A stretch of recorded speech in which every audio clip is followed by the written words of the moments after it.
You are watching the Vodka stream.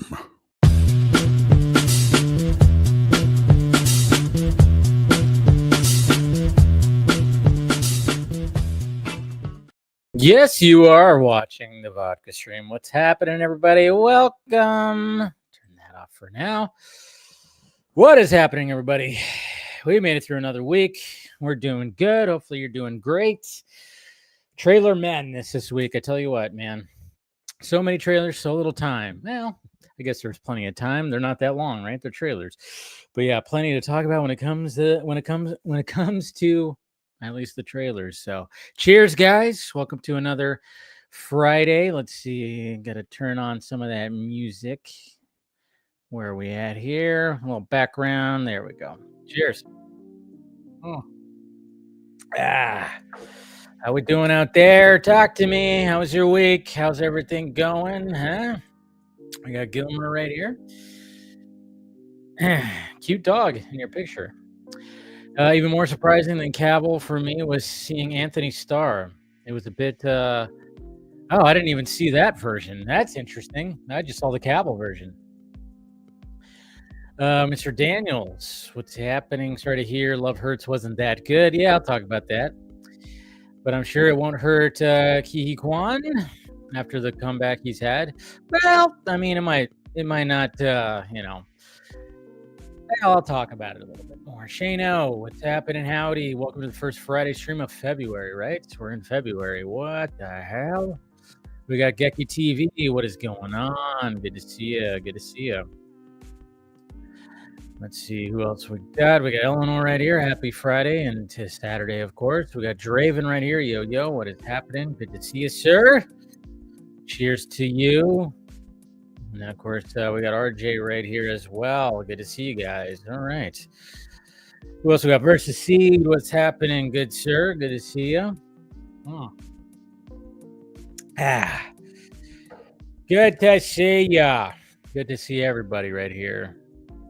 All right. Well, duh. Sorry. Almost forgot. Jason McKenzie adding that $20 super chat. Cheers to you, brother. Always helping out that pirate ship.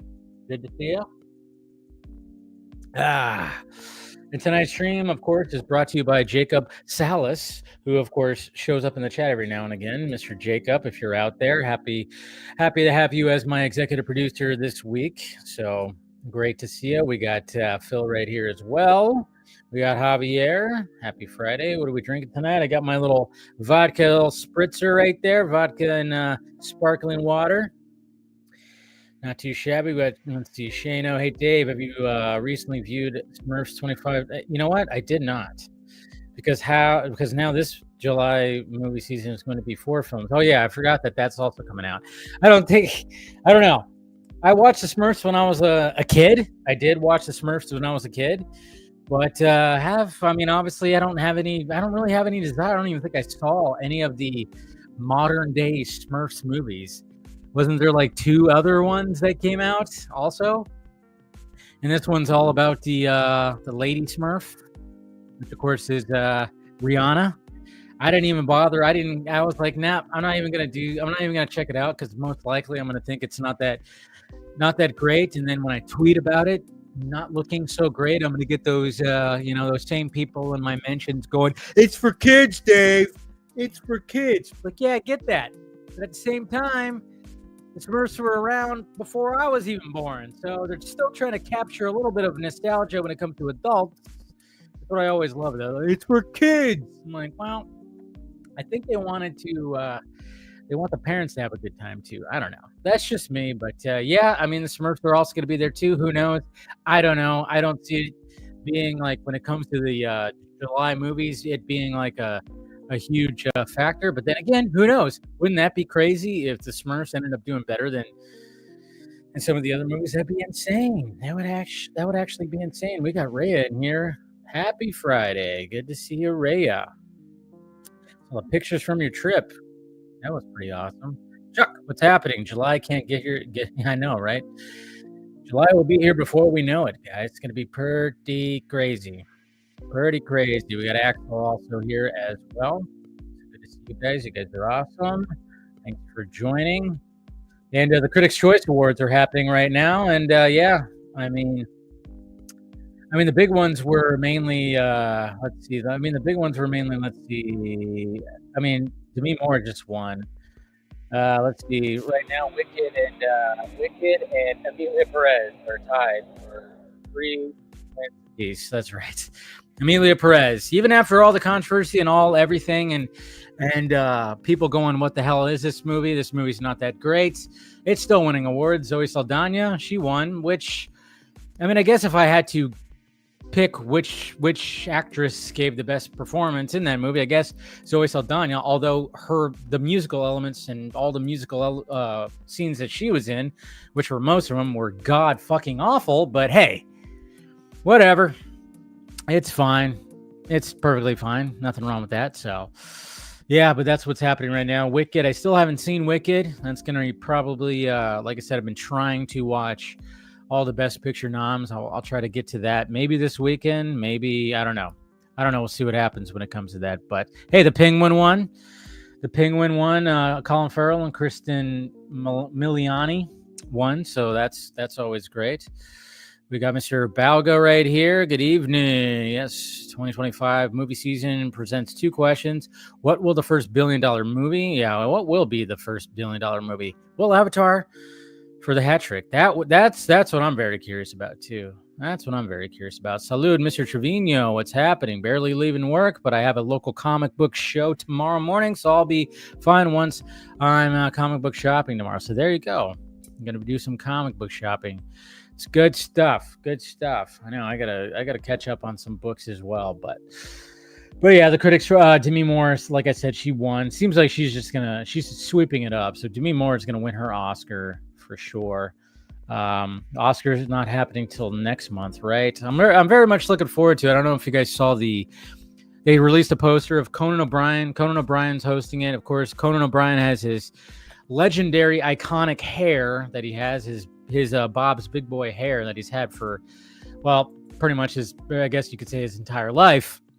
He's known for the hair, and I don't know. I've always been a Conan O'Brien fan. Again, it just seems like, with the Golden Globes and Nikki Glaser just knocking that out of the park, and then we got Conan O'Brien. I think he's going to knock that out of the park because I think I'm kind of over Jimmy Kimmel. Jimmy Kimmel he was funny at one point. He's not funny anymore. I don't know. I don't find him that funny anymore. But yeah, so Jimmy Kimmel finally not hosting the Oscars. So I'm thinking Conan O'Brien's going to do a fantastic job. So cannot wait for that. So, all right. And then also, guys, before I get into my full-on review of Love Hurts, which hurts, I did not even know. And when I watched episode 3 of Friendly Neighborhood Spider-Man, I was like, oh yeah, I'm going to watch the latest episode and then review it on Film Junkie Live. Did not know that they released 3 episodes. I think it was Mr. Jason McKenzie who actually messaged me. He goes, hey, there's like 3 episodes. There's episode 4 and 5 are also ready to watch. And I was like, what the hell? And I looked at the app and I was like, oh yeah, they are there. So I had no idea. I thought they were doing just 1 episode a week, but they released 3. So I'm caught up. I watched all 3 episodes. And like I said, I'm really just enjoying this series. I really am when it comes to Friendly Neighborhood Spider-Man. It's just like, that just shows you how much I'm not paying attention to the release schedule of this series. Cause I was just like, what? There's 2 episodes that I still have to catch up on. Cool. And there's some surprises in there, and Spidey finally getting his new suit. We knew that was all coming. So yeah, the Invincible's also, I got to catch up on Invincible as well. So yeah, definitely that. But yeah, so hopefully you guys are caught up on that because we're definitely going to be talking about Friendly Neighborhood Spider-Man. But let me talk about Love Hurts just a little bit more because my opinion of the movie has not changed. Cheers. Yeah, this movie, man, it was disappointing, man. I was really, I was literally rooting for the little guy. I'm pretty sure Heart Eyes is going to probably do fairly decent at the box office this weekend. Maybe I should have went and watched that, but I'm not really, I've told you guys before, I'm not like huge on slasher flicks. I'm not like the biggest. And by the way, guys, ask questions too. If you have any questions for me, I'll get to them after I go on my little spiel here, my little opening spiel here. But yeah, I was literally rooting for the little guy, Mr. Kwan. And I was just kind of going, okay, maybe this will be something cool. It's kind of like maybe this is going to be reminiscent of 1990s Jackie Chan movies because, Mr. Kwan, Ki Kwan, can fight. He does fight choreography. He's been doing it. That's what he's been doing before he made his big comeback, obviously with Everything, Everywhere, All at Once. But yeah, it just didn't work. It felt so B-roll. It felt so just, what the F is going on here? It was just, I don't know. It felt like it should have just been some kind of short film, like a 10-minute, 15-minute film of something. I don't know. They're trying to play into the whole Valentine's Day aspect of it. That didn't work. And he's just not leading man material. He's just not. He's good when he pops up as a supporting character. He's great. But leading man material, I mean, it's just, I don't know. And you got Miss, what's her name? Ariana DeBose, whatever her name is. Man, she's got two fucking duds in a row within 2 months of each other. She was in, of course, Craven, and now she's in this movie. She won an Academy Award, right, for West Side Story a couple of years ago. And yeah, I don't think she's probably got that Oscar curse thing going on. And then, of course, you just don't buy the fact. You're like, oh, you two? Okay. You two are okay. We're supposed to believe that there's like a love connection here. All right, you guys did your best. I don't know. Maybe that's what they were going for. Who knows? But yeah, I don't know. It didn't work. It was a movie that you just randomly watch on Hulu or something like that. It was so B-roll. Some of the fight choreography was decent, but man. It was like they should have just went like full on, just balls to the wall, like craziness and just made it absolutely ridiculous. But they were like held back. It didn't go too over the top. They did hold back. And I think that was its issue. It should have just went completely over the top. I would have appreciated it more if it just went completely bonkers, where there was just ridiculousness happenings that were happening in there. If that even made sense. But yeah. It's just, I don't know, man. It just wasn't good. So yeah, I don't see that movie doing any box office numbers. And there's probably about 5 other people in the movie theater, but cheers to that. And like I said in my first reaction, I had to see. I meant to check, but I told you guys last week I'm moving. A couple towns down. In about a little over a week, I'm going to be moving. Well, not this weekend, but the following weekend. Well, that Monday, I'm fully moving. We're doing it on Monday. But so, and then next week, I'm going to go to see Captain America. So I'm going to go to the other theater and meet up with my dad and my brother. So this was like the movie theater that's right around the corner from my house. That was the last movie I'm most likely ever going to see there. I don't mean, maybe there's a chance I might see a movie there in the future, but I mean, I'm not going to drive all the way over here. There's a movie theater in the town I'm moving in. I'm just going to go there for when I go to the movies. So I'm kind of wondering, 6.5 years of seeing movies. I had to have seen like 130, 140 movies at that movie theater in the past 6.5 years. And I'm just like, well, I'm wondering what the first movie that I watched there. I have to go back and check. But I'm like, wow, I ended it with Love Hurts, which was not that great of a movie. I was hoping for the best, but hey, what can you do? So, yeah. But yeah, it's going to be cool. What's going on, Jade? Good to see you. Well, let's talk about something right here. Oh, yeah. There's that. All right, let's talk about this right here. This was being passed around like crazy, and I'm sure you guys saw it too. Henry Cavill. Now, everybody, of course, wants Henry Cavill to be the new James Bond, but of course, we knew that he did audition for James Bond back in 2006 for Casino Royale before Daniel Craig got the gig. But we heard that he made it pretty far. And it's kind of interesting because now that they're going to be casting for a new Bond, that people are putting him on the list, but I don't think he's actually going to end up being James Bond, even though I'd welcome it, because I'm like, oh, why not? Give the guy a shot. He doesn't have Superman now anymore, so why not give him James Bond? So we have his audition, his screen test, I guess you could say, that was showing up online, and I don't know if you guys saw it, but here it kind of is right here. We're not going to go over the whole thing because it's like over 7 minutes long. It's over 7 minutes long. So let me turn off the music here, because why not just hear all that? So I don't know if you guys saw this, but here we go right here. Here's Henry Cavill. Look at that hair. First off, look at that hair, man. Look at that hair. That is a head of hair right there. Look at that hair. I hope your third is where your real talent lies. One rises to meet the challenge. Double. Sweetie. So obviously doing the whole like meeting some lovely lady at a bar.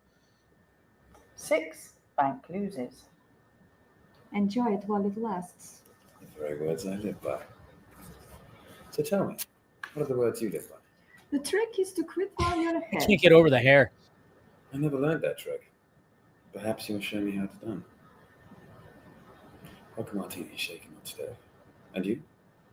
Shaken, not stirred. So he said the shaken, not stirred. You know, he did that Henry Cavill look right there. You guys know the look, right? That Henry Cavill look. That's the Henry Cavill look. He looks over to the side. He's got one eyebrow up. That is the trademarked Henry Cavill look right there. That is it right there. But yeah. And you? Shaken, not stirred. The same. And how do you take it? Straight up. With a twist. Thank you. Mr. Bond. James Bond. Senior on the top. Not too strong. Not too strong. Okay, because that's the iconic line that you want for James Bond right there. Not too strong. I'm sorry. Love Henry Cavill, but that wasn't a strong Bond. James Bond. Definitely was not. Not strong. It was a little weak. On that one. On it. On the top. Your accent, it's Georgian. Very good, Mr. Bond. Okay, you can see how his you see that little like he kind of like bit down, and you can see that little shake in his like cheek right there. There's probably some nerves. There definitely is some nerves that are probably happening in this. Of course there is. Obviously, you're auditioning. You're a young actor. Like I said, this is back in 2000. I mean, this is like 18 years ago, 19 years ago.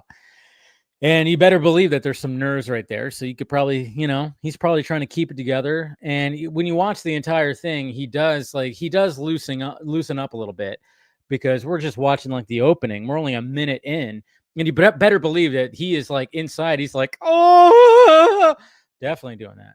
You have been to Russia? Not recently, but I used to drop in occasionally, shoot in and out. It's very different now. Mm-hmm. So we're going to fast forward a little bit where he starts kind of just relaxing a little bit. So right here, you could he's kind of settling into this whole thing. This. Enjoy it while it lasts. The very words I live by. See? He starts to get a little bit more So tell me, comfortable. what are the words you live by? The trick is to quit while you're ahead. I never learned that trick. Perhaps you'll show me how it's done. Welcome, Martin. There's that look again. The Henry Cavill look. I'm telling you, that's his signature look right there. He just looks over to the side. One eyebrow goes up. Yeah, that's that Henry Cavill look again. Shaking, not stirred. And you? The same. And how'd you take it? Straight up. With a twist. Thank you, Mr. Bond. James Bond. That was a little better. That was a little bit better. Like I said, settling into it, but still not that strong. Not as strong as a Daniel Craig. Senior on the top. On it. On the top. Your accent. Georgian. Very good, Mr. Bond. He's a little bit more confident in this Not round. recently. I used to drop in occasionally, shoot in and out. Oh, it's very different now. A land of opportunity. The Ferrari in every garage. Not quite. That belongs to a friend. Tip for your friend. French plates this year start with letter L. Even the counterfeit ones. And what rank do you hold? He's still like biting down. You could see the side of his cheek.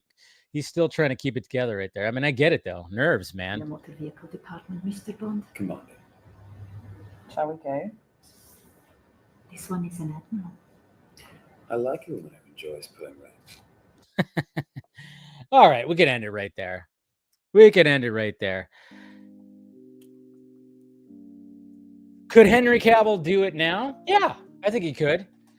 I don't think it's going to happen, but I think he could pull it off now. I mean, after watching Man from U.N.C.L.E., I actually do think that he would actually be a lot better now, because watch a Man from U.N.C.L.E. and you totally go like, yeah, he could be Bond. You know, there's just something. He's just obviously, again, he's younger here. This is 19 years ago, which is crazy. It's 2006. So I think he obviously is a much better actor now. And then, of course, after being, you know, playing an iconic character such as Superman, I think that's probably going to, you know, help him out in the future. And like I said, you know, different acting roles. So, but yeah, at the time, I'm like, yep, I'm glad he didn't get Bond then. I'm glad that Daniel Craig got it. I think Daniel Craig was an excellent Bond and my favorite Bond, to be honest. You know, so there you go, guys. Just in case you hadn't seen it, there is Henry Cavill's audition for James freaking Bond. All right, what are you guys talking about? I think Jimmy Kimmel was sick of Jimmy Kimmel hosting the Oscars too. Yeah, probably. I think Jimmy Kimmel, it's going to be interesting to see. You know, I'm curious to see what happens with Jimmy Kimmel, because I think he's going to be retiring from his late night show. Doesn't he got another 2 years or something like that? It's going to be interesting to see how Jimmy Kimmel acts after Jimmy Kimmel is not part of the late night system. I'm just kind of curious. I don't know. There's just something where I just go, I don't know if he's just going to continue talking like he talks on his show, you know, when that corporate money is coming in. I'm just kind of wondering if he has some different opinions about certain things, because that tends to happen sometimes when it comes to people that, you know, you want to keep your job. You got to say the certain things and talk about and, you know, speak a certain way. And, you know, let's just say the pendulum is swinging, obviously, when it comes to politics and stuff. And a lot of people not really liking the late night hosts and everything like that, because they all sing the same song kind of thing. I'm kind of wondering, just because I know who Jimmy Kimmel associates himself with behind the scenes, kind of curious if he starts letting up a little bit on certain things. Anyways, Hard Eyes was a surprise. I didn't get to see it, Rhea. I thought Companion would be more popular. I wish it was, because Companion so far is my favorite movie of 2025. You know, I've been seeing a movie except for, of course, you know, the week of the 1st.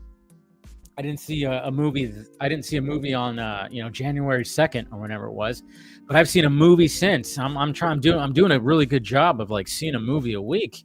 So I've seen a movie since the second week, I guess you could say, of January.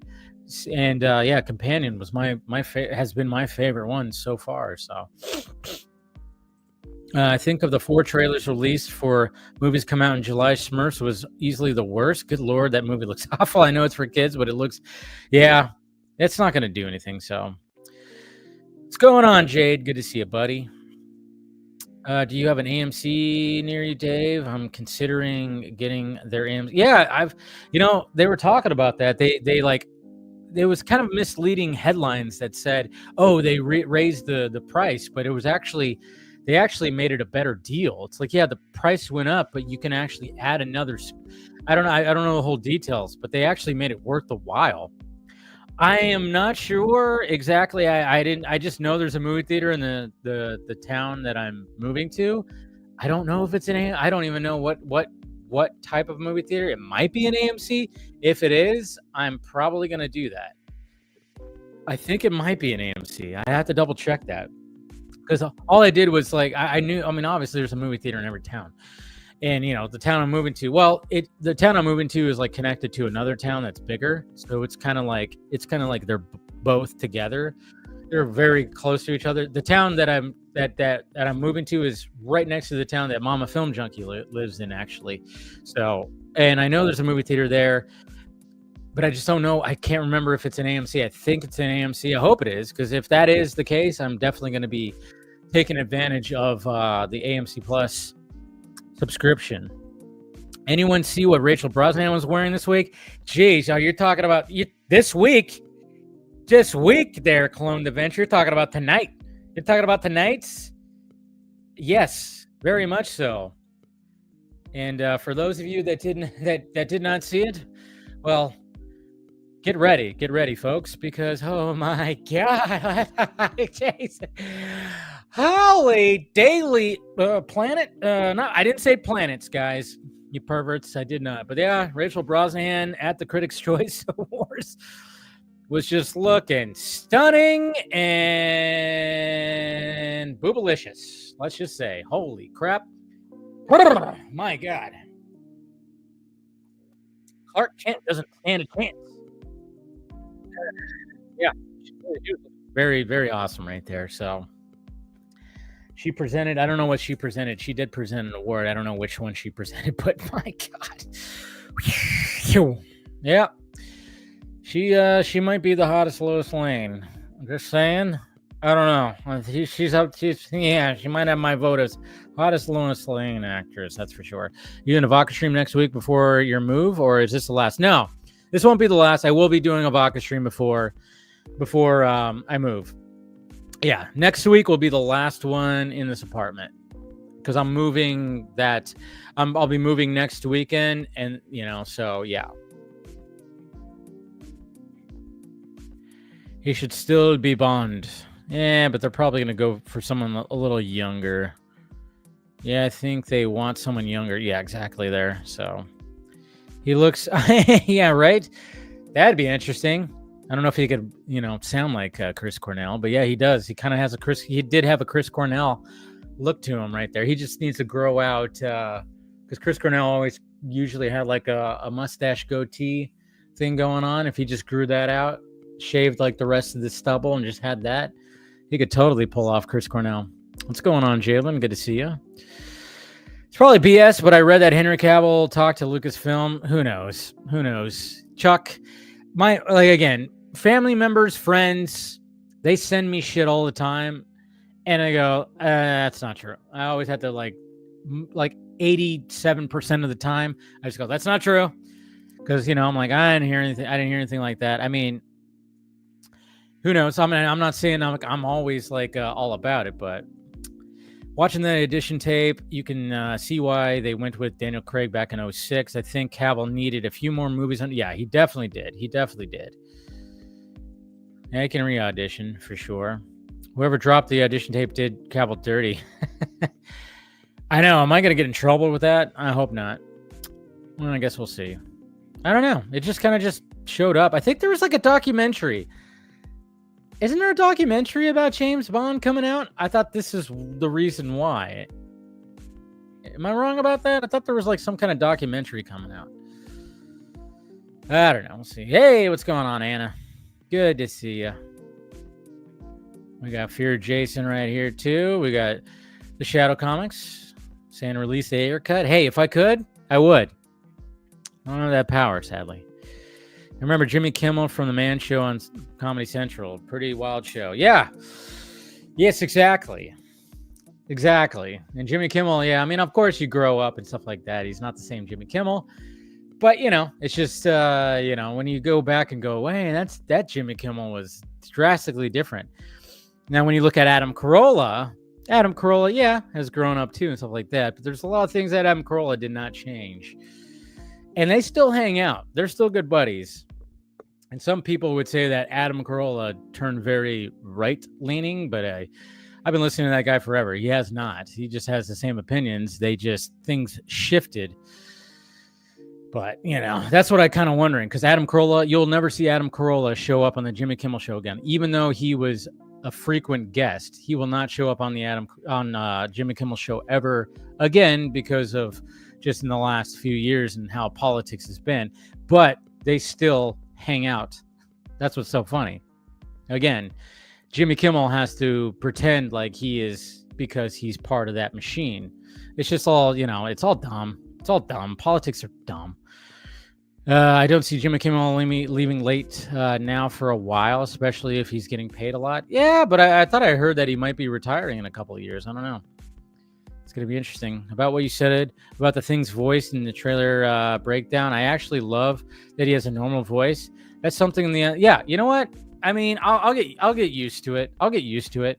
At first, it was just kind of threw me off. I don't know. I think maybe because you see that face and you expect a little, a little bit more. So. But I see what you're saying. Yeah, no, I'm sure I'll get used to it. It's just it throws you off a little bit. I think at first you're just not ready for it. Maybe that's what it is. Dean, the Batman Part 2 needs to come ASAP. I know. Sadly, it's not going to be ASAP. But is the X-Men casting real? I don't think they're casting for anything X-Men. To be honest, I think that's just. No, I don't think that I haven't heard anything. There's always rumors and scoops and everything, but yeah, AMC Plus deal will be really good, especially for July. Yeah, so that's why I'm gonna be doing that. The whole tragedy of the character. Yeah, Marvel Comics decided to tell a darker, mature story. Yeah, I think it'll be fine. Like I said, Batman 2 needs to come out when it's ready. No rushing. For 4 movies already, 60. So it's a good deal. It's a good deal.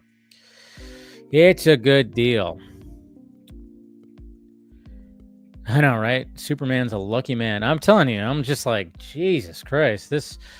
I already thought she was gorgeous before. I always okay, relax. Yes, I know. Relax, everybody. Axel doesn't like it when we swoon over beautiful women. My God. God forbid, right? Jeez. Sorry, Dad. Virgil. Oh yeah, is your theater going to change with the move? Oh yeah, I'm not going to be going to this theater anymore. That's why I was a little sad last night. I actually walked down the hallway, kind of looked around. I was like, damn, I've been coming here for 6.5 years.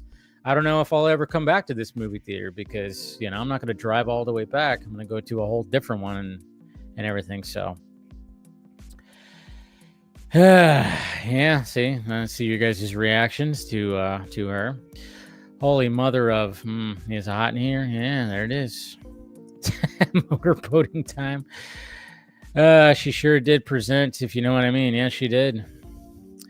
Now I know how Shemek, I always forget how to say his name, feels when yeah.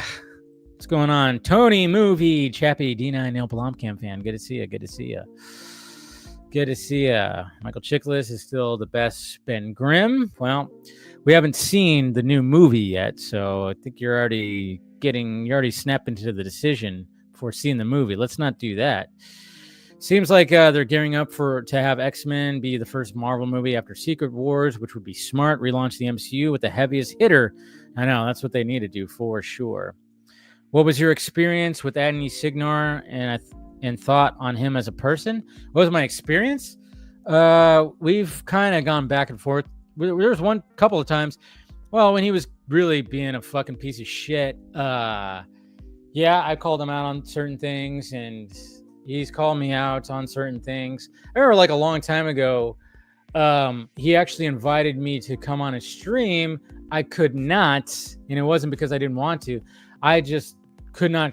He sent me a link. He's like, hey, I want you to come on the stream, because he wanted people to, this is before the Snyder Cut came out, to argue of why the Snyder Cut should come out.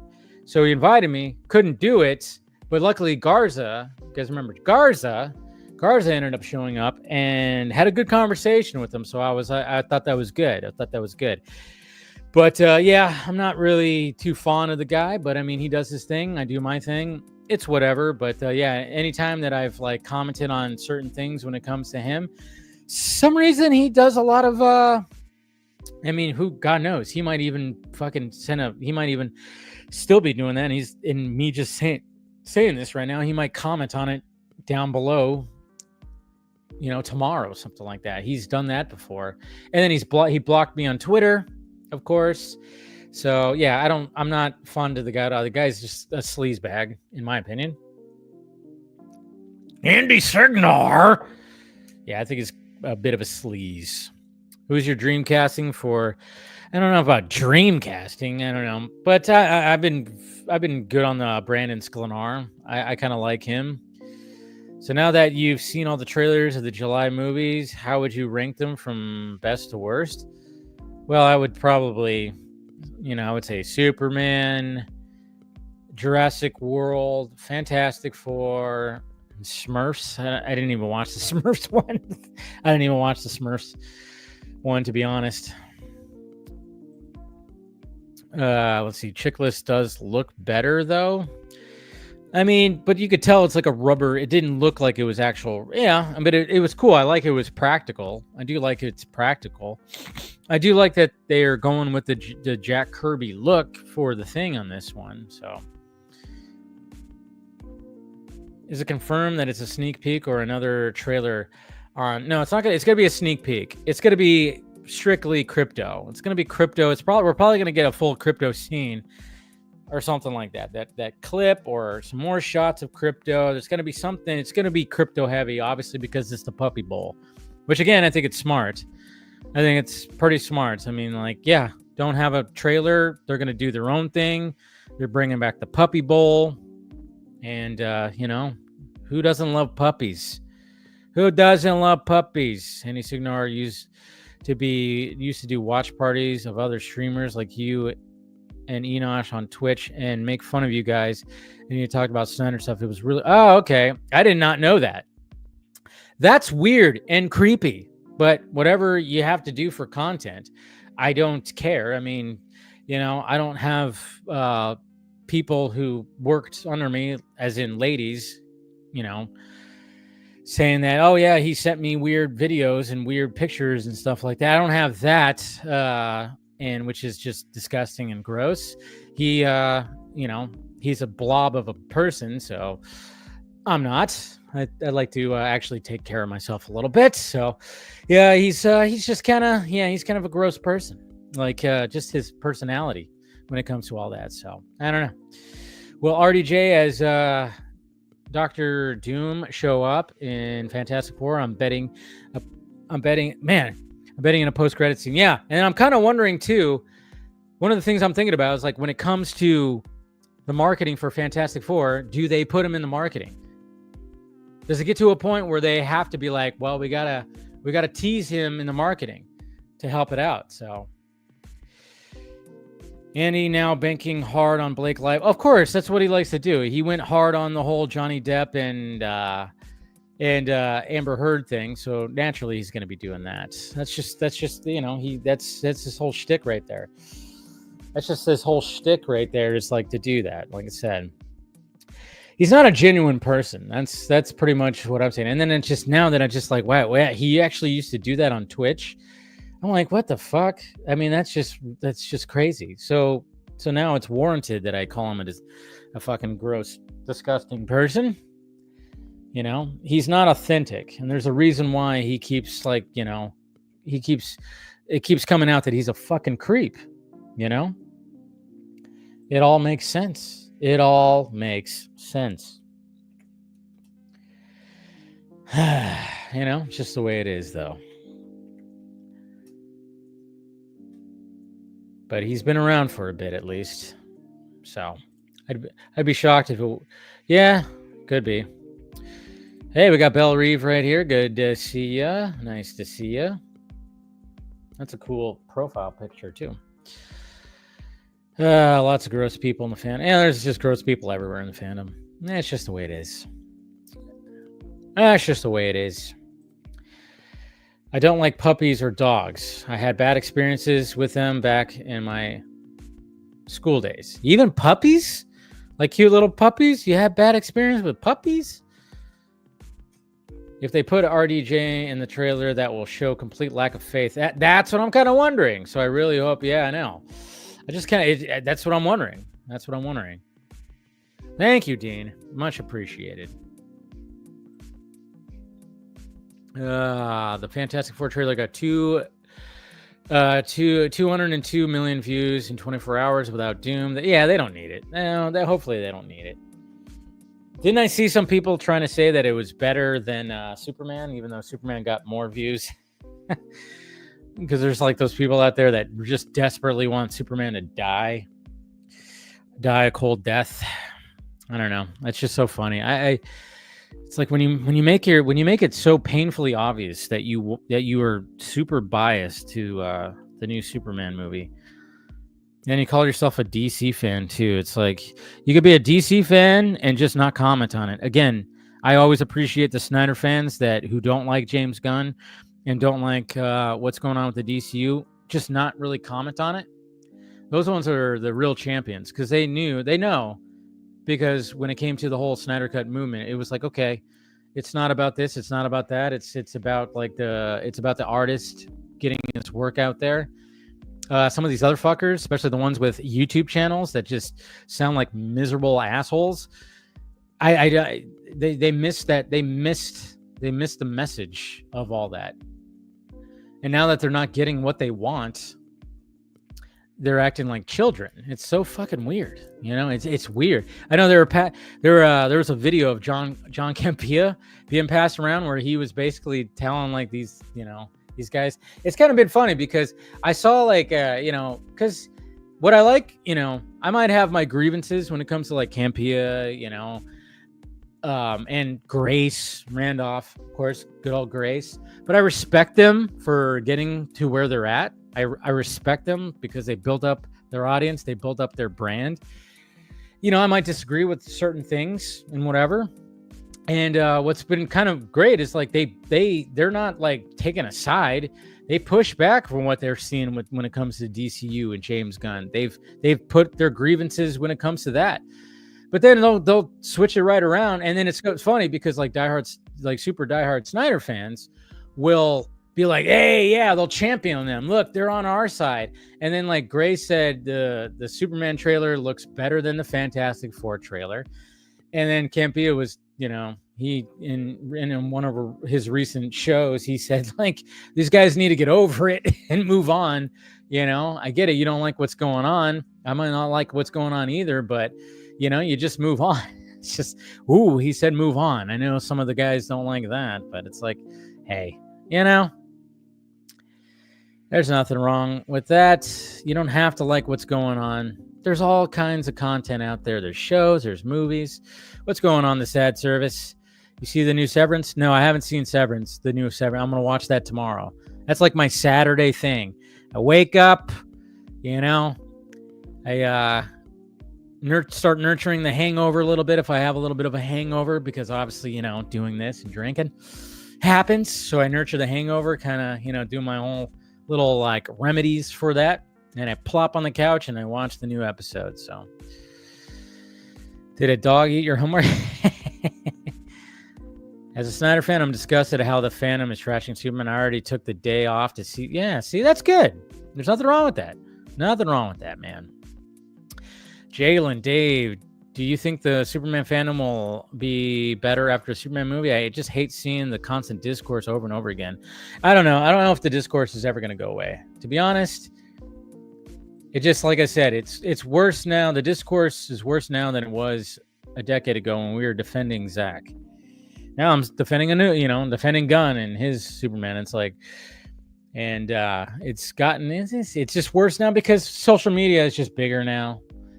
It's not going to take away from any fun that I want to have or any discussions, and I love the fact that, people put out their opinions and say, yeah, it's not for me, or it's not this, it's not that. But like I said, the real winners are some of the people that I met for the Snyder Cut, during the Snyder Cut movement, who just decided, I'm not going to even really talk about it.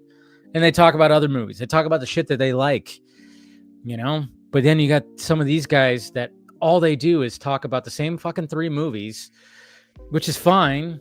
I love those 3 movies too, but they just constantly talk about those 3 movies, and they constantly talk about what could have been, and they just constantly shit on what is coming.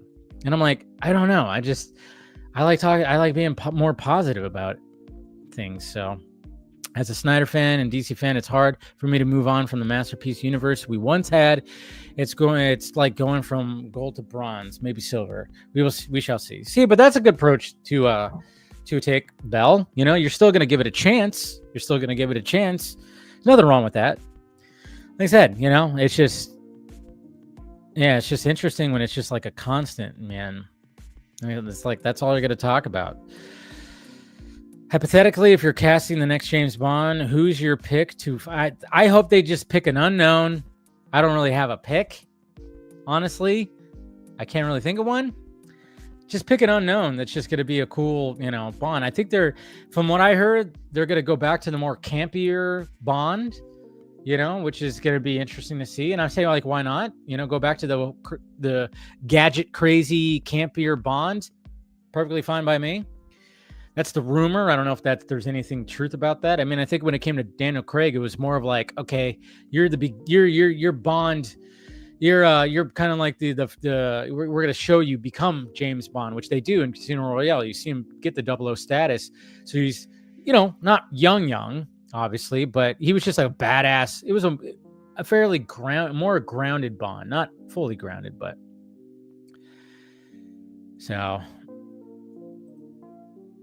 I think Campea could have said what he said with a bit more tact. Yeah, but I get what he was trying to say. I think he should have given a more sympathetic. Yeah, well, that's him though. I didn't know there was a new Superman movie coming out. I know, crazy, right?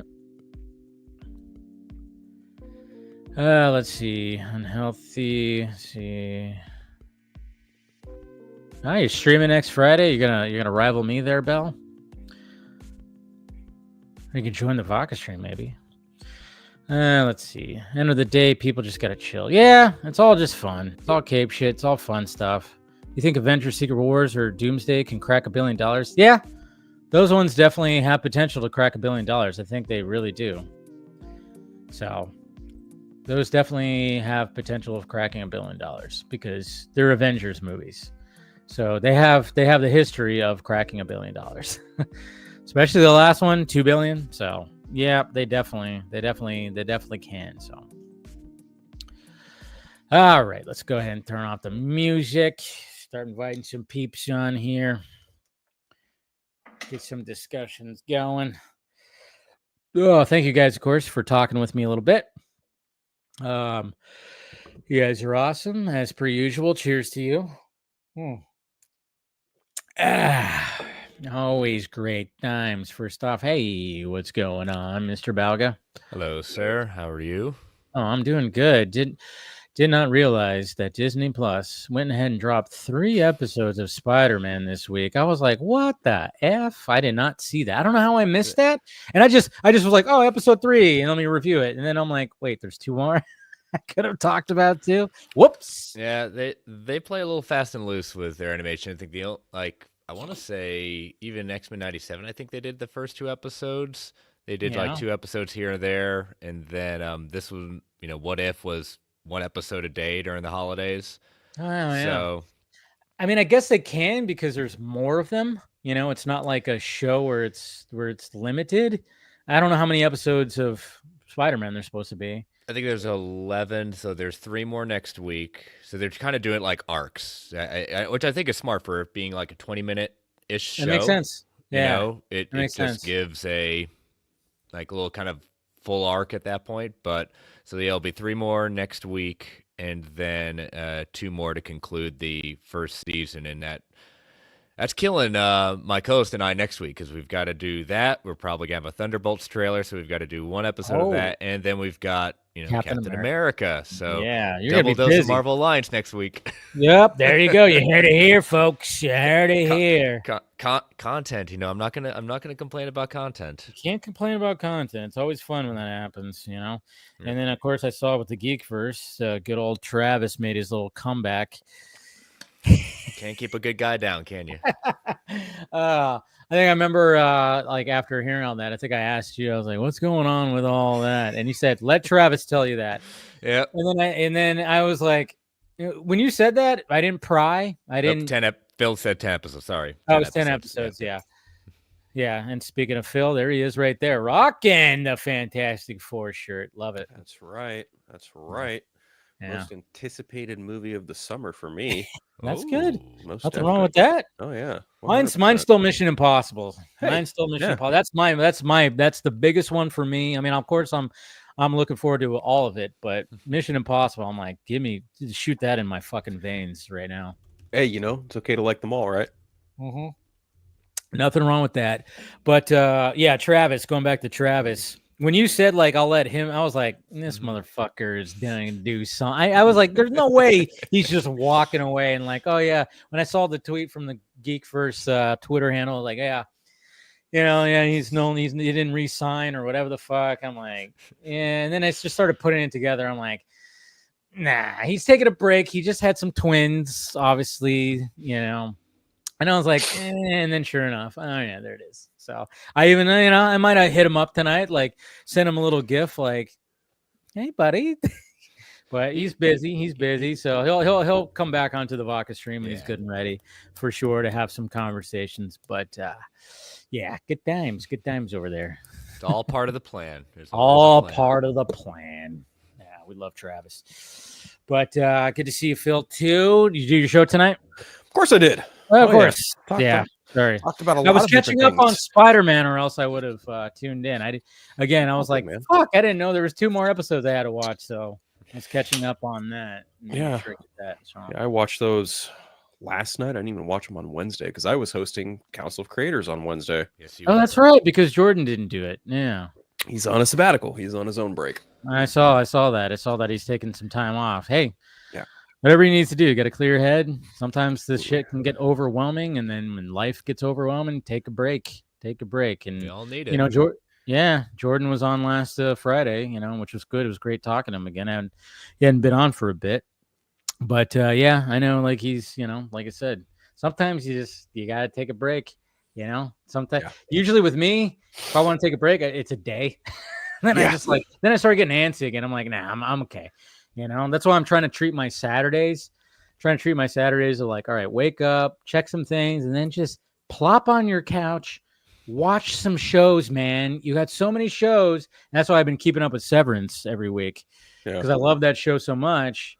And I'm like, the first thing I do is just like, I get out, I do my, drink my water with this and that into it, try to help if I have a little hangover or something like that, have a protein shake or whatnot, just to like get me going in the morning. And then I'm just like, all right, turn on the computer, check everything out, make sure it's good. You go to Home Depot, Bed Bath and Beyond. You don't know if you're gonna have a lot of time, Yeah, we don't know if we're gonna have time, but it's gonna be a good little Saturday. No, but old school reference, if you guys were wondering. And then I just like, all right, plop on the couch and just fucking. I don't know if you guys are watching Severance. I just love that show. It's just so. I might start watching it. I haven't seen any of it. I know. I keep being told. I'll tell you what. One that's hooked me, Paradise. Okay, I've heard that one. That's another one that's going to be on my list now because I've heard nothing but great things about that show. That first episode was like, oh, dang, the way that first episode ends. And it's done by the same guy who did This Is Us, so it's got a few like similar cast members, but it's a very interesting concept of. I wish I could say more outside of involves the President of the United States, involves a Secret Service agent. Yeah, who's in that? Who's in that show? God, I got to pull up the cast list. Yeah, late night. I was like, I know, like there is some kind of like not like big, huge names, but I thought there were some recognizable names. Yeah, you've got Sterling K. Brown plays the lead in That's it. right. Sterling James K. Brown, Marsden plays the president. James Marsden. Yes. Okay. Now, yes. Yep. Now I'm like, I remember seeing the poster. Yeah, I remember seeing the poster for it. Yeah, that's right. Sarah Sahi, who is just always amazing in whatever she does. Yeah, I watched that series with her, which was a little bit naughty on Netflix. Just saying. I watched a little bit of it. I didn't finish it. I was like, all right, this is just. When I first saw her, she was outstanding in The Person of Interest. That was my first encounter with her in that show. That was.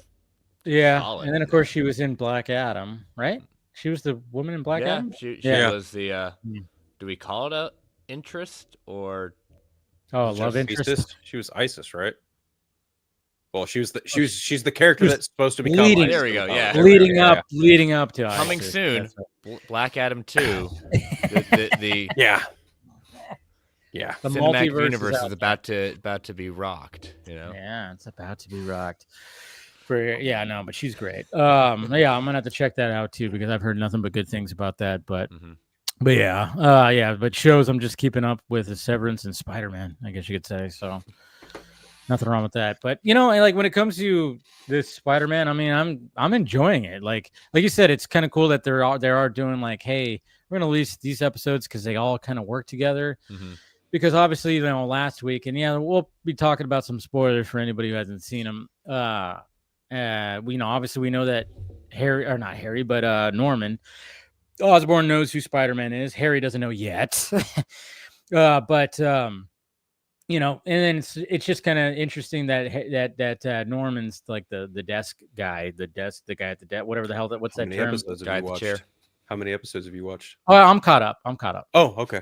Yeah, I'm caught up to episode 5. I finished like literally like 10 minutes before fired this up because I was like, oh shit, I gotta watch those 2 episodes. But it is kind of interesting. And then of course, was it episode 3 is when he was trying out the different costumes, which were ridiculous. The first one that looked like that Thor-esque with the cape and everything, and it was ridiculous. And then I thought that was kind of cool. It was like, oh yeah, this is something that they could do with this right here. It's not just, oh yeah, here's your new costume, ta-da, there's your it's, hey, let's try out some shit. And they're not working. Some of them are just not working at all. And and then finally he gets one that he likes, even though the whole white with the blue it's Future Foundation. But of course, they talk about that too. Obviously, Harry ends up finding out, that it's Spider-Man. And I don't know. I'm just kind of liking some of the dynamic of all that. And then of course we have what's his name? Is his name Lincoln? Right? Lonnie Lincoln. Lonnie Lincoln. We have his story that's happening where he's joined that gang because of his brother and trying to keep his brother out of it. And now he's like, I like that whole subplot of like what's going to happen with him. And then of course they have a little showdown with like the Scorpion gang. And you're like, oh, and then of course you see. And so there's like a cool little subplot that's brewing up while Spider-Man's trying to, while Peter's trying to figure out his whole fucking thing. So it's I don't know. I'm liking the layers of all the shit, So when in episode 2, he fights the character Butane and he gets like a close up of that logo on it. Chris, you actually talked about this on your show, how it was an infinity symbol. And I immediately was like, oh, no, it's not. It's OO. It's for Otto Octavius. Yep. And sure enough. Yep. And that's the thing. Like I brought it up last night where it's just, why are you branding? It's like the Riddler. Why are we giving you the answers to how to figure this out? I mean, I get it. Like, I understand, but it's just one of those like, come on, man. Are you just asking to get caught? Right. Well, like his demeanor when he's, he gives Chick the laser helmet. I don't remember her fucking name, but Unicorn. Yeah. Is that what it was? Yeah. I don't know, but like he gets furious at just the mere thought of Norman Osborn. I'm like, oh, are we doing a little bit of Spider-Man the video game where Otto Octavius is kind of mad about past transgressions involving Norman Osborn? Guarantee you that's what it is. Right? Because you saw Norman looking at that logo a little close. He recognizes that. Yeah. Oh yeah. Oh yeah. 100%. And I love Doc Ock. He's my favorite Spider-Man villain. So as soon as I saw him, I was like, all right, here we go. Comic accurate. You can't get any more Kirby-esque than that. Oh man, it looks, as much as I despise the animation, because I am having a hard time just like, are you? Man, it is a killer for me in some respects. It's just sometimes it looks pretty fluid, like with the web slinging, but when it comes like to the action and stuff, I'm just like, this is almost, I don't know, like a rough draft of Marvel's What If. It's like it needs a couple more passes or something. I don't know. It's definitely, the animation itself is just not my bag, but if that's the only pitfall for me, the good outweighs the bad. I'll say it that way. Okay. Definitely. Yeah. I thought the animation's fine. I mean, like it's grown on me a little bit where it doesn't really bother me. I'm actually like, I'm okay with it now. At first I was like, what the hell? Especially when I saw the trailer, I was like, I don't know about this, but I'm okay with it now. Doesn't really, but I get it. it's different. It's what they're going for, but what can you do? Thank you, RJ, for the $10 super chat. Thoughts on today's report about WB Games? Wonder Woman game in trouble, Flash game canned due to movie failing, and new Batman game in development, of course, as WB Games is in danger of totally shuttering. Yeah. And did you see they also said like they scrapped a John Constantine game too? I don't know if you guys saw that. Yeah. They were considering a John Constantine game, which that could be pretty cool to have a John Constantine game and have like a horror game. Like, wow, that could be pretty and especially where this is coming from, Jason Schreier, that you basically can take this to the bank. His sources are right on the money at that point. I mean, we've said it before.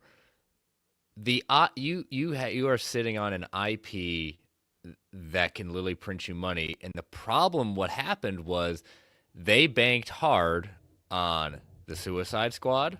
Suicide Squad kills the Justice League, and that multiverse kind of whatever it was, the Gotham Knights. Yeah. So you had like 3 in a row.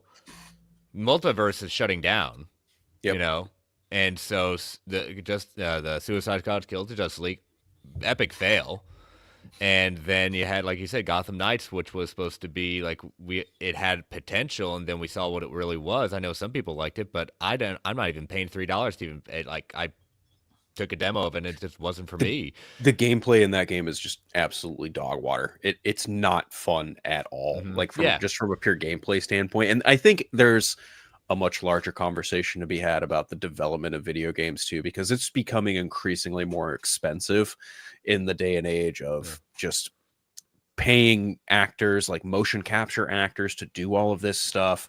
The amount of like resources it takes to make AAA titles for current gen hardware, it's straight up a gamble. Like Spider-Man 2 barely even made its money back. Yeah. And that that game cost upwards of like almost $300-something million to make. And we look at movies that do that like, where did you put it all? Yeah. Right.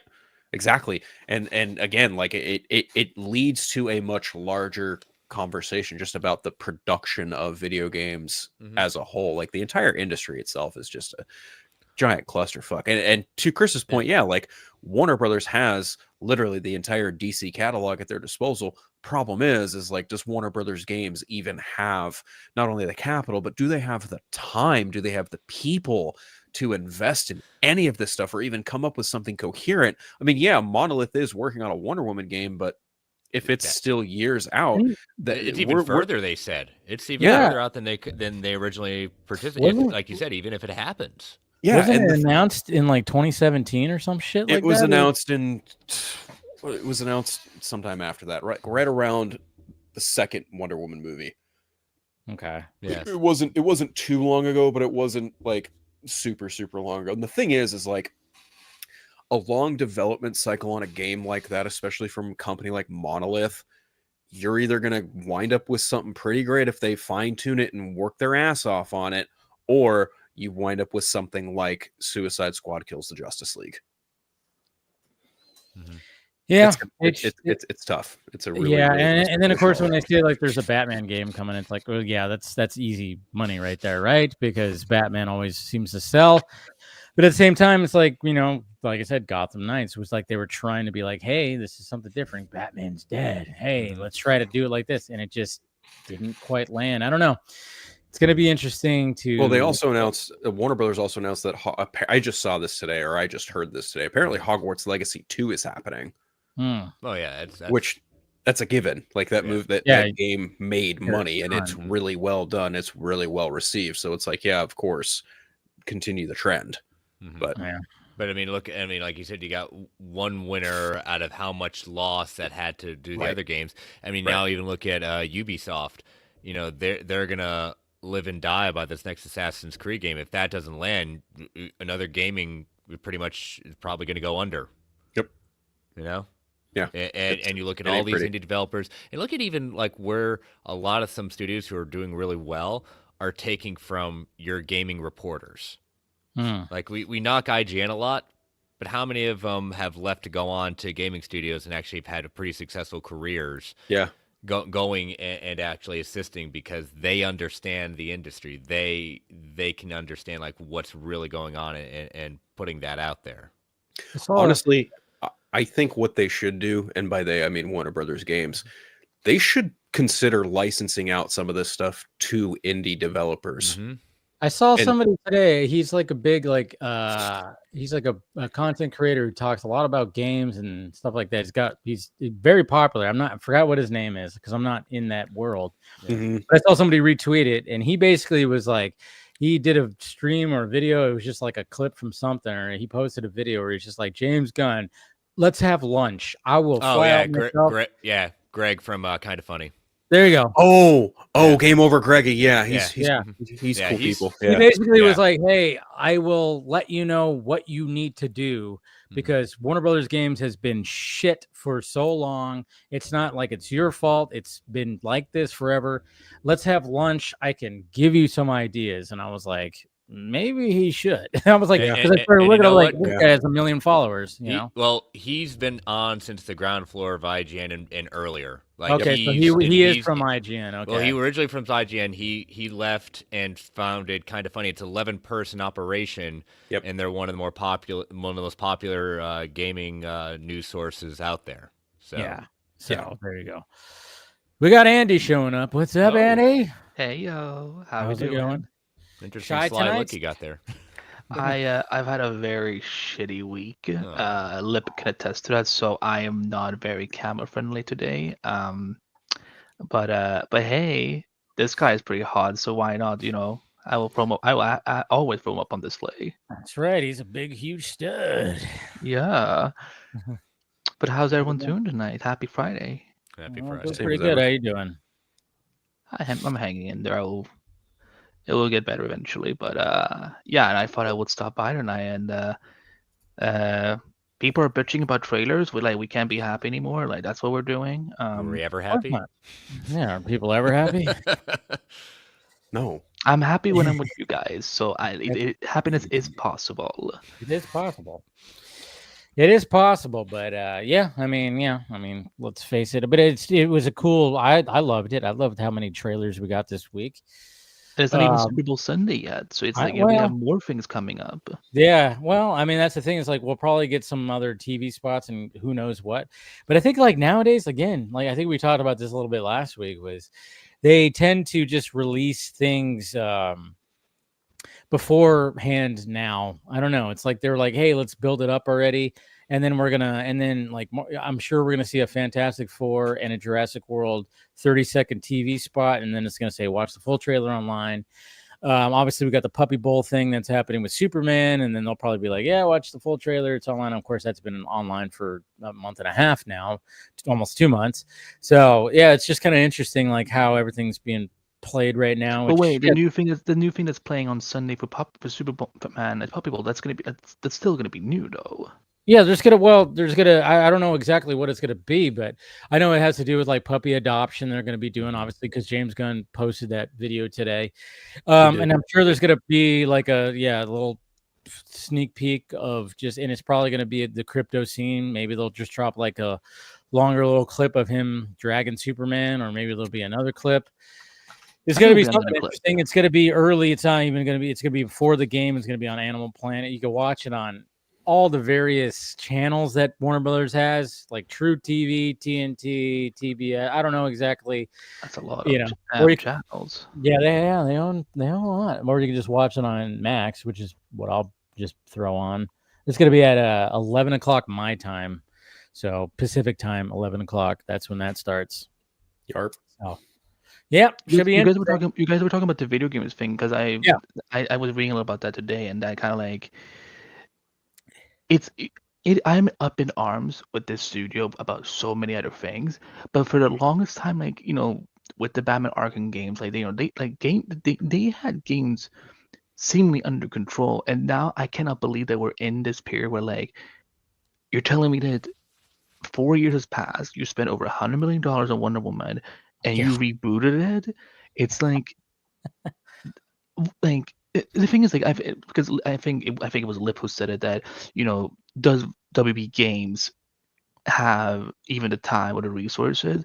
At this point, I don't think they do, because again, so many of their products in these last few years have just not been doing. Like, I hated Gotham Knights. I'm never, first of all, I'm never spending money ever again on a deluxe edition of anything at Warner Brothers, because I'm like, I paid for this shit. It's like the story. Like, I will rather take the Gotham Knights TV show over the game, but I will not. But I will never take the deluxe edition of anything Warner Brothers ever does again until they earn my trust back. Multiverses. I think you're going to be long and dead before that actually happens. Well, I mean, that's never say never. That's on them. Multiverses, yeah, like they're doing season 5, and now then the game's gonna be offline, and that's and that Suicide Squad Killer Justice has just, I feel like that's just a meme. It's just a meme at this point. So I don't know. They need to figure something out. Like, there's all these gaming studios out there, and again, when you have all the character rights like DC, and I mean Warner Bros. Has with DC, it's like I'm like, we don't need to always rely on just Batman for video games. Like the fact that there was almost a Flash video game, like, as someone who is like a huge Flash fanatic myself, I lost it. I'm like, oh, because the shitty movie was shitty. We're now getting it. It's not like we had a TV show that lasted for like 10 years that proved that Flash is popular. So, we could have had a video game and I'm like, oh my god, like, imagine we had all the speedsters and everything, but no. And John Constantine, like, yeah, fuck yeah. Like, do like a horror, do like a horror, just like dark game or something like that. But I don't like, if James Gunn is now also controlling video games, like, they gotta do something. They gotta fix something. Yeah, I'm kind of curious of what exactly are the ideas, and it's just like, yeah.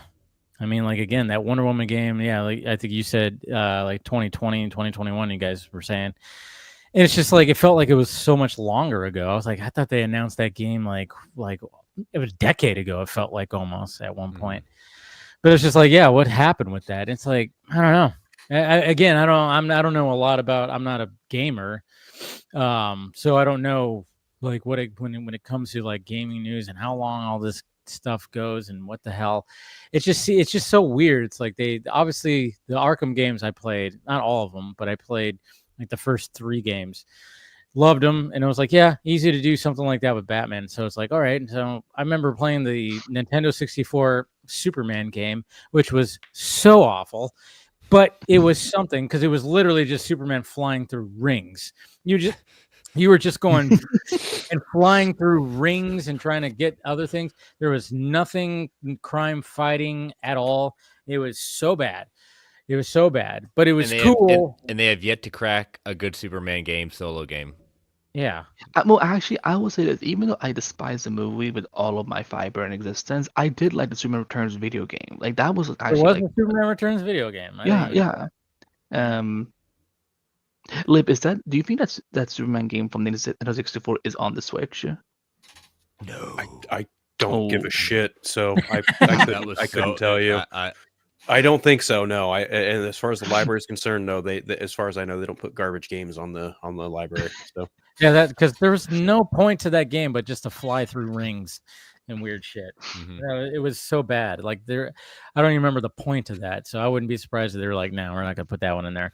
But it is kind of interesting. It's like, yeah, what could you do? I don't know. It's just, how do they not crack in the code with these games? I don't know. It's so interesting. I mean, Batman's easy, but I remember when I first started playing Assassin's Creed, I was like, I wish Ubisoft would make a Green Arrow game.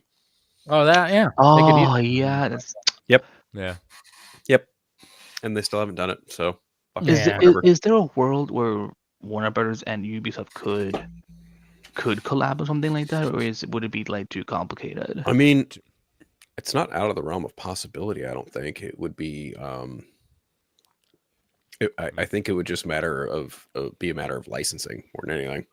Yeah, and you got 2 studios who are on the edge of collapse, gaming studios. So combine what's left of your resources and try. But I have more faith in Ubisoft than to do Warner Brothers games these days. Well, Eidos made a game back in the day called Thief, and they also helped with Arkham Asylum. And Thief kind of takes some, not a lot of cues from Assassin's Creed. I'm just like, Green Arrow's right fucking there. Come on. Like, Yeah. hello. But I digress. I like also look at some of the studios under Warner Brothers Games. I mean, they've got NetherRealm Studios, formerly Midway, and obviously, their niche is fighting games with Mortal Kombat and Injustice, obviously.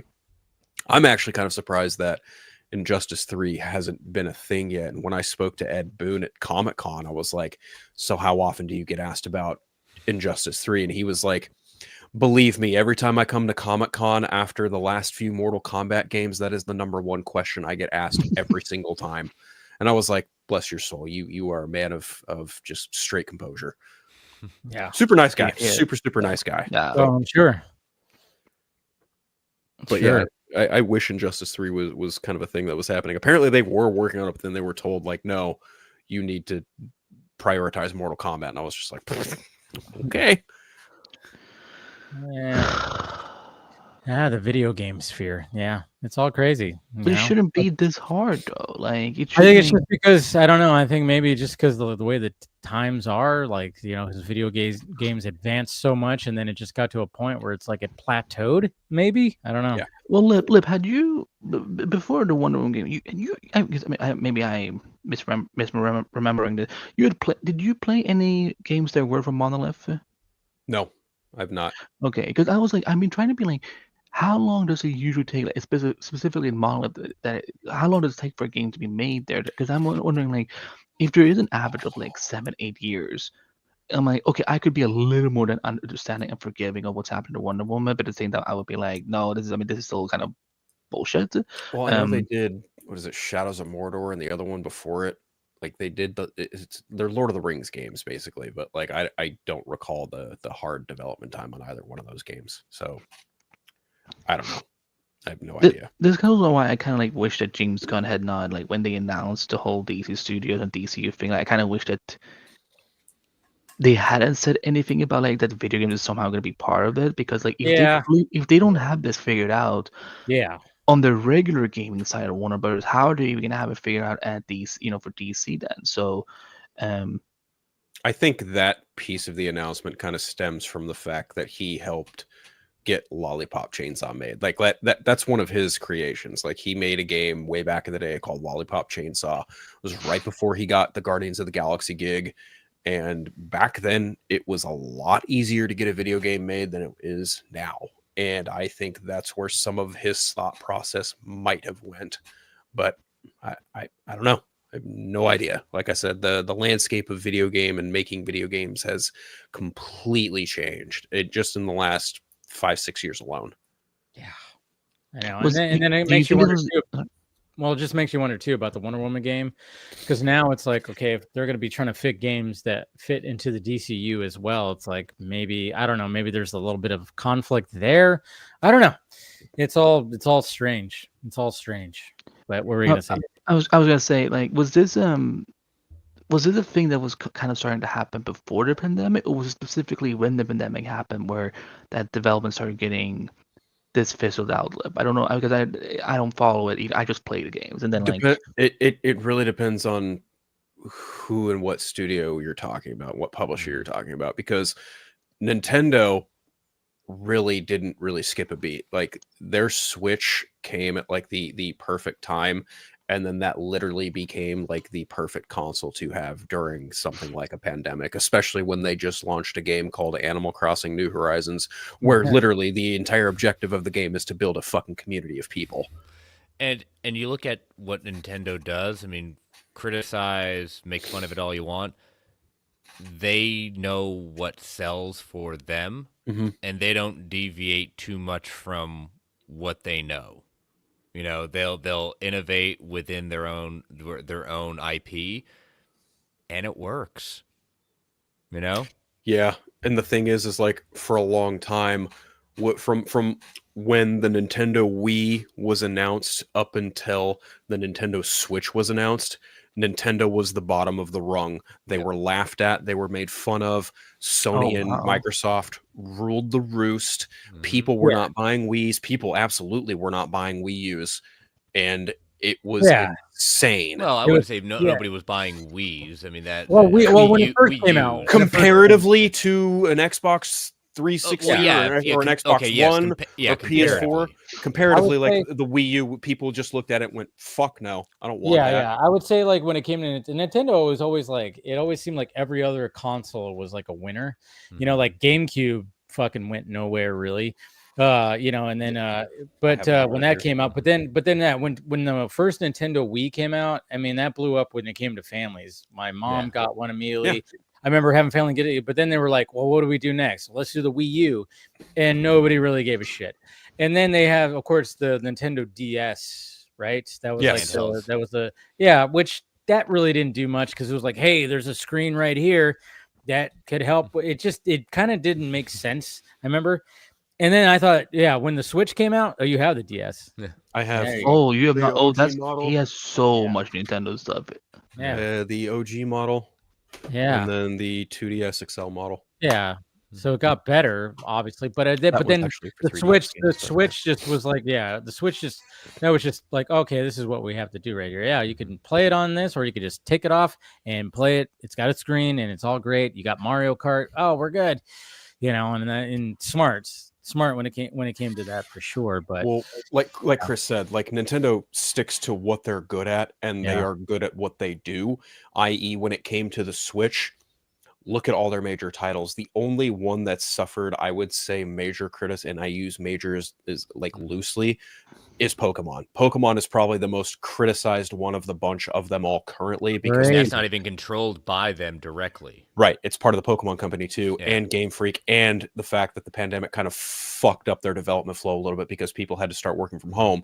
But Mario, Zelda, Mario Kart, Donkey Kong, all of these games on Metroid. Yeah, Metroid Dread was like a breath of fresh air for Metroid fans. They were like, oh, thank fuck, we finally got another good Metroid game. None of this handheld bullshit that they've been putting on handheld consoles for the longest time.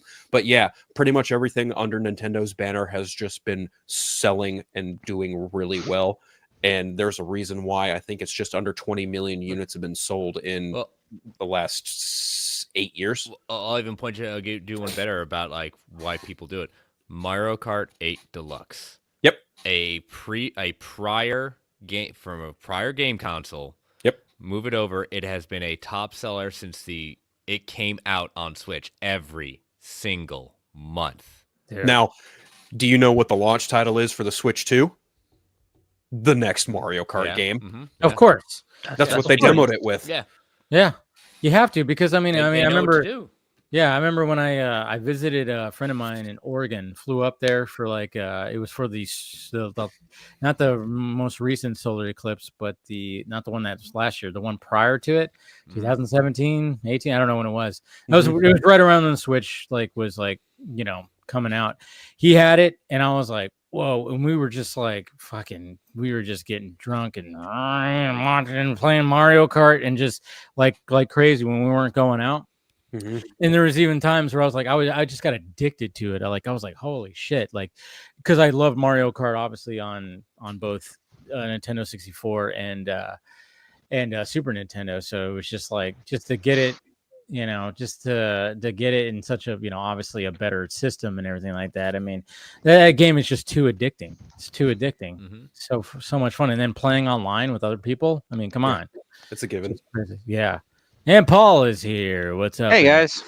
Hey, Paul. Paul can also attest to the Nintendo Switch. Because I see Paul playing Stardew Valley almost every single weekend. Every weekend. In my corner, I wake up every morning, and then not even like a half hour later of me like booting up Pokemon or whatever, I'll see in the corner, oh, so-and-so is playing Stardew Valley. And I was like, oh, that's Paul.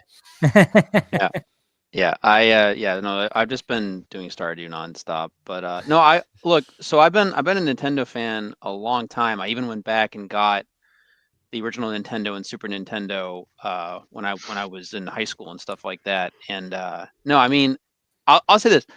In terms of sales, I think the Wii was extremely successly. Yes, it was. However, I do agree that it did not have the multiple console, like, you know, where there was a game, that game would probably only be essentially on PlayStation and Xbox, and it couldn't really be on the Wii because of how the Wii was configured and stuff like that.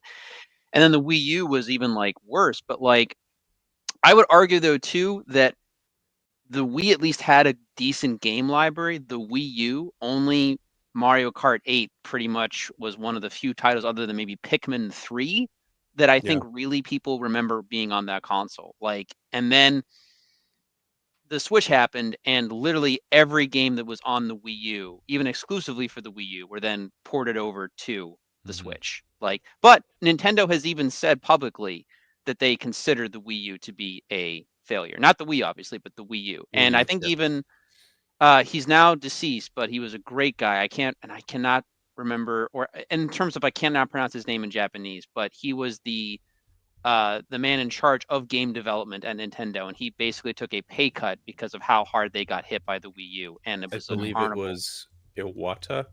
Yes. It was Iwata, yeah. Because when he died, Nintendo fans around the world collectively like mourned over him. Yeah.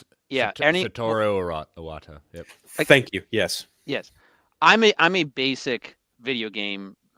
I collect a lot of games and I played a lot of games, but comparatively, my video game knowledge is, I still think, very basic to a degree. I know some lore, I know some things. Phil, you know more about this stuff probably than I do. That's definitely for sure. But yeah, that guy. On the games, sure, yeah. But that guy, even I knew that, like, that guy was something because of how, like, he was a gamer first and foremost, and a businessman second. Like, anyone worth their reputation would basically tell you that. So, but the Switch not only had an immensely great library, was easily portable, was good for the families, and allowed them to go back cross-platform on other games. Like, the Switch was just annihilating sales. And then on top of that, the pandemic and Animal Crossing happened. So it's like just a cherry on top of an already massively huge money sundae. So, yeah. And it doesn't shock me that, I mean, I'm surprised about the Mario launch title, but only because I think that basically Mario Kart 8 or Deluxe or the Switch version is pretty much perfect in terms of a Mario Kart game. I don't really know how you can improve upon it, but they're probably going to do it with 9, so we'll definitely see. The weird thing is, I think they said it's the next Mario Kart game. They didn't outright call it Mario Kart 9, although I don't think anyone would be surprised if it was called Mario Kart 9. Yeah, they've done different names. Obviously, there was Mario Kart 64, there was Super Mario Kart, there was Double Dash. So they don't have to say 9 or whatever. It can be whatever they want it to be. But you know, you guys want a fun story about Double Dash? Sure. Okay, so in the heyday of going thrifting and going to, Goodwills and, being a techno hunter that I am of retro technology, I went into a Goodwill very close to my home one day, and in the back they had a silver Nintendo GameCube. Well, it had it had the controller, it had the cords, it had everything. I pop it open. What's inside? A copy of Mario Kart Double Dash. This game, no fucking way. No fucking shit. Like, this game online sealed is like triple digits. I'm not saying like super high triple digits, but it's pretty pricey. Like $400, $500, $600. Like, I think I've seen that before on eBay. I don't think it's that high now, but like it's pretty hefty price. And granted, it was an open copy instead of a fucking GameCube, but like an open copy sold upwards of like $100 on eBay. So wow, yeah. And this is like 2016, like right before the Nintendo Switch even got released and announced. I hunt for this. I'm just out and about one day, and I see the silver GameCube, and I pop it open. I was like, no fucking way. I close the hatch, bring the GameCube up to the counter. Lady's like, GameCube? Okay, $14.99. Doesn't even bother opening the disc tray. Doesn't even bother popping the button. She's just like, oh, okay, here you go. I was like, thank you. Ha ha ha ha ha ha. Yeah. Went back to my friend's house. I was She's like, "Hey," why is that guy skipping out of the store? maybe because I made I out like wish a there was bandit. CCTV Yeah. footage. I wish there was CCTV footage of him like either like skipping away like that or just like walk like trying to act casual. I'm like, Yeah, clicking your yeah, heels. cool Well, the man. thing is, Yeah, like thank cool man. working used GameCubes by themselves with a controller and cords, $120 at a retro store right now. The Ooh, fuck? Wow. Yes. Nice. wow. And I got one for $15. So I go to That's my friend's house. I was like, "Hey, you want to play Mario Kart Double Dash?" He's like, "How the fuck did you get a copy of Mario Kart Double Dash?" I told him what happened, and he was like, "We're getting drunk. We're playing Mario Kart Double Dash." Hell That is yeah. iconic. It was That's a amazing. Yes. total I total lip W. I gave my GameCube away because the Wii You gave it was- away? No, I mean I think I sold it or gave it to a pawn shop Oh. or something, but only because the Wii that I own or still own was cross compatible and I could play all my GameCube games on the Wii all already. And I do own a copy of Double Dash. Unfortunately, everything's in fucking storage. So Of hooray! course. Yeah, 'cause you're still Well, I'm just gonna try and Trying to rent out my settle. house again this summer and hope it's not a fucking disaster and just just fun stuff. Just Yeah. great time. Yeah, roll those But- dice, see what happens. Actually, guys, real quick, I No. have something that I do want to show you that I took out of storage. Well, Nice. in process of Well, you moving could never everything. Good allow you show and that. tell. Well, hold on. First off, have we talked about? I just jumped on. Have we talked about the Fantastic Four trailer? No. not yet. No. We All right. kind of briefly. We're We talking about chased a video squirrel games. and we keep on going down another squirrel. So. But wait, Yeah. why we Down got another why squirrel? Yes. Why on that, Paul? Paul, what do you think about the whole Warner Brothers DC games mess? I've only just briefly saw the news, and I knew what you guys were talking about. Well, I was in backstage and everything, but like I don't know even the full story. But from what I saw of the headlines and from what I read, it sounds like more bullshit shit happening at Warner Brothers. And no, I mean I heard there was even rumors that the reason why the Wonder Woman game is delayed is because they want to turn it into a live service game, and I'm just pulling at my hair. Yeah, Phil, that's pretty much I'm gonna my fucking reaction. bury myself if it happens. It's Yeah. like they looked at Hogwarts Legacy and went, how can we go in the complete opposite direction? Opposite direction. Yeah. And Oh, it's like- let's follow the game that lost us money What- and what destroyed the Rocksteady's fuck? reputation. Oh in my the same- god. It's so asinine. It's like just let Monolith do what Monolith does. Let them make the fucking game. Seriously. No, And it's not no, even don't do like that. Wonder Woman has the same basic movesets you could take from a Captain America game. I mean, even just basic commands wouldn't be that difficult to create. I mean, why Yeah. make it a live service game? I don't know. Because they jumped on a bandwagon that everything had to be live service. They thought they could monetize the heck out of it, and they don't even understand what they're doing with it. That's And I that's hate not- live service games, but I understand if you do it right, it makes a killing. But But Fortnite. again, they're not Marvel rivals. Like, I mean, Fucking hate it's a Fortnite. disaster Mm-hmm. in the process of basically happening. Actually, most of the Warner Brothers decisions dealing with even DC and most of the I've been watching a slow train basically crash. I think it's a miracle that we have the Penguin and the Batman as good as they are.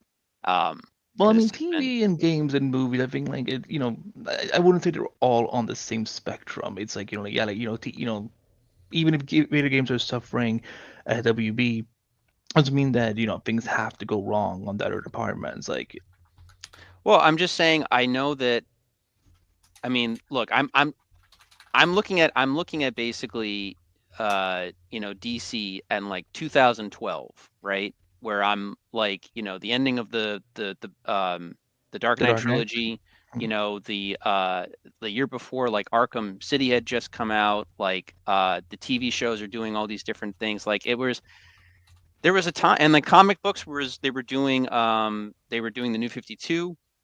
Which was a mixed result after all was said and done, but it was a new beginning and all this other stuff. So it's just like it's wild to think in that 10-year span, like a lot of it is gone like left and right and just all these things. But as far as the game department and all these choices that are being made, it's just been one disappointment after another. Wasn't there another story too where they were like working on a Flash game, decided not to because the movie bombed, like that should affect the game whatsoever, and then they Yeah, we were talking about that.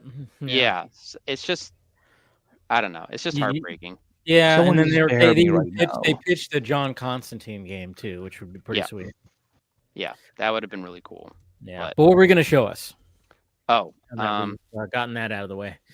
so I got this about 10 years ago from a special. We have a lot of specialty stores here in Cape Cod, and the guy doesn't own that store anymore, but he works basically out of a warehouse. But I can't believe. Oh, very nice. Oh my god! Wow, that's rad. Yeah. Yeah. Yep. Good on you. Yeah, that's Wait, gonna. what's that issue about? That's the first The issue. very first. That's the first appearance of the Fantastic Four. I'm Yes. sorry, and and it's in a plastic little holder. I mean, No, it's a so hard plastic. yeah, no, it's That wrapped. shit needs to be framed. Like, Paul, I'm gonna fucking come to wherever you're kidnapped right now and get you a frame.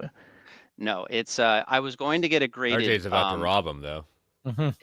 I was going to get it graded, but at the time when I had gotten it, CGC doesn't do signatures, and according to the guy, I have not opened to look at the book because it's very fragile because Of it's course. very old. Yeah, But don't touch that. supposedly it was by from an old collector, and supposedly inside it is signed by Kirby and No and- shit. Well, here's Yeah. the thing, Paul. They have slightly changed that policy. I know this, So, but yeah. they've also at the same time come under scrutiny for stealing books and. Oh no, that's switching true things up. too. Yeah, Yeah, that is so also I'm true.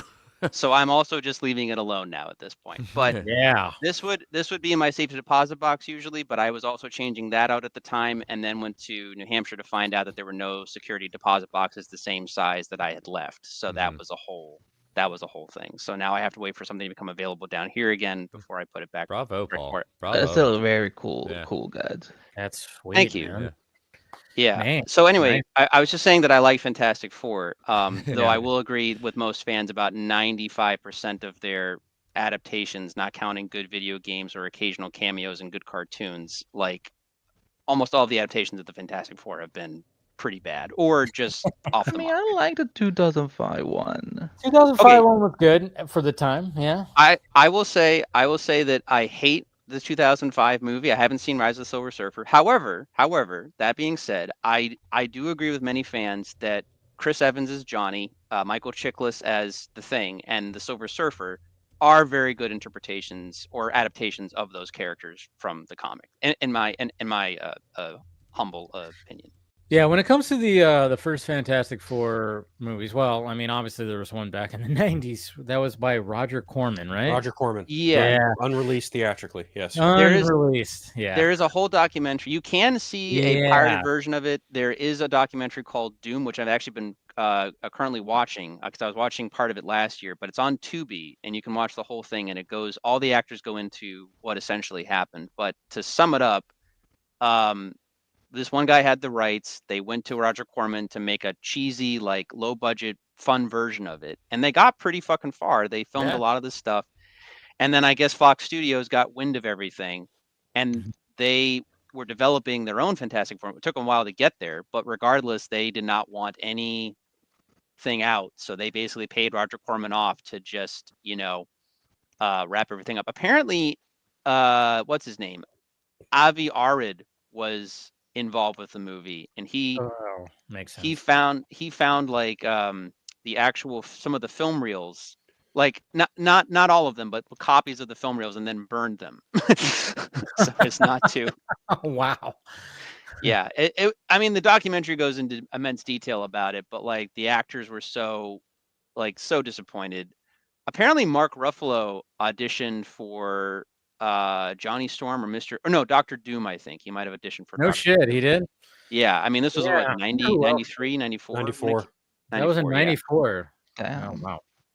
Yeah. Crazy. So- But when it comes to the 2005 one, I can enjoy that. The Silver Surfer one, the Silver Surfer stuff is pretty cool. Then it gets really cheeseball, when they're switching powers and then they all combine. No, I You put that. I mean, as a kid, that's so fucking funny to watch because Yeah. like Johnny is When having you the watch it time now, of you his kind of life. go, "Oh fuck!" But yeah, You know, I actually just saw a behind the scenes clip from someone watching the behind the scenes on a laptop. It's Tim Story, Ian Grufford, and Jessica Alba. and Tim Story's holding up a megaphone, and he goes, "Jessica, I am your father," like Darth Vader style, right? And he starts to walk away, and they're laughing, and then Jessica Alba just blurts out, "I always knew my daddy was black," and I was like, "Oh my fucking god!" Oh my god. Holy shit. I was like, and they're all laughing and having a great time. And I was just like, oh my God, you could not get away with something like that today. That's just too, I laugh for obvious reasons. Frowned upon in many circles. Very much. For sure. Definitely. Oh, for sure. But like just seeing that clip pop up, I was just like, no fucking way. Wow. That's wild. Yeah. Yeah. But I had heard that the Thing suit that Chiklis wears in both movies, I think, weighs around 60 pounds. So every time, he was, and I don't hate on that suit just because it was the time, and it actually Yeah. was pretty good for what it was. I mean, yeah, we can make fun of it now, but for then, comparatively had to to make what it we work. got with Fan Four Stick, yeah. God, yeah. Yeah. Well, and I still have never seen that movie. And I Good, refuse to good, see No. good. I lost a bet to a friend, and I had to watch that movie, and I'm like, I am never. You lost in a more bet- than a bet, my friend. I mean, I probably lost my life that day because I was like, No, it was so bad. I even called him like, please, I will do anything but not this movie. He's like, you lost, bitch. Now watch it. Well, when it comes to Fan Four Stick, basically, I mean, I think Josh Trank was trying to do something interesting, and Fox was like, "Nope, you got to reshoot a bunch of this shit," because the reshoots are very noticeable. Because Kate Mara's hair, they had, I mean, she might as well just been wearing Jessica Alba's wig. Yeah. When during because like her hair was like completely different, so they had to put a wig on her, so it stands out so terribly. And but I would say, like, I get what Trank was going for. He was going for a little bit more of a grounded version. And I would say when after they get blasted and they get their powers and they wake up, that's probably the best scene, especially when like Reed wakes up. I mean, it's almost like a horror scene, like when they find out when they're like in that facility, and then Reed is like, I mean, he's starting to stretch. He's like, ah, and he's like, it's like body horror. But he almost. felt like he was just trying to do Fantastic Four, but as Chronicle. Well, I Yeah, mean, Maybe a little hired him. That's kind of yeah, because he did. Well, Yeah. he did do Chronicle. Yeah. Yeah, but I don't know. I thought like, oh man, if it kept this tone throughout, and I didn't mind like the opening of it too, and how different it was. Like, yeah, they're not going to space. They're not doing this. It's going to be like, oh, we're going to try to go to another dimension thing. I appreciated the attempt, but I just wish they would have just let him do his thing, so we could have just got what he wanted to do. I mean, Well, his Doctor Doom, however, was just. oh yeah, that was a little. shitty. Jeremy Slater, who did a pass on that script, talked about it, and Yeah. apparently in his script, he had like Fantastic Four trinkets like from the comics, like the Fantastic Car. Yeah, Herbie they actually might have shot been in that. it. There's like Yeah. shots. Yeah, yeah, and they took it out of the movie because it was. Yeah. It wasn't just Fox. Apparently, it was Trank. He was like, "Oh, fuck that. We're not doing this shit." Oh, Which wow. is kind of wild. Yeah, dude. Josh Trank has been on record saying, "Yeah, no one needs to see my cut of this movie. What Yeah. I did was fucking terrible." Yeah, Which- he was, Oh, All it's right. good to be self-aware. Yeah. No, I Yeah. remember hearing that too. He goes, nobody wants to see because obviously after all the Snyder Cut stuff, Right. I think it was when he was promoting that Al Capone movie with Yes. Tom Hardy. Yeah. That's Al the Capone, last yeah. thing I know he did, which wasn't a bad movie. It was fine. It's one of those like I watched it, not gonna watch it again. It was very well acted by Tom Hardy. But then somebody asked him like, yeah, would you ever want to? And he said like nobody wants to see. Yeah, I remember that interview. He's like, I remember the people were tweet saying like, even.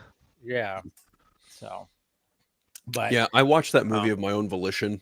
I Yeah. didn't see it in theaters, but I saw like, it in theaters. oh, I'm okay. so sorry. So Eh. I mean, it was I just don't- more I out of don't care. curiosity, like like how bad is this movie truly, right? Like that. And that's kind of where I came into it, and I remember just by the end of it, just being like, wow, they just dropped the fucking ball, like Oh, totally. big They time. totally like, did holy because they're like, shit. hey, we're gonna go back into this other weird dimension. They're gonna fight Doom, and it was really bad. And then of course Yeah. they did that whole Yeah. thing where they're at the facility and they're all walking together, and then the thing goes, yeah, we're pretty fantastic. And then Say it he looks again. over like, huh? Say it again.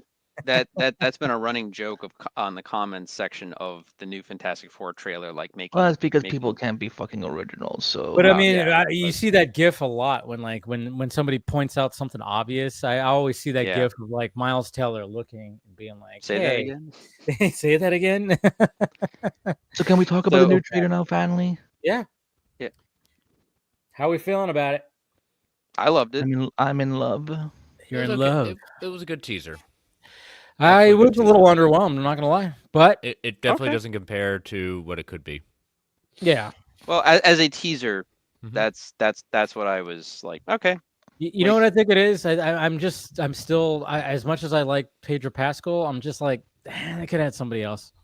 I think it's hard for me because like I even said it when I was kind of breaking it down. I'm like, man, I mean, is his mustache like in his contract? He can't shave that fucking thing. I mean, Are you it's like actually mad about a mustache? no, but I'm just saying like, because when I see Reed Richards, he's clean shaven, he's got all this stuff, and I'm just like, but it's like, why does Pedro Pascal never not have his mustache? Have you He not didn't. He seen did it. the He did in recent Wonder Woman comics? '84. He did in Wonder Woman '84. He did shave his mustache. Maybe But more after that, recent he was like, Reed "I has do it like again." beards and mustache and stuff. Yeah, you could do Yeah. that, but As- you know, as pointless as Wonder Woman '84 is, I feel like it was intentional for Max Lord to have a clean shaven face because his character wanted to appear more American because he has that voice that he uses Yes. for like the Mhm. advertisements, and then he has Could be a more good. normal Yeah. sounding voice. Yeah. Yeah. So I Or mean, good, could be but that. better. But no, I feel like they let Pedro just kind of be natural for Yeah. the most part. I've said to many friends of mine that I feel, at least with this interpretation of Reed, that I mean, Pedro, I think, is a very good and talented actor. He can act different roles and everything, but he is a naturally charismatic person or True. actor. And in my opinion, this is kind of that idea that MCU-esque, like well, it's like Tony Stark, right? So Tony Stark, before the Iron Man movie, Tony Stark in most of the comic books, he's not a bad person. He's just sort of a douchebag asshole, but he's one with a heart of gold. And that's He's like that was the- well-meaning, very Yeah. well-meaning. well, that was the point of the character. And Robert Downey Jr. does play that aspect of the character, but he is a naturally charming actor, and he brought that authenticity to the character. And then it was so popular and it worked so well, they even kind of readapted it into the book sort of and made Tony lean more into his charming, part of his personality and stuff like that, because they needed it to relate or, connect with like a general audience. And I feel to a degree that's probably what they're going to do with Pedro, because Reed's even harder, because Reed as a character and the way that he's written and drawn and everything else, he's very autistic coded. He can be very cold. He can be very distant. His mind is always on the next problem that he wants to solve. Goes to his power set. He gets stretch powers because he can stretch his mind, and he doesn't understand. That's why Sue's the heart. Sue's going to hold this family together. Yeah. Yeah. And speaking No, of Sue, and Kirby. No, yeah. She literally. I looks know. like I'm not. Sue I can't Storm swoon, off- Andy. I know. no. Well, as long as you just don't swoon over her looks and actually remember she's a But you person. can swoon over it. Okay. She is A the most legend. powerful I was gonna member of say, the Andy, fa- I of the know. team. I can't do it, but you. Okay. No, I Go said ahead, Paul. first of all he's alleged, and also it's not just because how he looks, like you were trying to pay me as last time I was on here. So So but you're no, but making a statement? I get it. Vanessa Kirby is mother. I will fucking Gorgeous. give her that. Yes. I saw like there was like someone had put like a side by side like something a shot from the comics and her. I'm like, holy fuck! She literally jumped out of the comics. Like that's like amazing. She looks good. I just the way that they cut the trailer when she does like her force field thing, she does like a shot and then they cut to her like close and she's in a different position and I'm like, why'd you guys cut it like that? It just threw me off. I'm not. It's just a little nitpicky, but Yeah, I know. But it was weird. Yeah, it could just be a a trailer shot. It totally is. I don't think that's how it Yeah. is in the movie. I'm just wondering, Yeah. why did you guys cut it like that? Why didn't you have something in between it where it's like showed something and then it went back to her and she's in the different pose? But it's jarring. I was like, oh, it just went from like she's like this and then she's like this, and I'm like, oh, okay. You guys should have Yeah. put It's something in right in between between scenes, there. It's in between whatever cuts and scenes they're Yeah, doing. but I'm like, I'm She's- just like, hey, this is Marvel Studios. Come on, editors, let's not do this. Anyways, Yeah, what were you gonna say, she's Paul? probably protecting herself from Mole Man or something. Oh, yeah. I want to say that for a later trailer. That's my guess, if For I sure. were to make one. But Yeah. no, they showed everything they needed to No, show. she's protecting her from the crowd that's just going to hate it because a woman's going to be the lead of a Fantastic Four movie instead of Reed Richards. Get ready for that. Mark my Yeah, words. but in any Fantastic Four comic, like Reed is always in the lab doing something. Sue has to literally go from room to room, get the two children, Ben and Johnny, and then go With the balance, get yeah. Reed, and then they all meet up and do their because thing. she's invisible to Reed. Nah, It's true. No, she was making out hardcore with that man in that Oh, I know trailer. that, but that's when he'll pay attention. Yeah. No. I mean, if he's really that smart, yeah, he absolutely would pay attention. Well, so Phil and I were both discussing the trailer after it had come out, and we were both debating about where or how far along the team is at this point with, like, especially the kids, if Franklin is even actually in the movie or not. And Phil, I mean, do you want to talk about that at all, or? Well, first of all, I really like the trailer. Yes. I very much stayed. I didn't stay up, but I woke up at the ass crack of dawn at 3:45 a.m. Pacific Standard Time because like everyone thought. I thought it was going to drop at 4 a.m. We had. It did not drop for an additional hour and It said 10 coverage minutes. begins. It didn't say it was dropped. It said coverage Thank begins. you. Thank you, so Professor Chris. I appreciate the lecture. Really appreciate Details it. matter. I'm so glad. I'm so glad I did not. I thought about waking up for that, but I was like, fuck that. I'm not waking up. Listen, you, Phil. I had the pleasure of seeing the footage used in this trailer at Comic-Con. That's right. So you saw that. you Yeah. did. So to see it reused here, number one, I think that's a really great way of not showing off anything from the movie, but having material for the movie.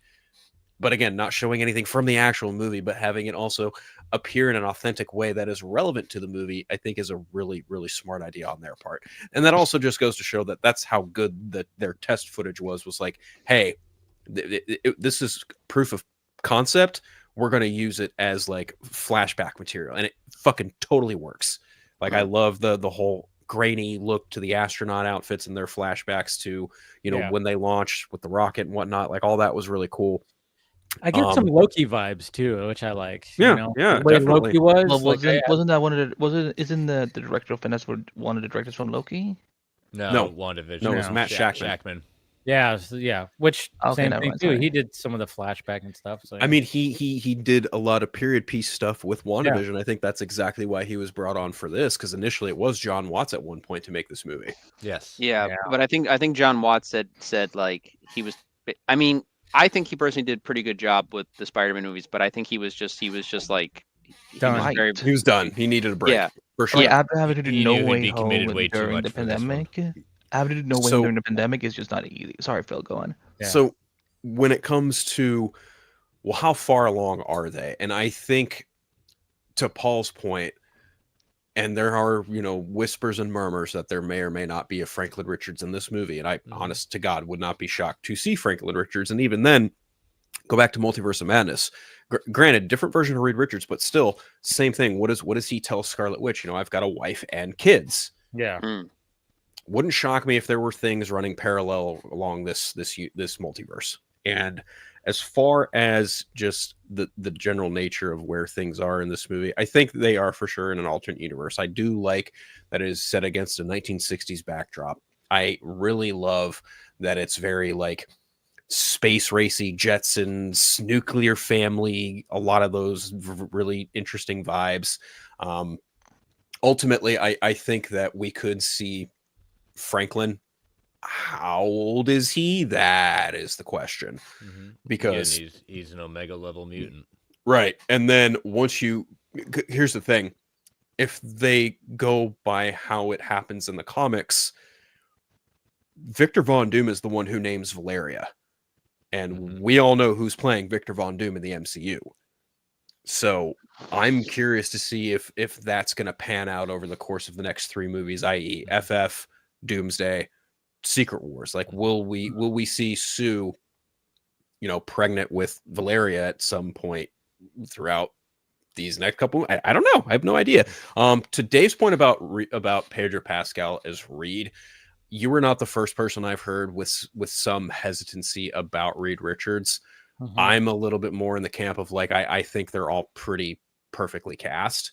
Okay. And I'm not at all like, I don't give a shit about the mustache. I'm just, it's fucking whatever, It could be worse. It could be Justice League.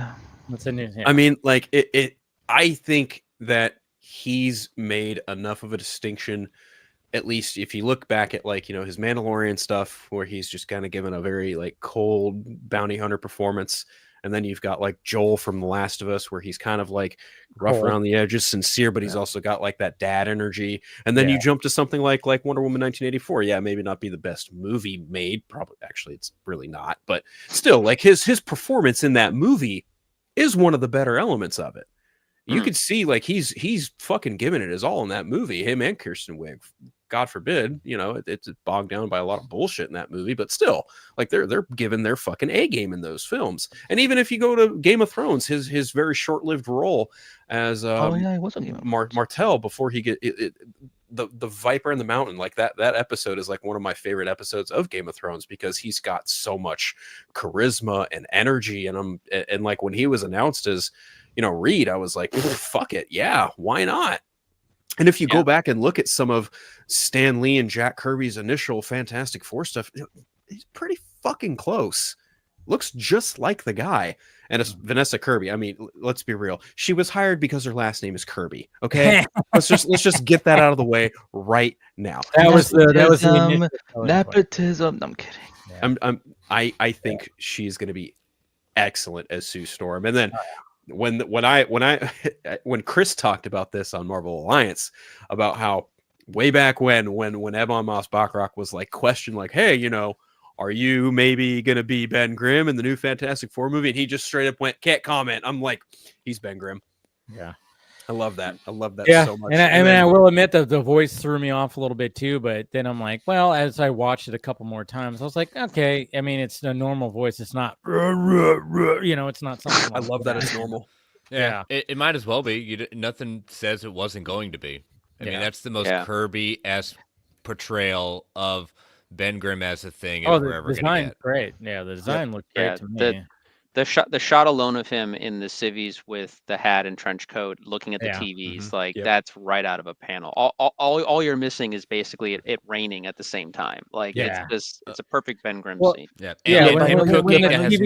and him cooking has nothing to do with the bear. Ben Grimm is one of the cooks. I know, but yeah, I was just gonna bring that up. Like at the same time, like when he was cooking, I was kind of like, even in the Marvel universe, cousin is cooking. I love that. So. It's surprisingly enough, and I think this was also intentional, they did not show a ton of Johnny.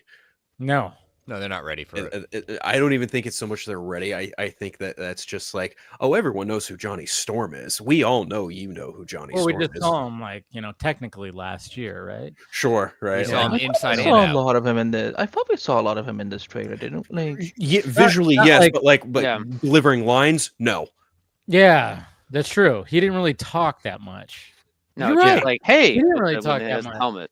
Yeah, it was basically just like him. You saw him, and then you saw him flying, and then you saw him flying. But that was a beautiful shot, I thought. When my god, that very so good. Promotion, I was like, that's a cool shot.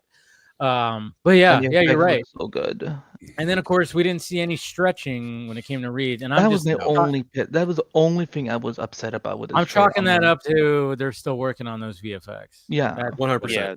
The stretching though too is like, I think it looked pretty good in Multiverse of Madness, but it's a very wonky effect. You have to be very, very careful. Yep. I mean, and it's very expensive to do. It's one of the reasons why Miss Marvel, being a TV show, they decided to change her powers to the more power set, kind of like a Green Lantern style, with like making the shapes and everything, as opposed to what she usually does.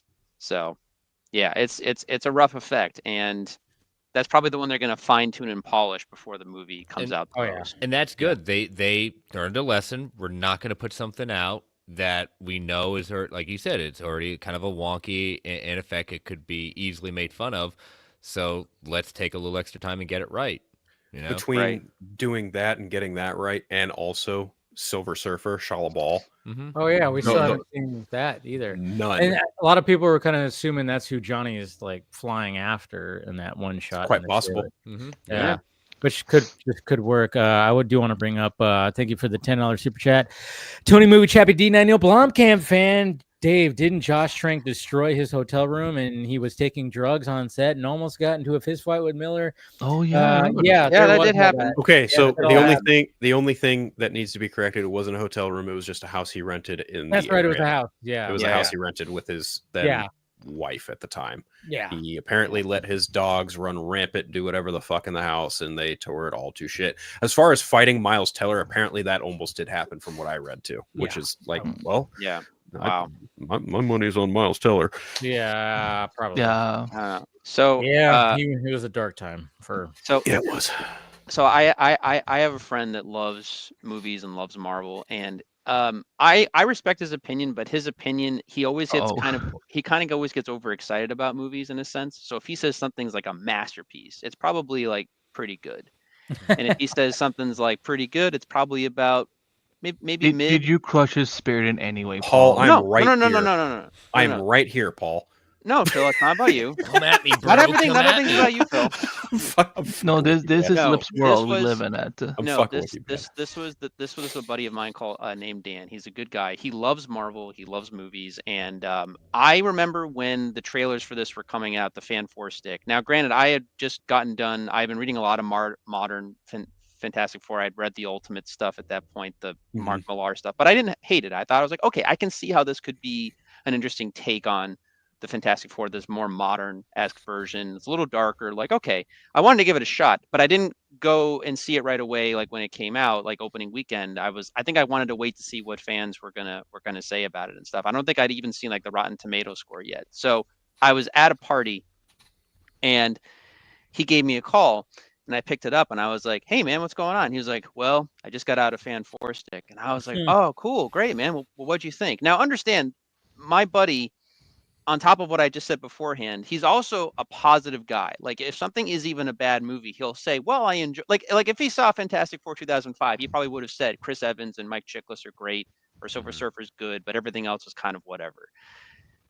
He said in no small words, with no other like me exaggerating, he said, I found no redeemable qualities in this movie whatsoever. And I said, holy shit, dude, it was that bad. like so I knew from that party and go after him and being like, let me help you. Like, what do you need? Do you need to be comforted?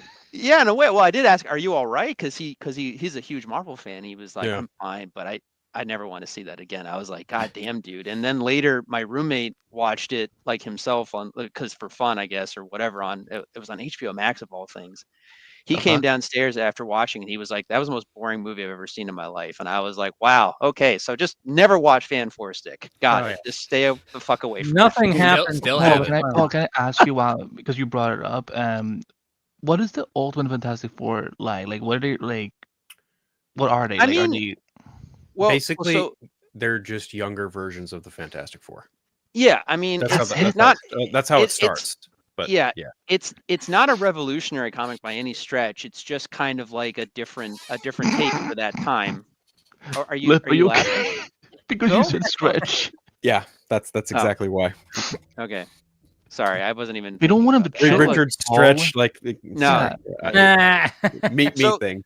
The one thing that is substantial about that run, though, and I don't think Mark Miller even made the choice for it. Oh no, now I'm scared. No. But the Reed Richards of that Ultimate Universe, the original one, he eventually goes on and becomes what's known as the Maker. And the Maker is actually now the one responsible for the current Ultimate Universe as it exists, with now the Ultimate Spider-Man, the Ultimates, and all this other stuff. So that's the one thing that you can take away from that run. The other thing, though, too, is that Reed and how he's written in the comic books, John Hickman did this whole thing called the Council of Reeds, and you actually find out that almost every other version of Reed, almost every other version is more in the pursuit of knowledge and all these other things over, the normal necessities of life, basically. The Council of Reeds literally all sacrificed their families or, distance themselves from their families to pursue Jesus. the pursuit of the multiverse and improving it essentially.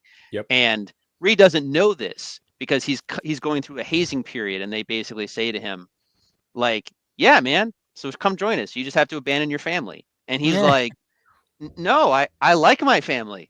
I love my children. Like, I love my wife, and Ben and Johnny, they're cool. Like why?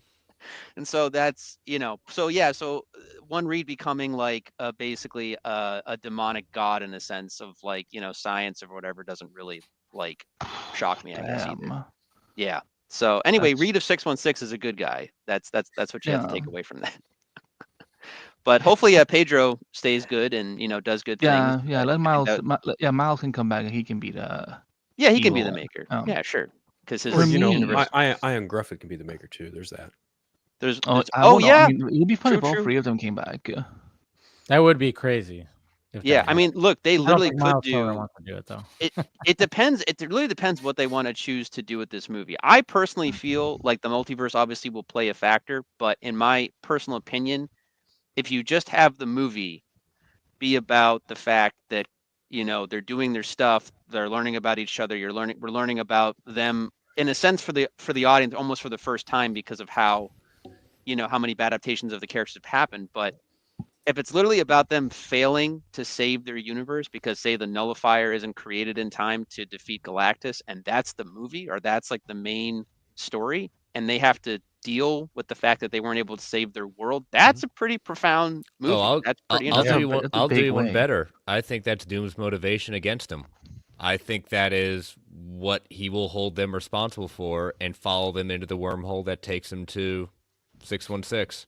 Yeah. Yeah, or eventually what helps create Battleworld. Yeah, I mean, there's so many different ways that you can go about it, but it's So- an interesting take. That's a big way to bring back the. I mean, like that's like a big way to like not only reinvent the Fantastic Four for the general audience, but like a big, whatever. Once we spend these 2 hours and we see them go through trauma, we're gonna be invested in these versions of the characters, and I think that's a good way to hook them in. I'm sorry, keep going. No, I'm fine. No, I can leave.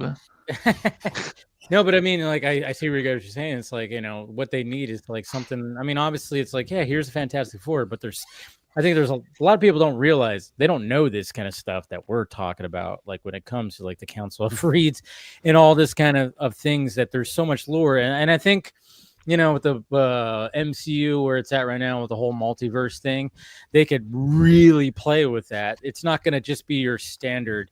Here's Fantastic Four. Here they are again for the 3rd time.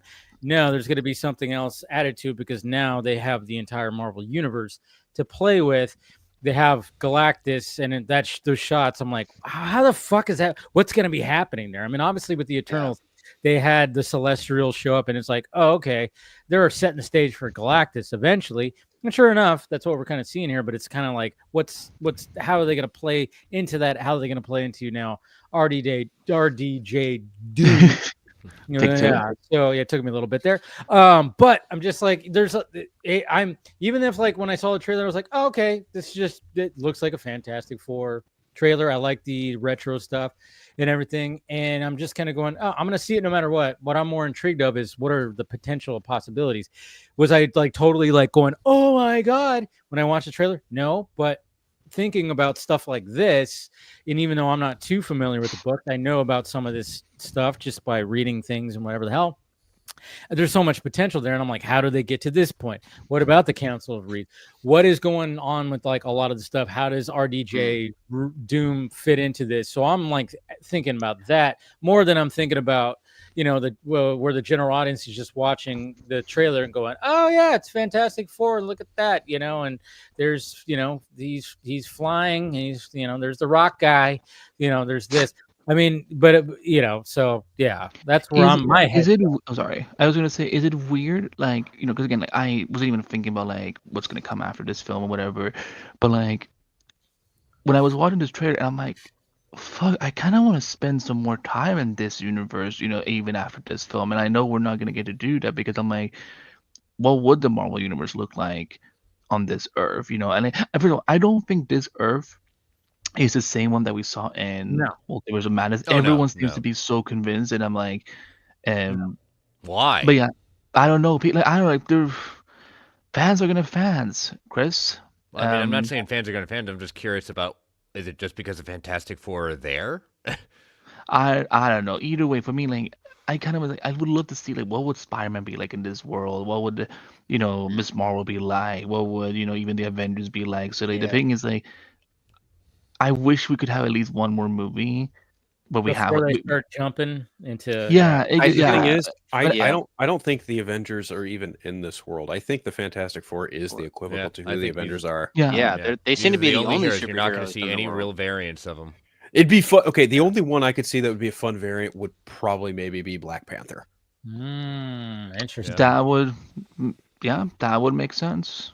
Because if I'm not mistaken, Black Panther was introduced in the Fantastic. No. Yes. Yeah. Nope, Yeah. nope. Yeah, he that's what I was. thought it too. Yeah, he Yeah. was. That's what I thought. Okay. So there Yeah. could be I something know. there. They could play with something right there. And then Tony Movie Chappie D9 Blanca Pan also said, "Who would you blame, Josh Trank or Fox Studios or both? Probably both. Both. Yeah. I Yeah, mean, definitely both. It was not a match made in heaven at all. it was like a 60-40 Trank Fox. I mean, Yeah. Fox probably shouldn't have hired him to begin with, but at the same time, Yeah. like they let him run rampant, make the fucking movie, and then Fox had to come and be like, okay, how the fuck do Well- we fix this?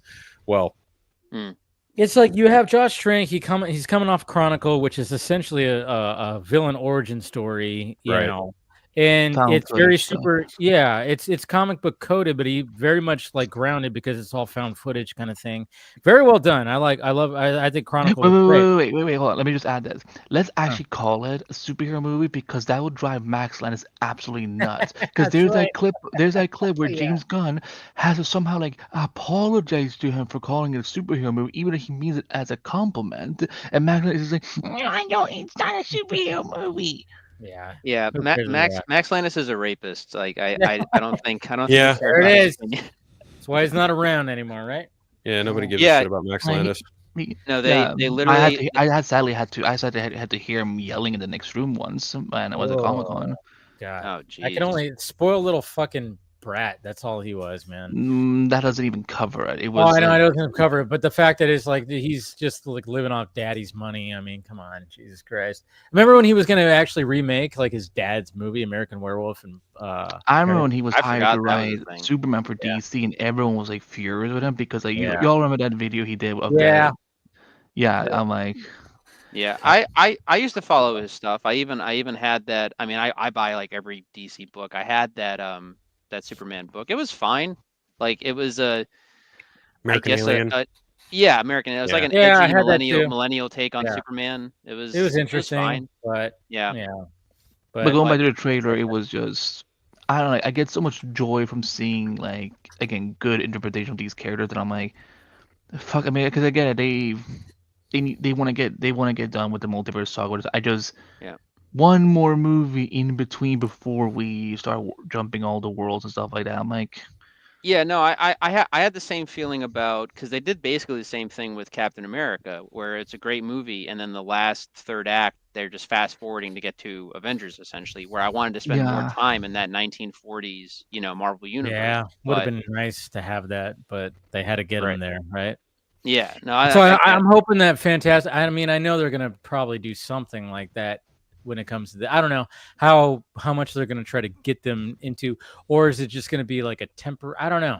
That's what's gonna be. well, the interesting. thing because they're in Doomsday, it means that something Yeah. has to happen at the end of this film to That get them leads in to there, that. and then I mean, Yeah. and of course after Secret Doc Wars, Brown everything. shows up and says, "We got to do something for a bunch The of bunch of kids, Reed. kids. We got to do a bunch of stuff for a bunch of kids." Yeah. I don't know. We'll see what happens. Maybe. I mean, they'll after just take Secret a- Wars, everything is just going to be one timeline anyway. So it's like, That's. I mean, we can kind of worry about that too, because, like I said, I mean, when it comes, that's what's funny. I mean, I even expressed this too when it comes to like the July movies of this year. I mean, you got Superman that's trying to really just, really start off the DCU, and we hope it's gonna do that very job. Most of us, at least. And then you got Fantastic Four, which is I mean, everybody's been waiting for it. It's finally here. Now this is like, hey, it's the first family. How is it gonna be? Like, MCU's been kind of up and down in the past few years. And then of course you have Jurassic World Rebirth, which is now just like, hey, we're reinvigorating the franchise. Remember when we were like, hey, we're going to wrap this up with everybody coming together in the last one? Well, it made $1 billion, but people didn't really like it that much. So, hey, here we go. Let's try this. So you have like 3 franchises kind of just like trying to reinvigorate themselves in the same month, which is kind of crazy. And then you got Smurfs. And then there's What? Smurfs. Yeah, there's Smurfs, Jurassic Park, 10, Superman. This is the 10 of a movie. 7 actually. And then go on. Okay. no, I was making a joke. I have no idea what number it actually. I've never seen those Thank films. you. I had no ideas. Yeah. So Superman and then Fantastic Four on the July 25th. So yeah, it's a packed month to say the least. Yeah. But I'm excited to be hanging out in the theaters a lot. Me too. This summer. Yeah. I'm gonna see all of them. I'm not Smurfs. I probably will pass on No, Smurfs. but You have- we all know you make wanna make do it a a double reaction to feature. it. It could be fun. Again, like I mean, Home it could Depot did be. back I in don't the- know. Maybe I will, because I did watch Smurfs when I was a kid. I watched the cartoon. yeah. Oh, Exactly. I love the 80s cartoon. I always thought that was good. But again, I'm confused. I didn't even know this was happening, and then I saw the trailer for it, and it's like, why do they keep? What is their thing with wanting to throw the Smurfs into a live action world? Why don't they just do a 3D animated movie? Did they do Because that? they're Did still- that I happen? think they did do They're, that. I they're, think they they're did still do trying to that make one. fetch happen. That's basically what Yeah. it is. But I mean, they can't get Okay. away from that. It's always I that. love that you quoted.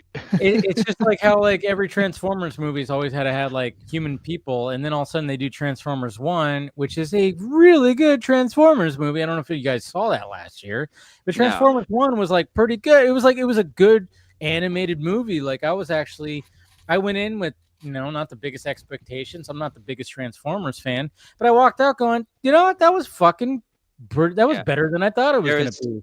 There was 2 problems. One, the trailer for that movie, Transformers 1, was god They awful. fucked it up. Like They fucked it up. They fucked it yeah, up. I wanted to kill myself every time they played that trailer in front of a movie. It was bad. The second thing is that I thought they started off kind of in a good spot with let's be honest, the semi reboot of Bumblebee. I thought that was solid. And then they went right to Rise. That's the only one I've ever saw out of that. And like, I'm like, Yeah. if all the other Transformer movies could just be like Bumblebee, I will tune into this franchise. Right. And then like I didn't even see the Rise of the Beast. I didn't know why they were going to the Beast Wars stuff already. I was kind of confused by that. But that first Toys. 5 minutes of Bumblebee, that should have been the style and animation of Transformers 1 and should have all been on Cybertron. And you could have had it be the era of like that time between Bumblebee and whatever, the next Transformers was going to be. And like that would have been, I think, better. But at the same time, like I said, everyone who I know who have seen it that are friends of mine that like Transformers say it's a good movie, but their advertising was awful. Terrible. And something happened, was it 2012? Like one of my favorite guilty pleasure movies, and it is a good movie, is Dread. But I will tell you, the trailer that's for solid. that, the trailer for the for that next Dread movie looked like a fucking The Raid ripoff. Like it looked bad, and I saw it because my brother came to town and we had to go see something. So I was like, I guess we'll go see Dread, and I loved it. I told everyone I could that it was amazing. It was But, so good. It became a cult classic, which is yeah. cool, but at the same time, you wish that it was successful, so then it could have made more. But hey, we got Austin joining right now. What's going on, sir? What's up, guys? Sorry I'm late. Good. Just a little bit. Hey, It happens. It happens. We were talking about the Fantastic Four trailer, And, what did you think, Austin? Yeah, what'd you think? It was a teaser. Okay. There were things I liked and stuff. I obviously like the design of the thing. I don't like the CGI or the movement of it. I don't know. Like that whole scene where he's introduced with the little Herbie or whatever. The Herbie robot. Yeah. Yeah. I thought Herbie was cool. Yeah, he looked cool, but I don't know. There was something about his CGI that it looked very video game ish to me. I Like can see the that. style. I thought this was all practical, and then like they adding some CGI to it. Oh no, I could tell that was a lot of CGI. They got time to still iron out some things, Yeah, Yeah. I think hopefully it'll look better, but I thought it was good.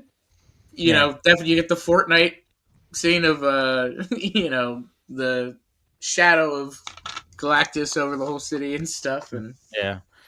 It's going to be interesting how that whole plays out. Like, At least there's it's a not lot a of questions. The snowstorm. thing is, it's just like I'm just intrigued by the whole everything. Like, okay, so what's the? I mean, because again, it's a teaser, just like the Superman trailer was a teaser. Yeah. We don't know the initial plot. I mean, when it came to Jurassic World, we kind of got the plot. Where it's like, oh, we're going back to the island. There's that part of the island that they were, doing some crazy shit. That with these dinosaurs, they didn't want to put them on the fucking I thought regular this island was because going for they're a Trump fucked up. impression again. The what? I thought it was going to a Trump impression when you started No. doing that. Well, that was kind of good. Yeah. These dinosaurs, They're on the island. They're eating dogs. They're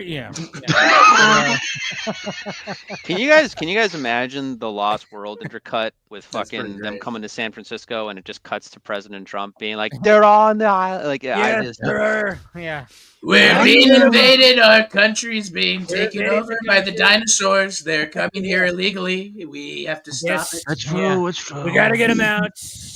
They're settling in suburbia, Yeah. In suburbia. There are raptors in the homes of. But then it actually cuts to the scene where the T-Rex eats the dog. You don't see the dog getting eaten, but like the dog house is hanging off. Like, Oh and my it's like, God, oh you're shit, they giving really me are an eating the idea. dogs. You might This give got me an dark. idea. Let's go. You might give me an idea for some kind of video right here. We'll just have put that, we'll just and then we'll just they're put this eating in the Chat G- dogs. we just have to put it in Chat GPT and we'll see what kind of screenplay we'll come up with. Oh, I don't know. You might have no. just gave me I might have to. I think I'm about to write that. No, I mean, yeah, take it. I don't care. Go nuts. Yeah. I don't know. I just thought. Yeah. I don't know. We'll see. But yeah. But when it comes to the Jurassic World again, I'm just kind of like, all right, I'll watch it, but I'm not hyped for it. I'm intrigued. I'm like, okay, where do you take this? But I was interested when it came to Jurassic World, like what they were doing. Yeah, I get Dominion was supposed to be like the, hey, we're kind of just bringing the whole gang's here. We got the old gang, the new gang. And I think that was what sold that movie. And it just didn't quite work. Like I remember watching it and it was just, it was just not that great. My ex got drunk. She didn't even care about it. And it was just kind of like, it was just not even like a great, Our theater was actually laughing at a lot yeah, of things. there's a lot of those because it kind was of so small moments. Yeah, but not intentionally funny. They were like, "Oh, this is bad." They're Like, laughing at it. They're not laughing with it. Yeah. I It's just saw been like more- I saw Fallen Kingdom and Dominion, I think, like back to back, like after Fallen they Kingdom left way- theaters. Yeah, I don't remember which one was worse, but I'll tell you Fallen this. Kingdom, way better. Okay, Yeah, I love Fallen really? Okay, because thought it I'm was thinking better. like it can't be worse than dinosaurs running around a haunted house, right? Like, I mean, that's my opinion on I the whole thought that thing. was cool. I agree. I like The that. whole whatever that Velociraptor slash. Yeah, there's whatever one the good hell shot I of the Velociraptor with like the bed sheets or the curtains or something. I Yeah. think. Yeah. Okay. I'll give you that. I'll give you that. But then like Sorry, I was gonna say I've seen again. I mean, I've never watched the Jurassic movies at all growing up, and again, like I don't intend to, but like I've seen some mixed reactions to this trailer. But I'm thinking in my mind, at the end of the day, like kids are the ones these Jurassic films are really for the kids, and I'm like, and I'm we're happy talking that about they get it. dinosaurs now. Fuck. No, we're not talking about Avi Arad. We're talking about Jurassic. No, sorry.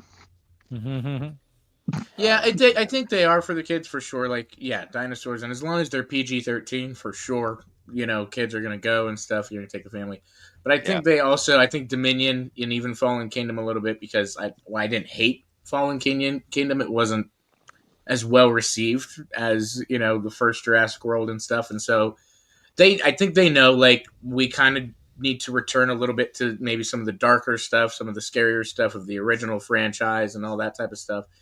So I hope, like my big interest, I'll be honest, for this is the big, they said they're doing the big raft river scene where, the T-Rex is supposed to be sleeping. So I deliberately bought, or rather I used one of my tokens in Audible just to get the Michael Crichton Jurassic Park book so I could listen to it to and from work, just because I want to see how this scene plays out. Nice. Yeah.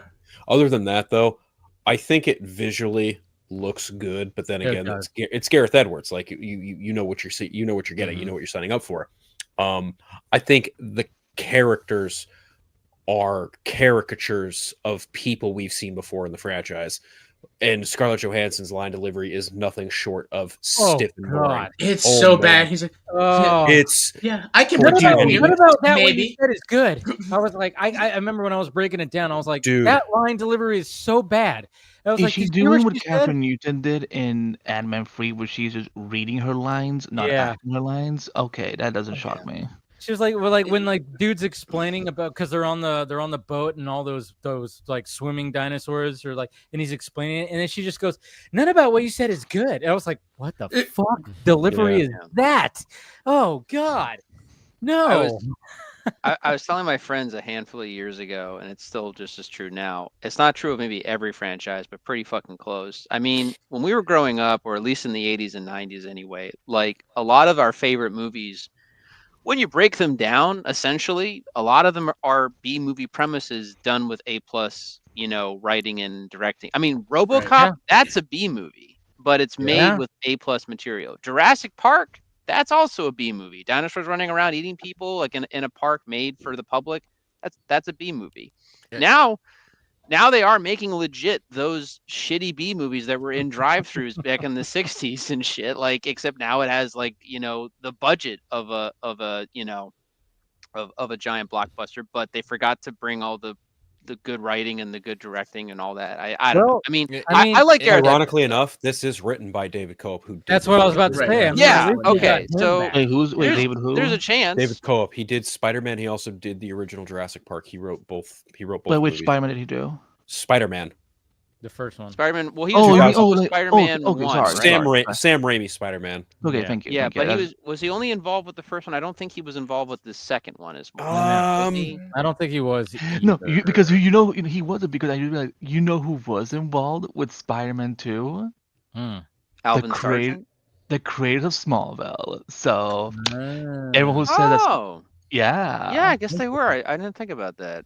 I guess they did work on that screenplay. Huh. There was Okay. like a whole thing. There was a whole thing when it came to Spider-Man 2. Like Tobey Bits and Maguire misses, was, there was a whole thing like when it came to the production of that where like apparently Tobey Maguire, I mean, they were gonna go a whole different direction. They were gonna have Jake Gyllenhaal replace him or something, right? Yeah, and Tobey Maguire was gonna walk because he just wasn't. He was like, I'm not down with like where you're gonna go with it. So he was gonna walk, and they were like going, well, we can get Toby or we can get Jake Gyllenhaal, and then Sam Raimi was like, all right, well, let's switch it to where Peter is like, having trouble with his powers and all this kind of stuff. And they all just kind of like agreed with like, okay, yeah, let's take it this approach. And then Toby was like, all right, I'm good now. But yeah, there was like a whole like drama before they even got involved. I forgot exactly where the story was going to go, but Toby did not like it. Sam Raimi did not like it. And Toby was like, I'm going to walk. And yeah, it was kind of interesting. I forgot exactly where it was going to go though. I wish I remembered that story detail when I heard about that, when I read about that. But Spider-Man 2 to me is one of the only movies that I can have a memory of, because I remember the trailers were playing everywhere for that movie because it was this big. And it ended up being one of the best like fucking superhero movies too. It's like right, but I was surprised because the trailers gave a lot away. Like they even had the scene where Harry like unmasked Spider-Man in the apartment, and I was like, "What the fuck?" Yeah. And that even sounds then, like Sony in a nutshell. Of course. but even then, like the movie is still one of the best Spider-Man adaptation, up there with the Spider-Verse movies or the better moments of the Tom Holland films. So it's like, I don't know, but yeah, no, I did forget that the Smallville guys were actually involved with the screenplay. Yeah. Andy, so thanks for bringing that up. No worries. I always love reminding people. Of course. Yeah. Got it. All right. But when it comes to those, I mean, the Fantastic Four trailer, like I said, I just was kind of like, oh, okay. It wasn't like it's a anything good teaser.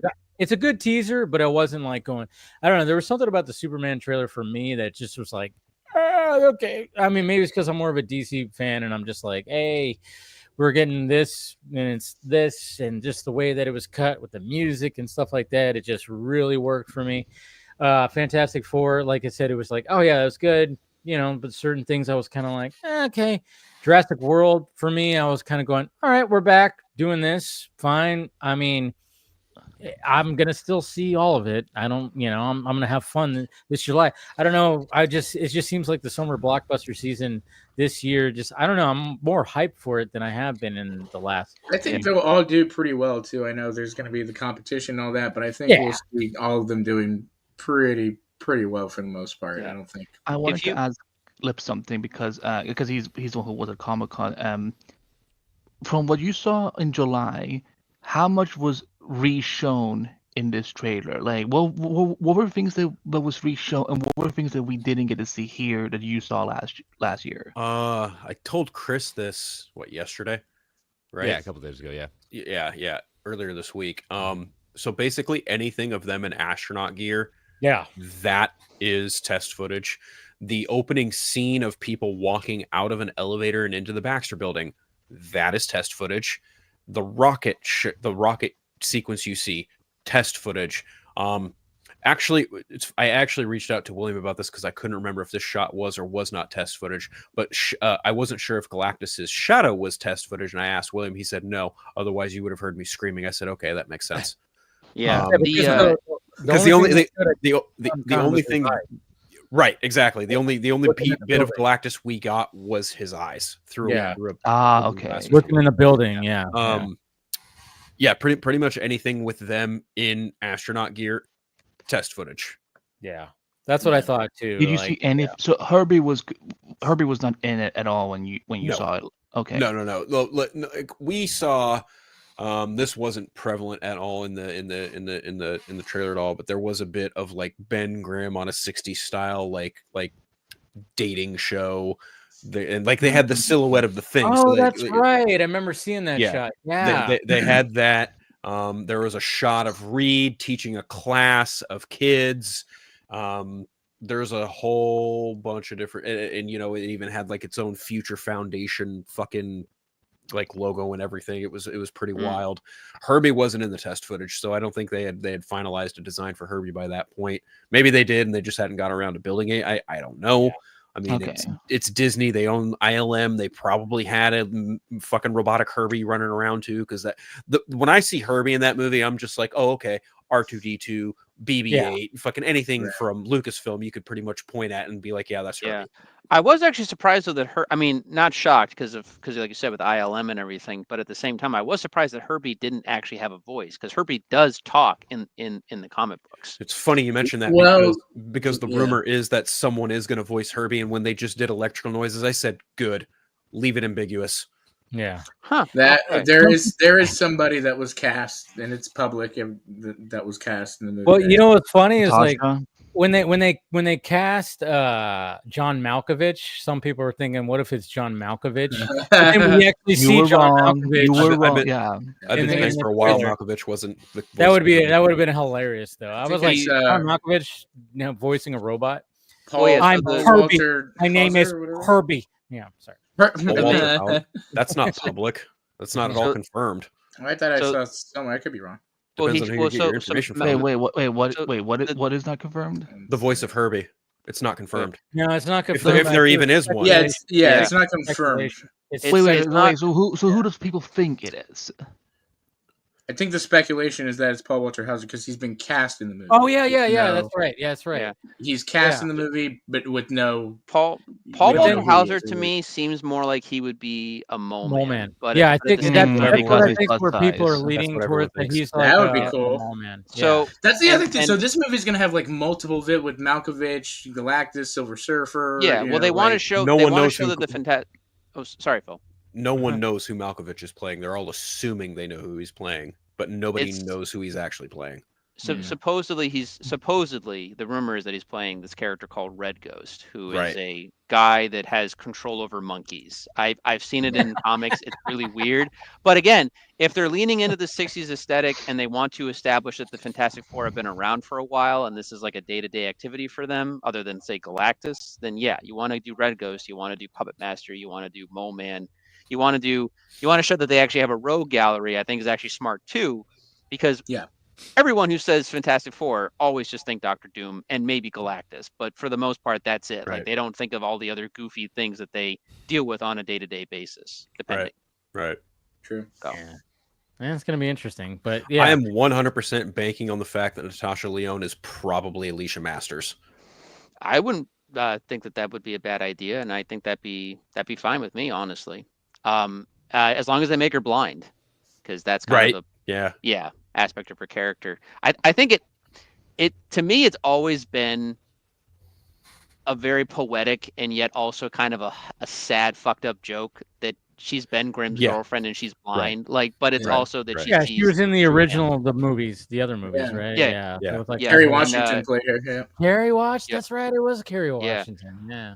I haven't rewatched those movies since, but I did see a clip, and it was during the wedding of Reed and Sue, and they're all getting ready in the back, and it's Johnny and Alicia and Ben, and she's like putting a corsage or something on Ben's jacket, and Johnny's making fun of Ben as he does, and like Alicia gives him shit about the fact that he's more jealous that Ben has actually a committed relationship, but that Reed and Sue are getting married. And I was like, oh, that's actually a good scene in like a really like cheesy movie and stuff. I was like, that's kind of cool. I'm like, and I hope that that's what they're gonna do with like this movie, that they have just really good character scenes, and that's the best you can hope for. Yeah, and then like I said, the aesthetic is pretty cool. I mean, I do like the fact that like we're getting a Superman movie that has its own like certain aesthetic that's not modern. It's different, and then of course this one has got the same thing. I mean, I would car had me like look even Oh, though car, I never played with cars as a kid, but for some reason I'm like, Sexy I need a little car. fucking toy right now. I don't know why the fuck this is. I'd be so excited. So it's a sexy little car. Yeah, it is. Yeah. I feel like the Superman movie is going to play modern to a degree. Like I think there will be like cell phones and things. But if a giant robot shows up and starts fucking stuff up and is like, bring me Superman, like I'll be like, yeah, that makes sense in this universe. Like in terms of what they. Well, I think that's what's gonna happen with the kaiju. It's like, oh, kaiju's here. Get him out. Get him. So it's gonna be. I don't know. Yeah, like I said, I think I did see. I don't mean to cut you off, Dave. Sorry. No, go ahead. Just something I thought about, like just as we're talking about it. I did see Sean Mayer the Viking, like comparatively say, like these two films feel kind of similar, and I'm not like trying to call them out or anything, but like I just feel that's to an extent a little true, but I think they are very different in that Superman very much is modern day, because James Gunn has outright said like this takes place X amount of months after Creature Commandos. It is very much in a modern day. You can see people with cell phones. You can see a whole bunch of different shit. He said something to the effect of like, there are multiple heroes. And I'm like, well, yes, that's true. There are multiple different heroes in Superman, accompanied with Superman. The Fantastic Four is literally the Fantastic Four. They are a family of superheroes. So call it multiple, sure, but at the same time, it's like, that's the fucking concept. Yeah. There's no reason for it. Superman is called Superman because it's about Superman. Are other heroes present? Sure. But is it called Supermen or is it Superman? Right? Giant monster? Okay, sure. Yeah, you have a kaiju in one, and then you've literally got like the biggest force of nature in Marvel Comics coming to lay waste to this world. I think the closest thing you could say that both films are intrinsically, in a way, tonally similar is the fact they are both science fiction heavy. That's literally it.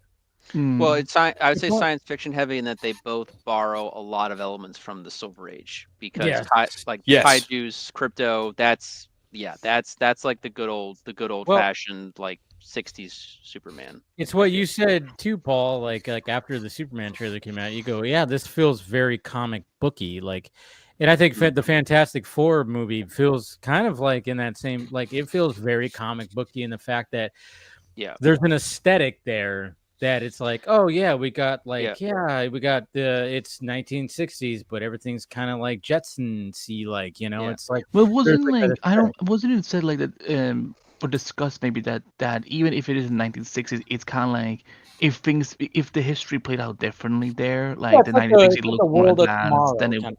Yeah. I mean, there's definitely. I can't speak for the movie's choices. I don't know of all this stuff, but it definitely looks like some of Reed's inventions and stuff I've already taken, taken place in modern society. I mean, like Phil was saying earlier, it seems like the Fantastic Four are the only heroes in this universe. But even that shot of the blue car, that looks like something that Reed would have invented or is in this aesthetic and in this world. But yeah, I will say this: the Fantastic Four seems like it's playing it very, straightforward and with a straight face, which is what I prefer. But at the same time, the aesthetic is so like 60s and 70s, but of the Silver Age. If something like Red Ghost or Mole Man popped up, it wouldn't shock me. Like I'd be like, no, this fits into this world that they've created. So yeah, some people were saying like they like, because I posted the shot of the Thing, and I was like, I asked on Twitter, what were you thinking about that? And most people were like cool with it, but some people were like, I wish he was like bigger, like he was like Hulk size, like big. And I'm like, okay, I know there's some people that are just like that want that huge, that huge thing. I mean, but when I think about that, I think Chris and I might have even talked about this once or twice. Chris might have even talked about it on Marvel Alliance. Like sometimes Thing is drawn to be slightly smaller than the Hulk. Sometimes Thing is drawn to be equal size with the Hulk. It's just kind of like, pick your artist for the Thing. There you have it. It's literally that simple. I will say though, I hope to God that there is some kind of scuffle between the Thing and the Incredible Hulk in one of, if not one of the two next Avengers movies. I want to see the Thing. I want to see Ben Grimm say it's clobbering time and fucking wallop Hulk. I want to see that fucking happen. Yeah. So what I want is when the Thing comes with Earth 616.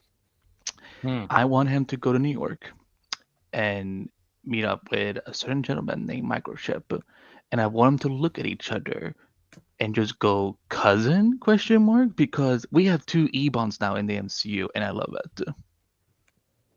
Okay. He was on Punisher. The Microchip, yeah. Okay.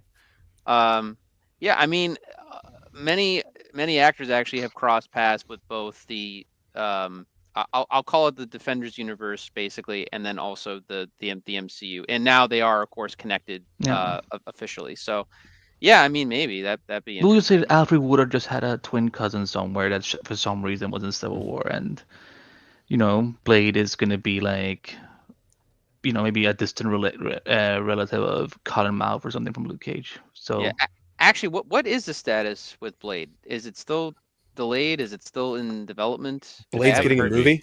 It's a fake movie. Blade's getting a movie? The Blade video game, I believe it's still in early development. It's probably going to come out before any Blade movie ever comes out. Since day one. But yeah, it's definitely not going to be because there was some, I don't know where the fuck I read this. It must have been one of the other scoopers who said this, but like now they're saying that the Blade movie is going to be Mahershala Ali and Wesley Snipes, and I'm like, that was the last rumor that I heard, but I don't know. Goodness I do know that his appearance in Deadpool Wolverine made a big deal. That's why people are saying that. Yeah. And I even like went, why not just have them pass down the literal sword? But then I'm like, maybe that would be stupid. I don't know. But at the same time, people. What would be stupid, Dave? Is putting Blade in Eternals movie for some reason. Well, we heard the voice, right? What's funny is Mahershala Ali got so fed up with waiting for Marvel. He's like, you know what? Fuck you. I'm gonna go ride a dinosaur.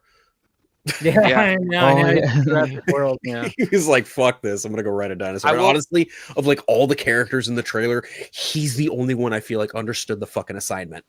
No one's dumb enough to go back to that island. Sorry.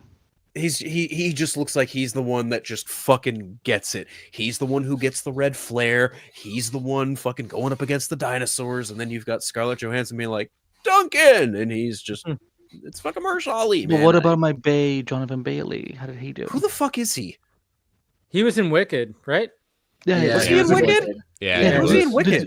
He's Fiero dancing through life. Dude, I watched this movie like fucking keep going. This doesn't ring a bell. He's the guy from does not ring a bell at all. He looks very different because he's got short hair and the glasses and a beard and everything, and so he definitely looks very different than he does. Still not ringing a bell. So the guy from Bridgerton. Didn't watch it. That's really not going to help Phil Yeah, out. that's Okay, fair enough. Fair enough. Oh, he was in Bridgerton too. He's Okay. he's like one of the lead characters apparently. yeah. News to me. I don't know why, but when you guys made that joke, I just immediately cut to Phil wearing exactly what he's wearing right now, watching Bridgerton and just eating popcorn and just crying for some reason. I don't know why, but like that image. Do you want me to put on the asshole crown? I can put on the asshole crown. No, don't put on the asshole crown. You're fine. I'm All right, sorry. all right. I'm sorry. I'm Why- sorry. Why would he cry for watching Bridgerton? I mean, like, you know. I don't know. Like that's where my mind went as just a joke. Like it's a funny image. You know, like I It don't. is a funny I image. think He I would might- never you know, he picture might find it actually actually happening. pretty endearing. Maybe he'd be like, oh damn, this time frame was like that. You know, this was something. I'm Yeah. gonna watch a single episode of Bridgerton, and if I'm not crying, I'm gonna send Paul a selfie of me in my asshole crown, being like, "I'm not fucking crying, Paul." Yeah. All right. You're wrong, Okay. Paul. Disappointed. Promised. Disappointed. You Disappointed, Paul. tears. Instead, I I'm mean, just it's- really angry. Yeah, I hear that show is very chaotic, at least. Like, or you know, again, shippers love it. So, you know, Yeah. what do I know?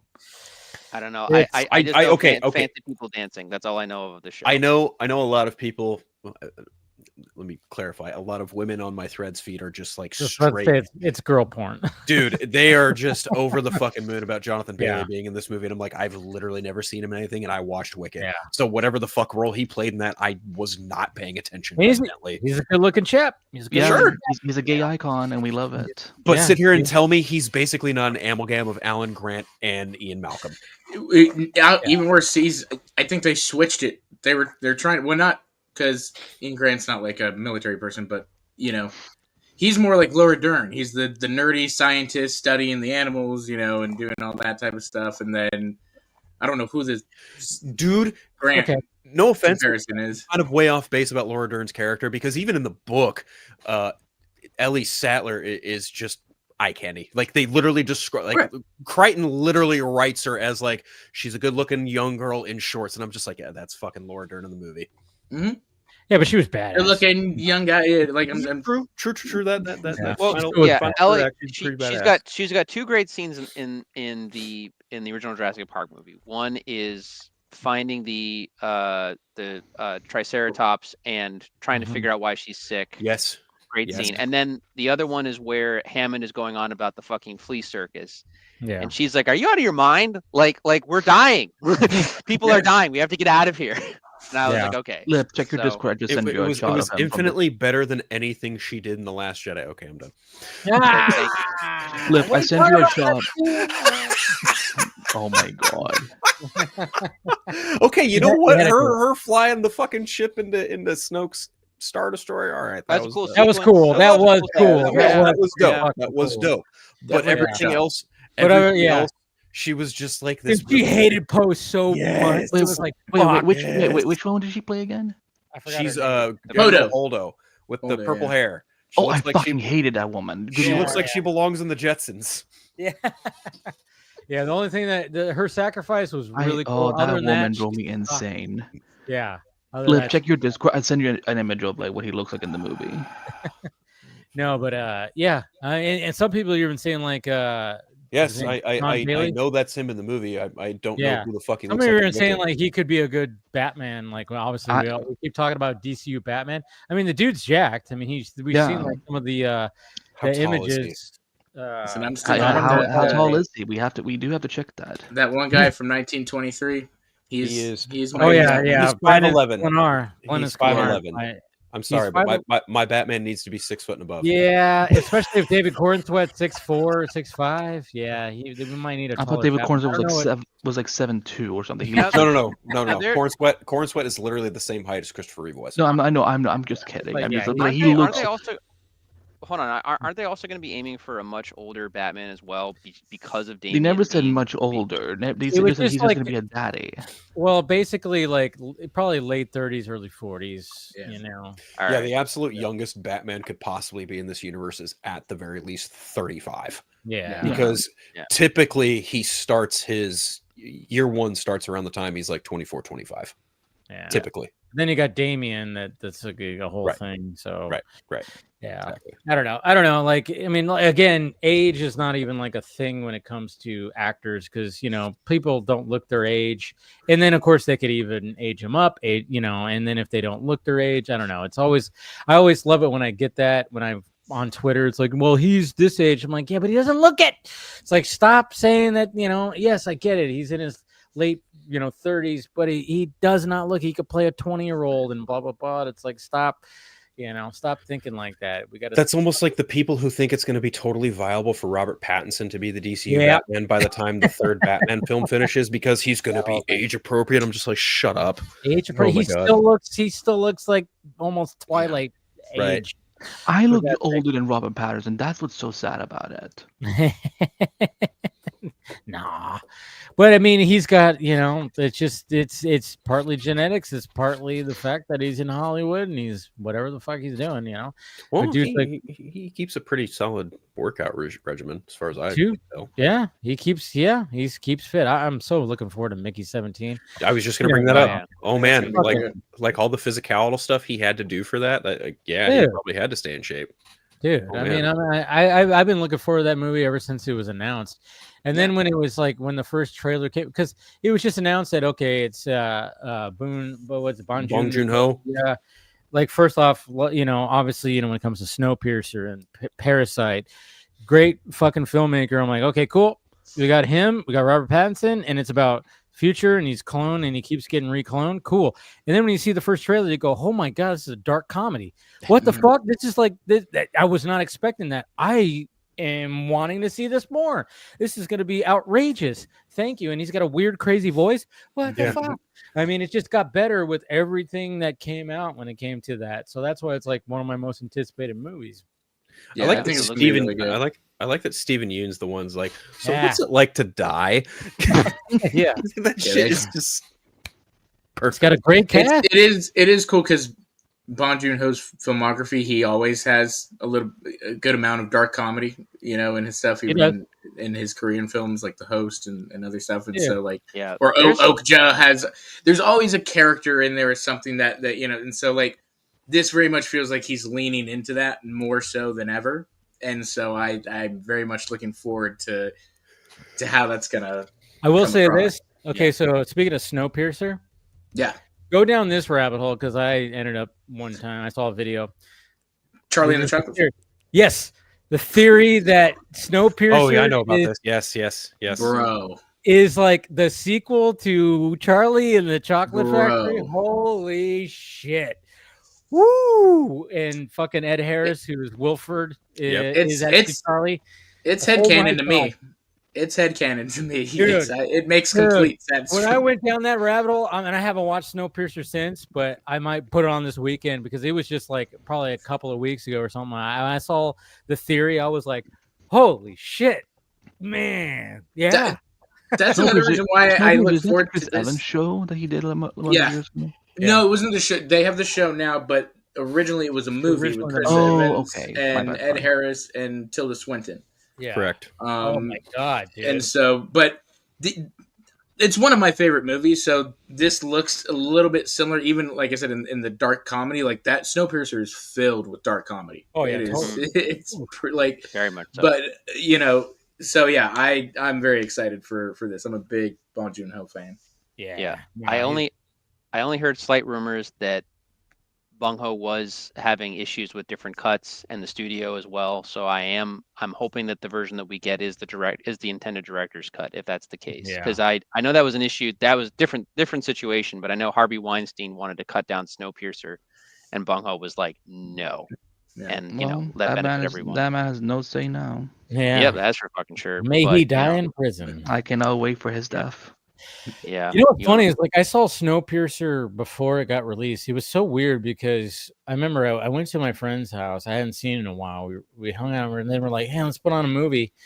And for some, she had one of those, some kind of, service that had just movies, and I was like, "What the hell is Snowpiercer? Let's watch it." And I was like, we were both like, "What the fuck? This movie's insane." And then I was like, "Wait, this was released internationally, but it's not released in the States yet for another couple of months." Like, what the fuck? Like, I was it was so weird because I remember I was like, well, I'm gonna put a review out because fuck, this movie's not even out yet, and I'm like, I felt like kind of cool.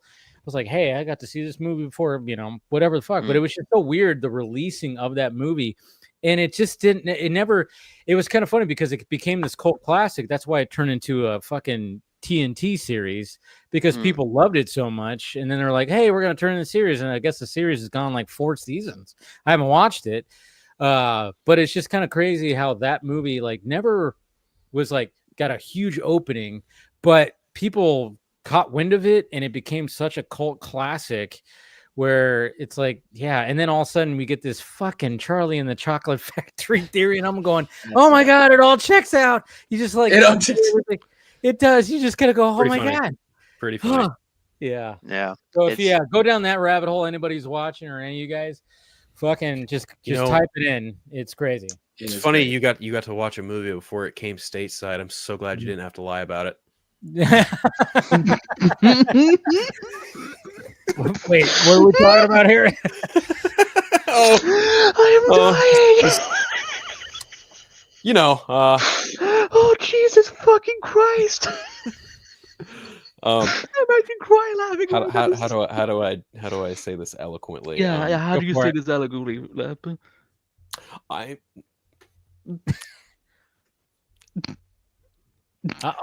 We're all on the edge of our seat. There's just something funny that's been happening in a Discord that I'm in for quite some time about someone claiming they saw a certain Cape Shit movie. Literally like right after it ended filming, and it didn't add up, and this person doubled down on a lie. Exactly, and I called this person out, and he tried to double down on it. And well, all I'm just saying is I'm really glad that you're an honest person who just takes pride in like everyone here is honest person. I love that I love that honesty is a vibe we're going for. It's an aura we're going for, like the kids would probably say. I am so fucking tired of the word aura. I'm like, what the fuck are you? What have you Gen Z's now done with aura? And I don't understand what it means. Dude, I mean, that's the thing. I try to keep. I don't claim Gen Z. I'm still in the '90s. Fuck off, man. Come on. I try to keep up. Like I said, when it came, like when the Fantastic Four trailer hit, I was like, okay, so apparently this trailer cooked, and now Superman is cooked, and I'm like, what does that even mean? I'm like, cooked. They're both cooked. The fuck would say some dumb dude, shit I saw like it. What's on the sides? We need to understand the sides. What's on the sides are very important. How exactly are they being cooked? Do they roasted? Well, you know how it is. There's a very loud, some part of a fandom that wants to see Superman just die. So no matter what Fantastic Four it was like they're cooking. Well, if you want to see Superman die, just watch the you get plenty of times that Superman dies. Yeah. I didn't see that with Jurassic World though. That's what was funny. Which is kind of funny because if I had a bet on what would make the most, probably Jurassic World would make the most, just because that appeals, I think, more to a general audience. I would actually, I don't know if that's going to happen this time. But if I were to look at past box office and just kind of like gauge where everything's at, because I think sometimes like people are just kind of like, superheroes, kind of over it. Hey, another dinosaur movie, cool. I can actually maybe put money on Jurassic World Rebirth being the bigger one of the 3. Okay. But at the same time, who knows? Maybe people are just like, I'm fucking over dinosaurs. Here's my thing. Go ahead, Phil. Go ahead. No. You first, Chris. You first. It's one of those things where I will go back to one of my favorite lines from Jeff Goldblum's character in Lost Worlds, where he's responding to Hammond, and Hammond goes, "As you see, I'm not making the same mistakes again. No, you're just making all new ones." And that's what I equate this franchise to. It's great to look at. They keep on making new mistakes over and over again. Yeah. I think we could possibly, and I think it could go either way. Yeah, this is not a James Cameron situation. That is probably the only man you can bank on making more than $1 billion at the box office. Yep. Everything else is up to interpretation. I think the public perception stink of Dominion was so bad. Like, yeah, the movie made $1 billion, sure, but I think people saw that movie and went, no, we're done. I'm done. This movie can be as good as it looks. It could have all the cool fucking actiony dinosaur sequences. I'm not sure this one has what it takes to make a billion, but I could be wrong. I could totally be wrong. It could just very well be, you know, parents bringing their kids to a summer movie and they go, Johnny, take your pick. Do you want to watch Superman? Do you want to watch Fantastic Four? Or do you want to see Jurassic World? And little 6-year-old Johnny goes, I want to see dinosaurs. And that's probably what's going to push it over $1 billion. Good. Yeah. And that's when you say no. But I do think it's possible we could see, and this is not a super fair comparison, it's the only one that kind of comes to mind. If it was truly that bad, if Dominion was truly this bad, we could be possibly looking at like a Transformers Age of Extinction to Last Night situation. But that's only under operating the assumption that Jurassic World Rebirth is as bad as Last Night was. Wait, can you give context? Like, wait, what happened between those two Transformer movies? Age of Extinction was so bad, people did not want to come and show up for Last Night. So and then the Last Night happened to be somehow just worse than Age of Extinction. And it dipped. The box office fucking dipped big time. It went from Age of Extinction made $1 billion, and then I think Last Night made barely $600 million in the box office. Yeah, it was the lowest grossing of this franchise, and every movie since has made less and less money. Yes. I tell you what, like I remember specifically going to watch Age of Extinction, and I remember just being exhausted, going, this movie exhausted. I took a nap. I went home and I took a nap on my couch because I just felt exhausted. I was like, I don't know what the fuck. Is it not because you're old? Yeah, this was like a decade ago. It was like I was like most when you were like 40. Yeah, I watched 2017. How dare you? 2017. 8 years ago. Almost a decade ago. Almost a decade ago. Yeah. I watched this guy called Cosmonaut Variety Hour, and him and his buddy just shit on the Transformers movies, and I got more enjoyment on them shitting on Age of Extinction. There's a scene like where TJ Miller gets eviscerated or whatever, turns into like metal goo or whatever. Because also apparently Michael Bay hated TJ Miller, which doesn't shock me, and he just wanted his character gone. Get in line. Yeah. Get in line. So that happened, and there was like that scene happens, and they're shitting on the movie, and they're like imitating the girl in the movie, like, "Is he okay? Is he all right?" And I just started like that. Dude, that brought me more joy than pretty much the like Age of Extinction. So I went with my friend Molly, who's like she loves Mark Wahlberg. That's her big celebrity crush. And I was like, she was all, if you're gonna go see it, I'm gonna go with you. I'm like, okay. So we go see it, and one of the worst lines, one of the worst fucking lines. And I mean, you know, hey, you know, it's a Michael Bay movie. What can you expect? You know, you're going for visuals. It was when, like, because, you know, obviously it's like his daughter, and then of course there's the boyfriend, right? That one dude who's like Australian actor. I can't remember his name, but like, there's like one line where she's like, something's happening with her, and then he, like, Mark Wahlberg's like, hey, you gotta like rest, you know, go get her and stuff like that. And he goes, the line is literally, I'm not gonna rescue your daughter, I'm gonna rescue my girlfriend. I started busting up laughing in the movie theater. I'm the only one laughing. I just started cracking up like, what the? I was like, nobody else was laughing. And people were looking at me. I was like, this is a fucking worst line I ever heard in my life. What are you kidding? Did he actually say that? Somebody wrote that for that? How do you even say that dialogue? It was so bad. Pretty awful. I'm not going to rescue your daughter. I'm going to rescue my girlfriend. What? Because I know Chris and Paul have to go soon. I do want to ask guys, who will have the best popcorn bucket between these three films? Oh, Fantastic Four didn't even. Yeah, Fantastic Four could have more variety, especially with all the different members and different power sets and stuff like that. I mean, you could do like a dinosaur thing maybe with Jurassic World, but yeah, but I don't know. Yeah, that's gonna be interesting. What is Superman's gonna look like? Is it gonna be like? Well, it would be pretty cool if it was like the Fortress of Solitude. Yeah, they could do something like that. Or my mind or it's immediately. Crypto's dog. I was just gonna say that Crypto's dog dish. No, dude. I was gonna say Dog House, and I was thinking like Snoopy, but there might be some copyright infringement there, so I don't know. Maybe they'll. If we don't get that now, I will actually be mad at you for suggesting it because I'm like, damn, now I actually want it. Sorry for being I creative. I don't want to.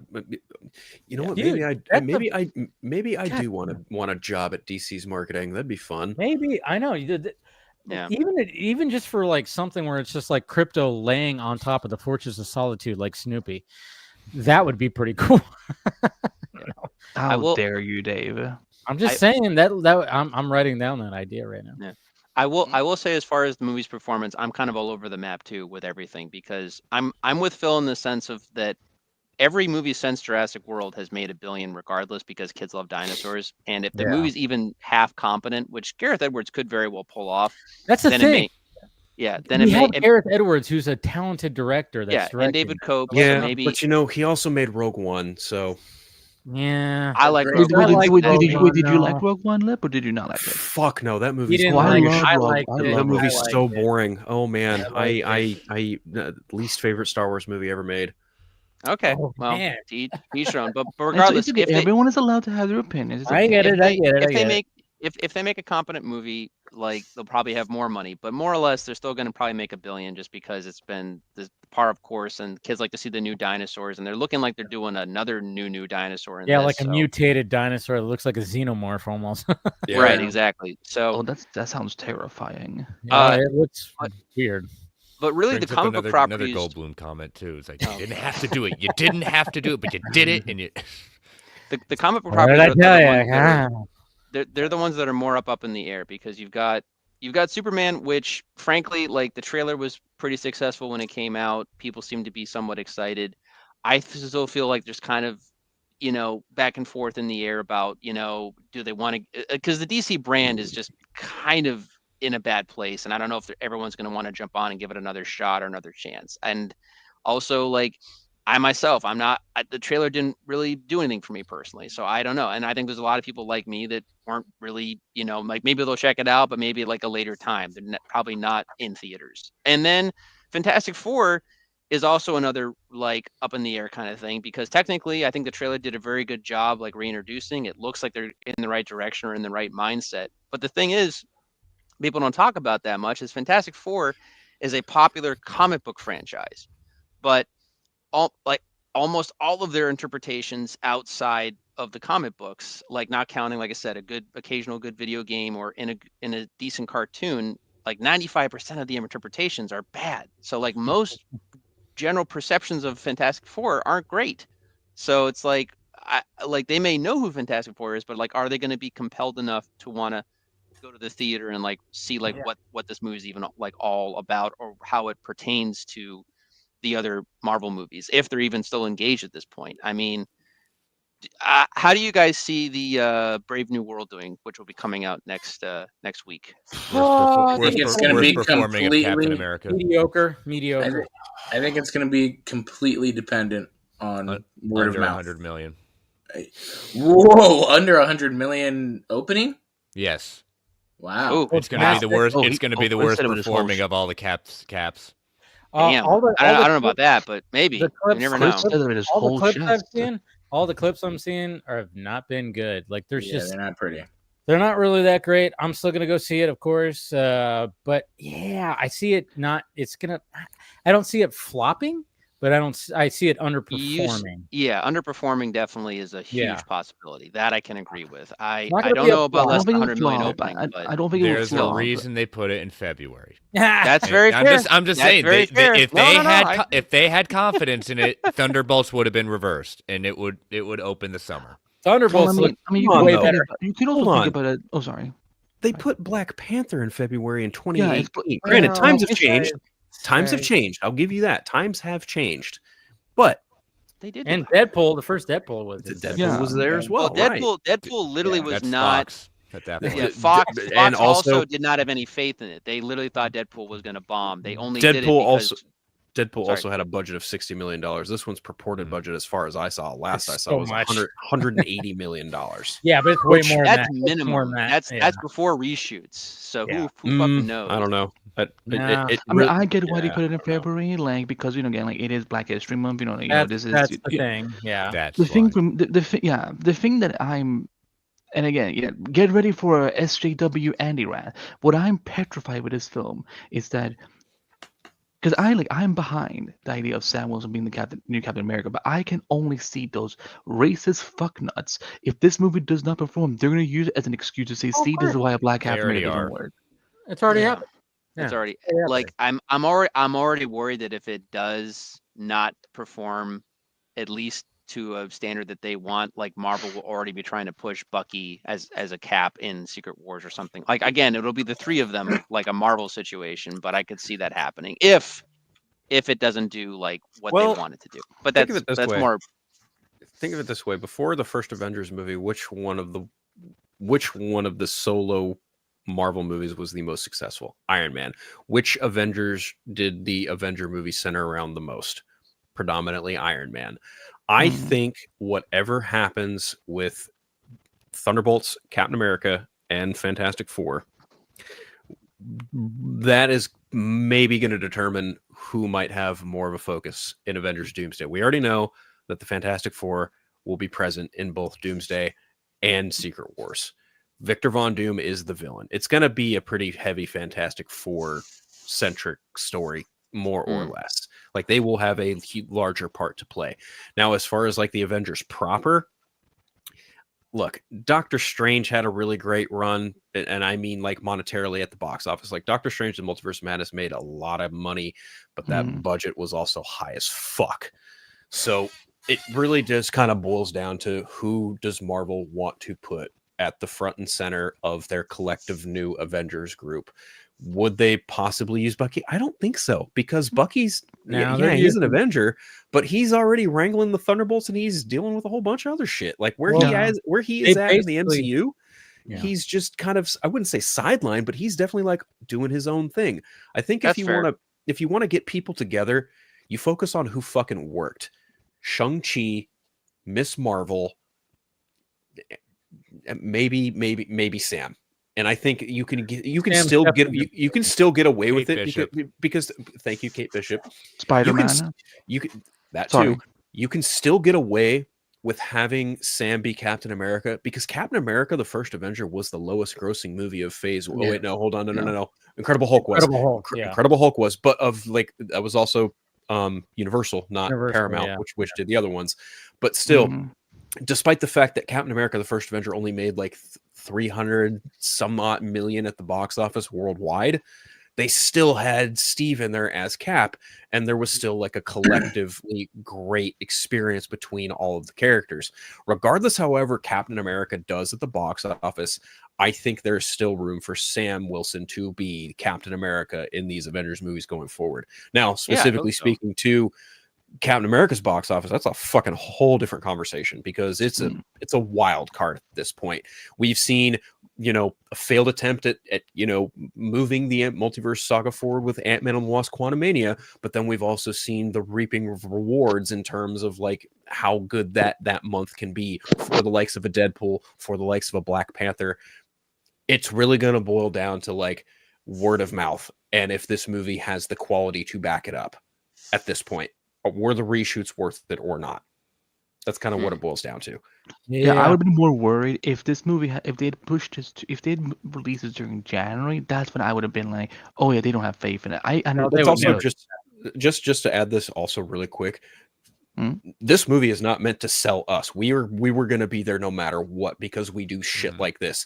This is for the general audience. Yes. Yeah. For sure. That's fair. But Paul and Chris, I know you guys got to go. So Paul, go ahead and I know you don't have much to plug, but Paul's got all the plugs. Look at his comic book collection on Instagram.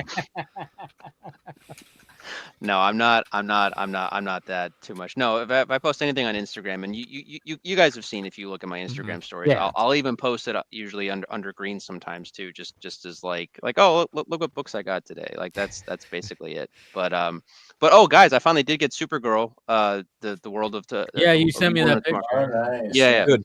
So I'm gonna be reading that this week. So maybe when the next time Rebecca. Yeah, Rebecca, did you hear that? We better. Oh no, she knows. Yeah. I sent. Both me, yeah. Because this is the thing. You don't want to make. I got a message. Don't worry. Okay. Because this is the thing. You don't want to make Rebecca angry. If you make her disappointed, that's when it really hurts. No, we've already discussed. She's like, if you have any questions about anything, like text me, and I was like, oh, it's Tom King. I'm definitely gonna be texting you because I'm probably gonna be like, what is happening right now? No, so I'm gonna be reading that. I'm actually later this week. I'm going back to my storage unit and grabbing the full run of Kirby and Stan Lee of Fantastic Four and the John Byrne run of Fantastic Four Nice. to go through that, which is like Nice. 6 giant omnibuses of stuff. So that should be fun. Great time. And Yeah, have fun with that. yeah, well, hey, I got until July 25th. So I've got that, and just like I said, I've been working on writing a bunch of stuff and trying to, figure that stuff out. But other than that, I got nothing else much going on. But you guys, Dave, I thank you again for having me on. I always appreciate Great it. talking to you, man. Yeah, always, and same. And guys, it's always good talking to all of you, and I enjoy all man. these. Yeah, thank you. And it's always good having these discussions. It's always a great time. And you guys know where to find me. I'm at P Mickey 1988 on Instagram and Blue Sky, and also at Paul Panhook on Vero. So if you ever want to come and talk or DM or whatever, yeah, just send me a message. So there it is. All right, thanks, Paul. All All right, Paul. and then Chris, go ahead. What do you got? As always, thank you for always having me on, and good always ending my week with talking with you all. But yeah, you can find me on all the socials at Chris Balga. You can catch me every Thursday night on the Geekverse Podcast YouTube channel with Marvel Alliance. This week, my co-host David and I broke down the next 3 episodes of Your Friendly Neighborhood Spider-Man and that Fantastic Four trailer. Next week, as I said, pulling double duty with Fantastic Four. Just give me Thunderbolts, Your Friendly Neighborhood Spider-Man, Captain America. So 2 doses of that. And you can also catch me, so search the feeds for Marvel Alliance and all the audio, and then catch me every Saturday on the Brave and the Boys channel at 4 p.m. Eastern Standard Time for the Organic Price Books Weekly Buyer's Guide. So y'all have a good weekend. Stay healthy. Stay safe. All right, Bye, guys. Later. Be safe. Bye. see you guys. Much love, boys. Take care. I forget that we're supposed to be getting a new Thunderbolts trailer, right? For Super Bowl, probably, yeah. Some kind of something, maybe not something big, like maybe just some more Well, footage. I'm sure they'll do the usual. Well, they'll release like a spot and then the full trailer online. Could be Type something, thing, I don't know. It was kind of funny because when I saw Love Hurts, they played a Thunderbolts trailer, and I was like, this was not the. It was like, seems a little different. Maybe I just didn't see the last trailer that got released. It seemed a little bit more tweaked than the last Thunderbolts trailer I saw. It was kind of like it was like that. Oh, this is a team of crazy fucking not so great heroes. I don't know. I don't know. Maybe I just didn't pay attention to the last trailer that came out, but it felt different to me. I don't know. And I was like, dude, I got one in front of Companion of all movies. Yeah. I was like, they're putting I messaged you about everything. That. Yeah, you did message me. I didn't get it. Was I it didn't also get in new? front of Companion, but I got in front of Love Hurts. So, and I'm like, this movie, I mean, well, you guys heard my reaction. It's not good. It's not a good movie. And I felt bad because I was rooting for the little guy, literally. I was like, I like Quan, come on. And it just did not work. Like, I mean, there were so many times where I was just sitting there going, I was like, fuck, man. You know why? They're really trying. Love Hurts? Huh? You know why I bet they threw it in Love Hurts? Because What? of all the practical action. Mm-hmm. Thunderbolts has a lot of practical action in it. So it fits. It fits for that because there's these other characters that are very just But man, I was like really looking for. I was like really trying to root. I was like Hard Eyes. All right, I'm not a big slasher guy, so I'm like, you know what? I like Ke Huy Quan. I'm gonna root for him. This is like he's starring in this movie. Let's see what happens. But it just didn't work. It just didn't work. They were trying to. I was hoping for like that. Hey, remember like Jackie Chan movies in 1990s where he's just like, oh, I'm not a fighter. I'm trying to just be like this. And then he gets, obviously has a past, and then he gets into the thick of it. Yeah, there's an element of that, but man, it just didn't work. If there's another trailer for Thunderbolts, yeah, I'm good. I don't know if I'll need to watch it. I don't need to watch any more trailers either. Yeah. But my guess is there'll probably be a final. Yeah, it's gonna be. I hope not. I really hope not, because that means, and if they do a final trailer, I have hesitation that they might show off Sentry, and I'm be like, God damn it, you guys aren't confident in this. If you're doing that in your marketing, that means he wanted some kind of extra push because some metric somewhere isn't looking that good or something. I don't know. I just feel like we're kind of, if they do another trailer for Thunderbolts, even though they've already got plenty to work with, they could throw it in front of Cap and it would be fine. But if they really want like people to fucking, get up and go see Thunderbolts, please. And if they do one final trailer and maybe it has Sentry in it, I'm not saying it will or won't, but like if they do that, I'm like, God damn it, no, why'd you do that? Well, even now that you say it, that does kind of make a little bit more sense too, that they would release that trailer for Super Bowl just in time for it to play in front of Falcon and Winter Soldier, or Captain America. Yeah, my bad. Brave New World, but so yeah, I can, and I'm trying to think because they just released the Fantastic Four trailer, so unless, which would be cool, they release like a new spot for it, like a 30-second. There's going to be a 30-second spot of that trailer. Yeah, I think it'll be a 30-second spot of the already released one. But they're going to need something new to show for. I don't think they do. I think I'm with you on that. No, yeah. They don't need to. I think it's just going to be a condensed version, and then they're going to say, see the full trailer online. Yeah. I don't think they need to have anything. Well, sometimes maybe TV spots might have like a couple of frames of something different. Oh, we didn't see that. Maybe there'll be something there, like a couple of shots. Maybe have like one shot.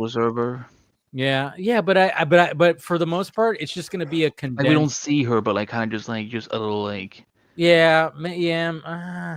I don't know if it makes me curious too. So then, what will be the trailers for Super Bowl this year? Because we're getting everything kind of before. We're getting the. It's been like this though. It's been like this for the last few years, where they just kind of and you get a condensed version. I mean, maybe not like with everything, because I remember like they didn't really, going back to the Flash trailer in 2023, they did not release that, and they released a short version, but you can, the real version online. Yeah. But I mean, there's supposed to be, there's going to be other trailers too. I forgot. I even read them off. Like it was a couple weeks ago where they were like, I think Sony is not going to have anything, of course. But there's going to be a Fantastic Four trailer. There's going to be a Thunderbolts TV spot. And there's, I don't know what else I've totally forgot what else they mentioned that there's probably going to be, but Warner Brothers is not going to be present either. Like I said, when it comes to Superman, it's all puppy. Wait a minute, Lip. We were just talking about it the other night. Like, didn't we list off some Warner Brothers movies that are coming out this year? We got Sinners coming out. Yeah, Sinners and Mickey. I don't think they'll have a Sinners. They're probably not gonna. They're probably not gonna have TV spots for either of those. From what I understand, like everyone's pretty strapped for Super Bowl ads this year. Yeah. So I don't know. It's all weird. Mission Impossible. Yeah. Paramount though. But did you guys see that video that Tom Cruise posted? Oh, with the camera. Oh my god. Yeah. The shit was wild. Dude, that fucking guy is just absolutely insane. And it's so funny too, because I mean, they released something like this when it came to the last one when he did his like bike jump.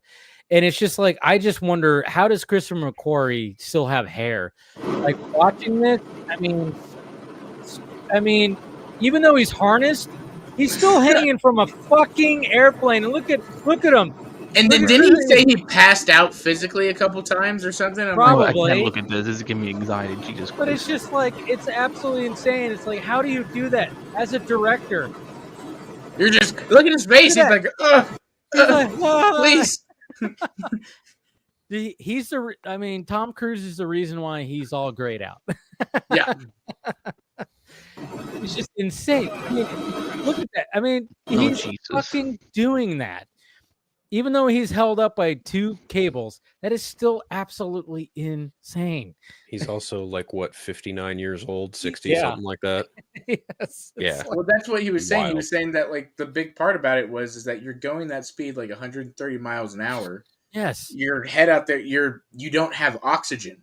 Yeah. So he said I would pass out physically. I'm like, can you imagine just Christopher McQuarrie watching and he's just Haynes like, oh God, somebody stop! Like, it's one of those things where like Tom Cruise takes it upon himself to just physically prepare himself.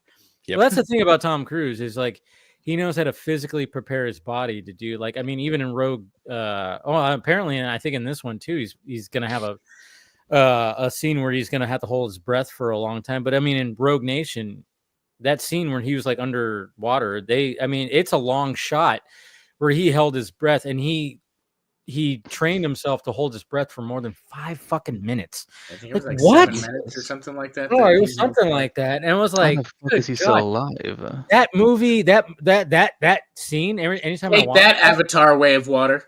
exactly, James Cameron. No, but like when I watched that, I remember watching that scene in the theater, I was getting anxiety. I was like going, I was starting to breathe for him. I was like, Jesus Christ. The one that gets me of all the Mission Impossible stunts is the Halo jump.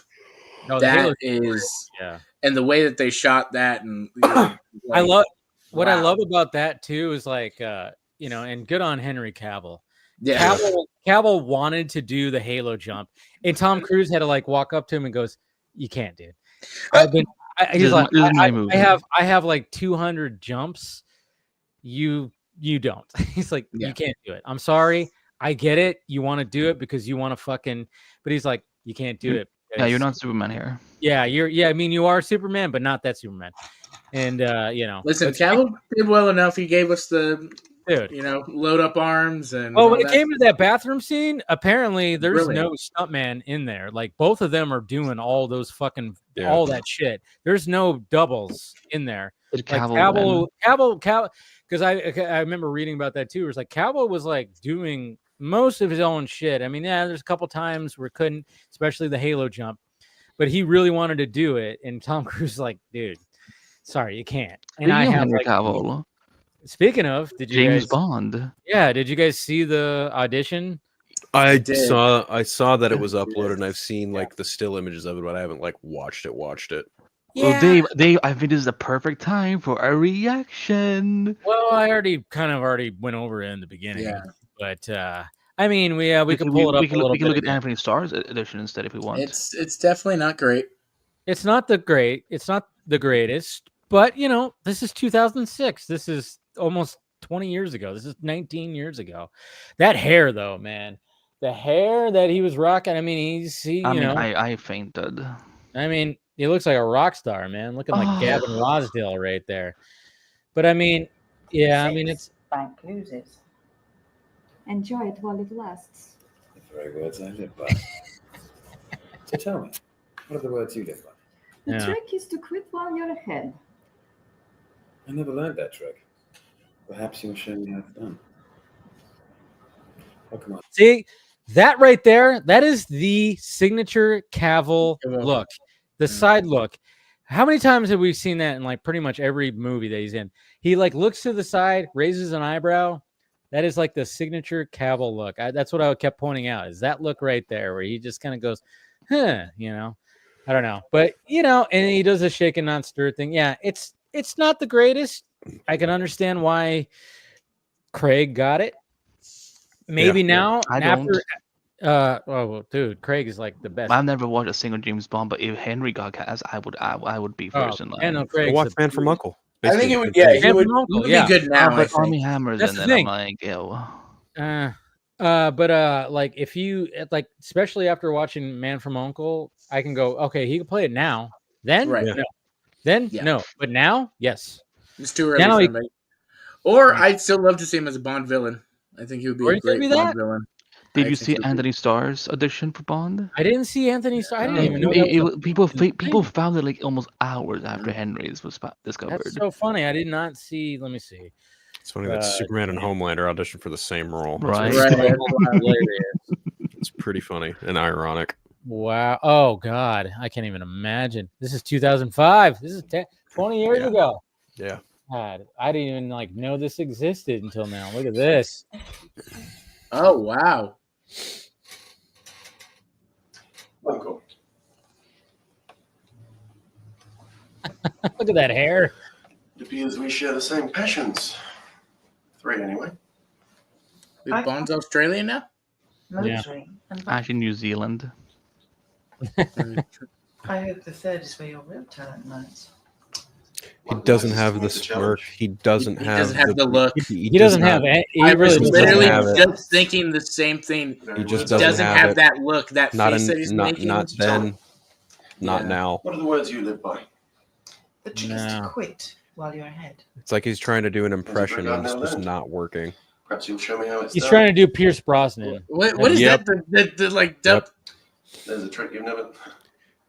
Yeah, he's Yeah, trying to he's- do Pierce I've never learned. Brosnan. He's Yeah. trying very hard to do Perhaps you'll Pierce show me how it's Brosnan, done. and it's Yeah. just not Welcome, working. Martini, shaken, not Nope. stirred. Oh yeah, he totally is doing Pierce Brosnan. Same. That is crazy. Take it. Straight up. I think Cavill tried to do a little bit of Connery, but Star is trying very hard to do Yeah, Brosnan. Cavill's is way better. And it's just not fucking landing This at is- all. This is bad. Yeah. So this is exactly how Homelander came to be because he failed the Bond audition. Isn't it crazy how things like just come to be like that? It's like, Yeah. you know, it's like, wow. I mean, like Anthony Starr 20 years ago doing a James. I mean, I don't blame him. I I mean, did see two other names. No, I don't Yeah, blame him either. I think yeah, Rupert you're Friend- imagining. Rupert Friend was another name I saw attached during Yeah. this time to do it, and then there was one other person I don't remember who it was, but I was just like, "Ew, yikes, no." I could be wrong, but wasn't Tom Hiddleston also like one of the early ones? Mm, I could be no, wrong. maybe I didn't hear about that, but I remember his Thor audition. Yeah, Yep. that was that funny. was Yep. interesting with the blonde hair and That was the very funny. sleeveless shirt and holding up the hammer. I was like, you went for it, and luckily they were like, "You're Loki."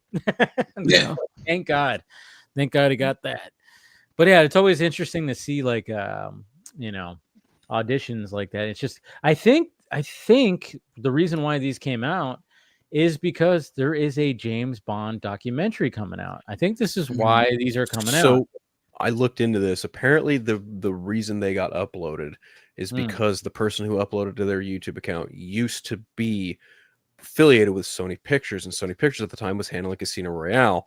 And this person was tasked with compiling the test footage or the audition tapes for each person who was auditioning for Bond. And so I'd imagine that now we're 20 years past, NDA probably expired. He probably went, "Oh, fuck it, put them up there for the world to Let's see." get some monetization on this YouTube channel. I'm just gonna put this shit up right here. Yeah, pretty much.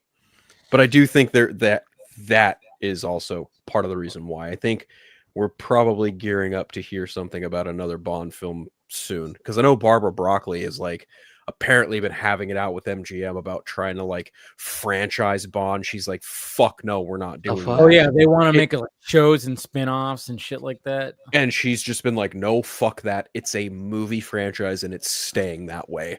Yeah.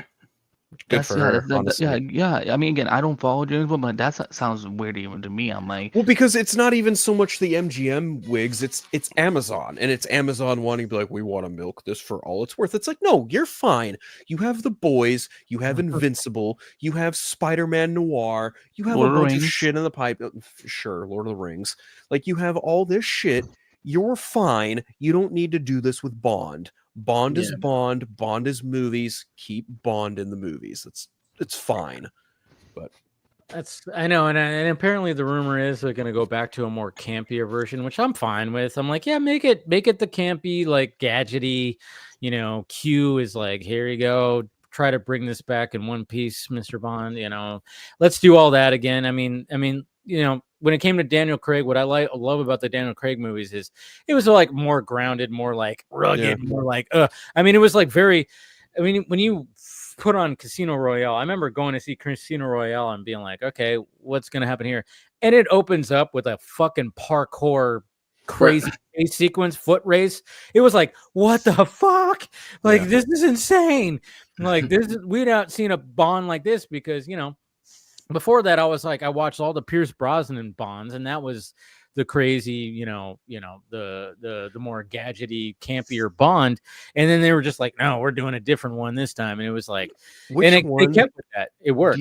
Do you remember which one opens up with like him in like a Jeep and it's like a desert setting? It's a Daniel Craig one, but I don't remember which one it was. No, it's not Quantum of Solace, because Quantum of Solace takes place right after. Is it Skyfall? It might be Spectre. Might be Spectre? Spectre's Mexico. So desert. Eve? Well, it was Either one of the celebration, big celebration. Oh, of that's the right. cities. I guess the easy answer for me is, well, Philip, you have to watch all the Yeah, Daniel Craig Brandy. Bond movies now. You I know. can't remember. I don't know. Well, if, you don't like, have. I mean, you don't have to. why What do you not? mean I don't Did have No to? Time to Die open in the desert? No, I haven't seen No Time to Die. That's why I know it's not Okay. that one. Okay. Whichever Maybe it one was, was the maybe one it with was Ghost Bang Quantum in. then. It's Maybe it either was Quantum of Solace. It's Well, for damn Quantum sure of not Solace. Casino Well, Royale. yeah. I mean, I guess it could be. I think because- it is Quantum of Solace. Yeah, I think because it's Quantum. Yeah. Quantum of Solace is kind of like it. Well, it's kind. It's that's what I liked about because usually James Bond movies are not linear. It's just like one adventure, then the next adventure. There's nothing really like linear about it. It's just, hey, he's on another adventure. There's another Bond girl. There's another villain. But when it came to the Daniel Craig ones, they kept it pretty linear because Quantum of Solace kind of just like shows like, hey, remember what happened in the last one? Hey, we're gonna keep on going. And but I think there was like a recap at the beginning of Quantum of Solace, but you might be Previously right. on Bond. Yeah, there might because obviously what's her name? Eva Green, who was like the Bond girl in that one when she spoiler alert, she dies. They kind of show that and they show a continuation of that, but I think maybe after that it could have been he's driving in that. Yeah, It's Quantum Solace opening is that driving sequence, but then it does kind of turn to like a desert. Yes, it probably is Quantum Solace. Yeah, it sounds like Quantum of Solace. Yeah. Because it doesn't start off directly like that. It just starts off with a crazy chase sequence right after Casino Royale, and then it time jumps. Yeah, that's what it is. Yeah. Now, correct me if I'm wrong. Christoph Waltz is Blofeld. Is he? Oh yeah, Inspector. Yeah. Inspector. That's right. Yeah.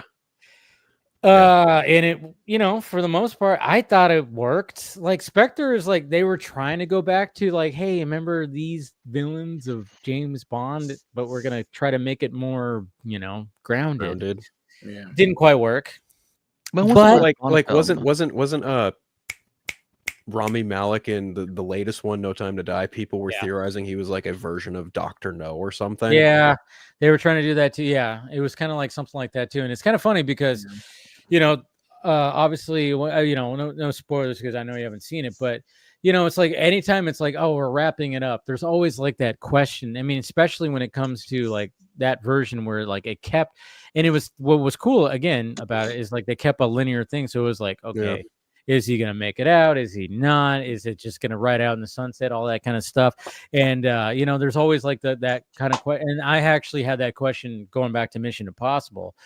Does Ethan Hunt make it out of Final Reckoning? Well, like you said, he Tom can't Cruise. talk about it. Yeah, he can't talk about it. You got to see the movie. You have to experience it. Yeah. My money goes on Ethan Hunt. But then right before the credits roll, there's a hint that no, he did not die. Right. Yeah. That's the way I think they might do it. I don't know. It You just see his dead body, but then suddenly the symbiote attaches to him, and he's back alive. For the record, I know how No Time to Die is. Okay, I wasn't sure. Like I know like the gist of what happens. Like he bites the dust. Right. More or less. It's pretty cool. It's a good. I'm not gonna lie, I liked, but a lot of people were not happy. Oh, of course. Like when is Bond any can't fandom die. in this age happy with anything?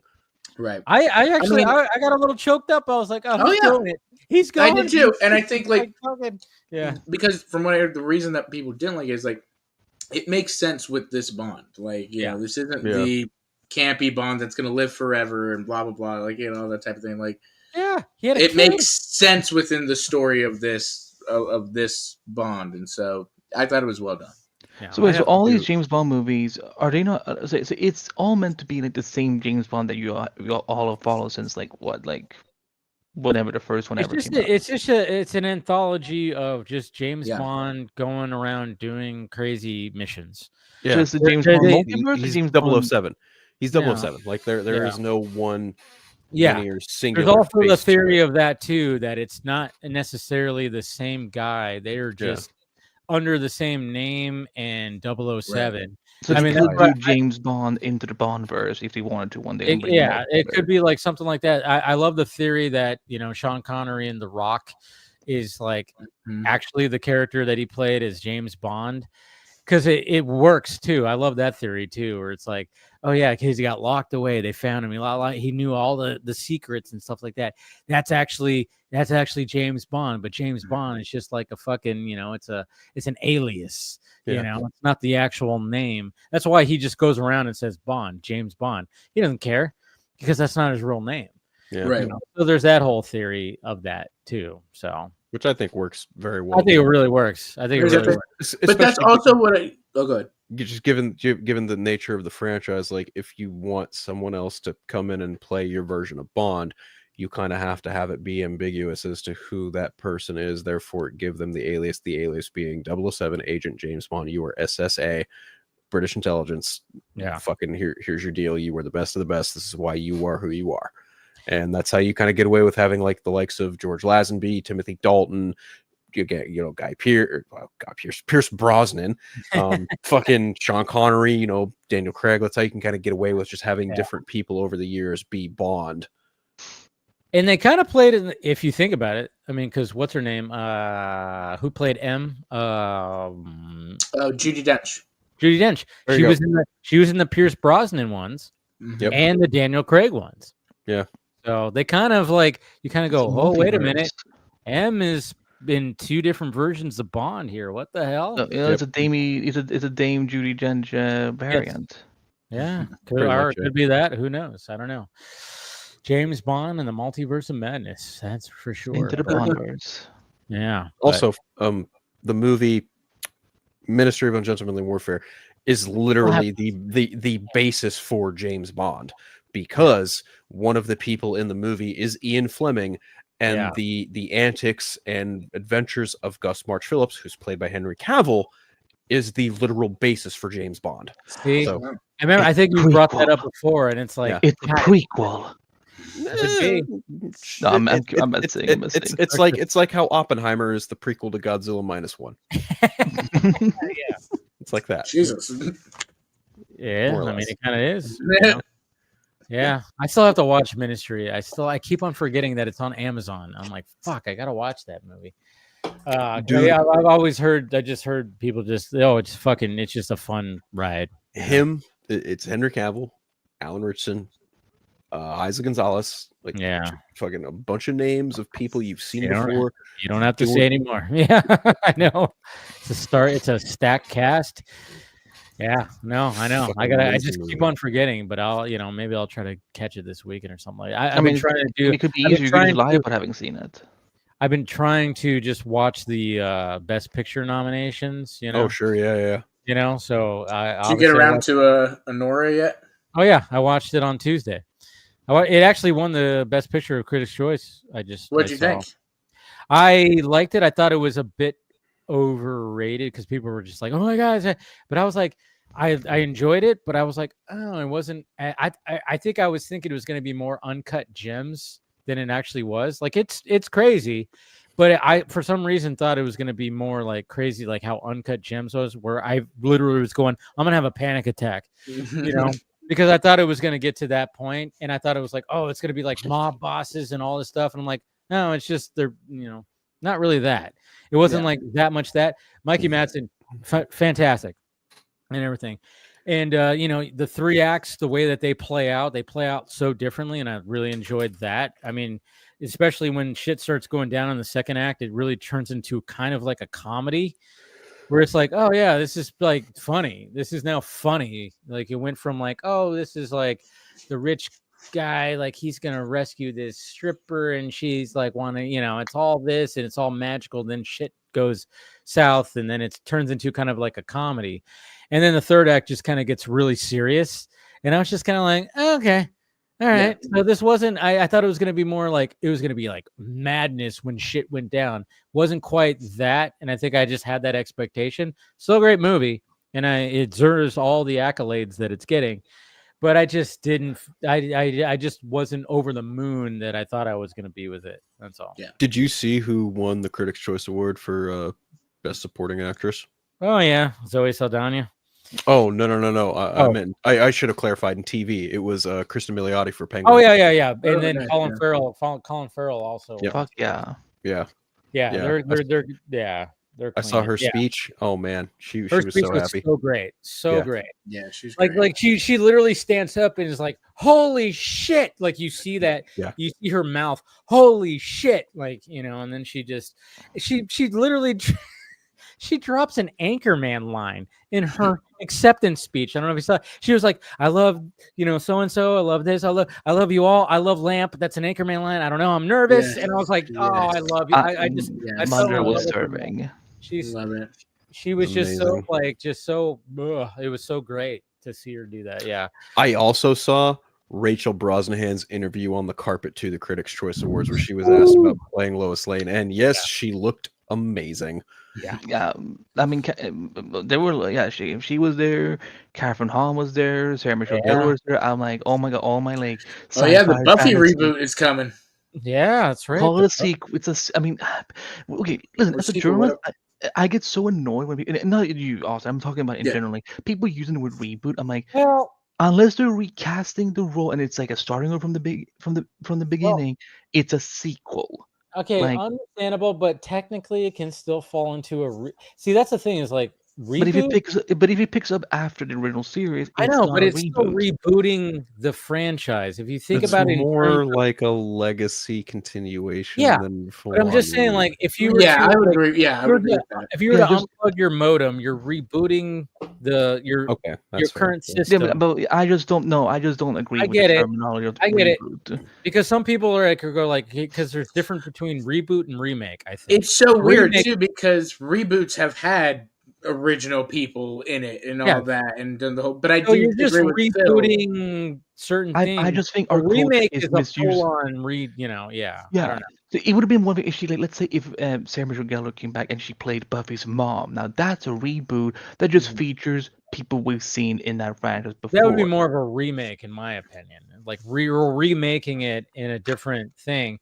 See, I don't see like this thing. That's a reboot is such a weird thing. Like No, started people a just whole no, thing and I am because we're so dumb shocked. because we're dumb as a culture, and that's why. I mean, so, yeah, that's what it is.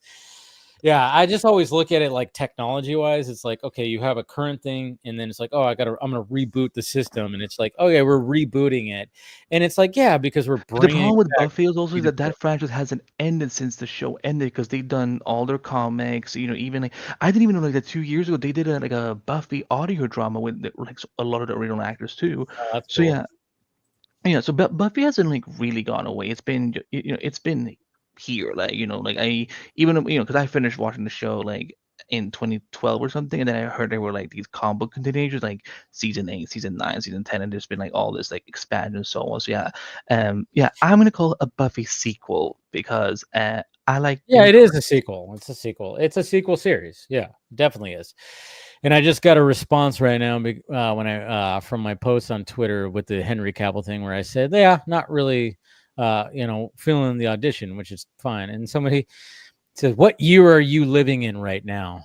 You do realize he's on a different level now, right? And then of course you click on his profile picture, it's Zach sitting in the throne of Darkseid, and then of course he's got Darkseid in his banner. He's retweeting all kinds, nothing but Snyderverse stuff. That sounds so healthy. That sounds. But I'm so just healthy. like, I mean, that's the thing. Is like that's why I always click on some of these guys' profiles because I'm like, well, where do you sit? Oh, okay, I know where you sit.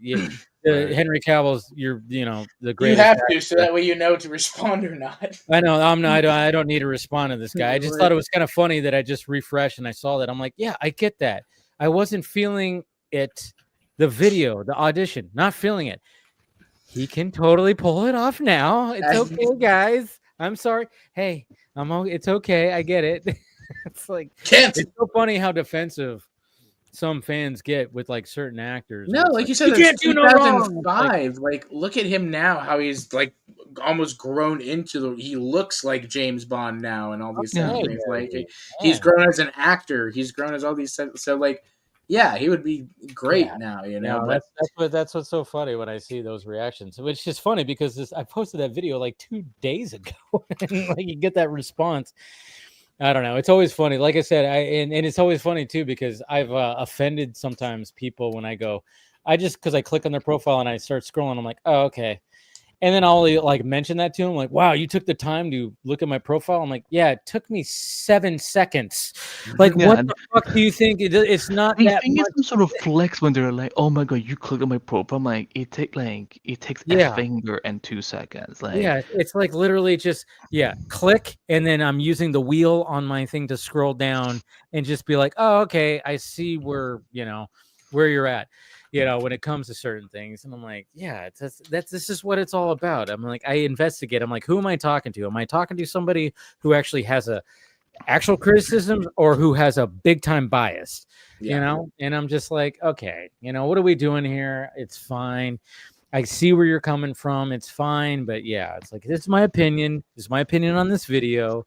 And yeah, I know I got more of that too. It wasn't the only, this guy wasn't the only guy. Oh, he could do it now. I'm like, yeah, I get that. I'm not feeling this fucking audition. Sorry, that's all. Yeah.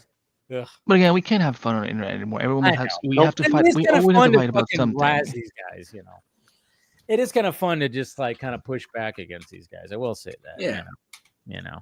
Every now and then. Yeah, what can you do? But I think it's a good place to wrap this stream up right here. I think we had some good conversations talking about what we're looking forward to, and we got more trailers, more stuff that's going to be coming out, of course, this weekend with the Super Bowl. Very much looking forward to all that. It's one of the fun parts about the Super Bowl is all the even the commercials and some of the stuff that when they do reenactments of commercials and stuff like that. Did you guys see the Groundhog Day Bill Murray thing for a Jeep? No, I did. That was pretty cool. Yeah, they did that for. Of course, that was last weekend because it was Groundhog's Day, but I'm sure that they might show that during the Super Bowl too. Was there Ben Affleck Duncan with Jeremy Strong? Yeah, there's that too. Yeah, and with also with Casey Affleck also. Yeah. With his brother. So that was a fun one too that you'll see also. But yeah, it's always fun times, even though it's like you're not even like all about the football game. Hey, the commercials are always fun. I've never won a single Super Bowl. I only tune in for the trailer, and then I'm like, I don't know who's winning. I don't That's care. what it is. Yeah, my boy Kendrick's performing. I'm watching for that. Kendrick Lamar's performing the halftime show. Should be interesting. I don't know his stuff that much. I've heard. I do like it. I don't follow a lot of modern rap, but I will say Kendrick is one of the few that I do. Like. I always hear about that. I always hear about the beef with like Drake and all that stuff. Yeah. Which I'm like, I don't even understand why Drake is. I don't know. Anyway, I agree. Aubrey? You mean Aubrey? I agree. I'm not calling him Drake. Fuck that. He's Aubrey Graham. I don't know. I didn't do it for Tim Drake. I'm not gonna do it for the actual Drake. If I really wanted to be a dick, I'd call him Jimmy Brooks. That's why the best part about it was Kendrick winning a Grammy for his diss track on him. That's pretty great. That's too funny. I don't know. I just when I hear his songs, they all sound the same, Drake, and it's all auto tune. I'm like, why is he okay? I don't get it. Yeah. And then the funny part was when he went through a phase of trying to copy British rap. And there is literally an album where I'm not kidding you. He's like trying to copy like Stormzy and like British rap. Like you're like, what? This dude auto-tunes his shit and he just sounds like the most artificial mumble rapper. And I'm just like, can Eminem please clown him and shut him up for good? That would be like fabulous. I don't see the fascination. I just have never seen the fascination in that guy. I don't even think I've listened to one of his songs. Oh, they all sound the same. They all sound the same. They sound like AI. Yeah. He has sounded like AI for the past decade. Yeah. So just the way you was describing it, I'm just kind of like, oh, so it would sound like AI then, like if. Yeah, it's all auto-tune. It's ridiculous. It's all bullshit. It's all bullshit. But let's go around the horn, plug away what you guys got to plug. First, you, Phil. As always, my friend, thank you for the invite. It's always a blast getting to chat with you guys about anything and everything.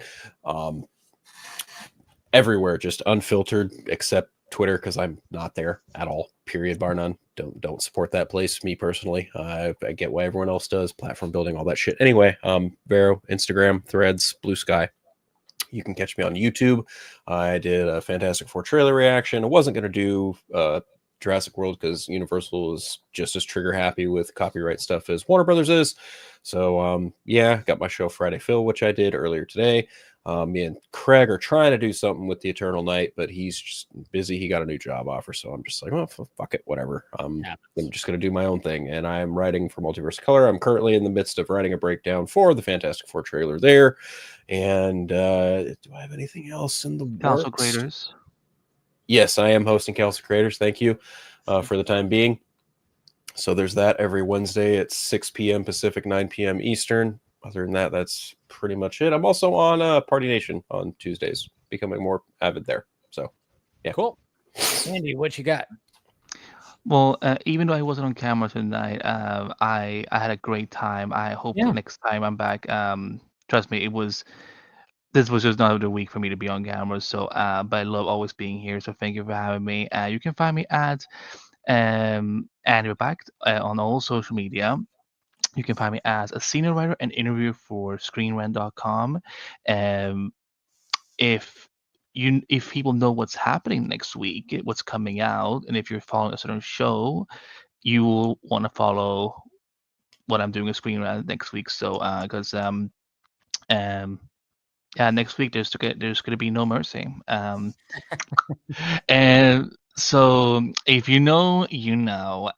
So yeah, I do all my news coverage there. Yeah, and I'm honored to be the editor-in-chief of multiverseofcolor.com, where listen, I'm not the starter. It is my team there. Like Lip, Vanessa, Genevieve, etc. So check it out for all our coverage of pop culture from various points of views. The Showrunner Whisperer will be back probably later in early March with more episodes as we talk to various showrunners about what it's like to be a showrunner in Hollywood today, because it's fucked up.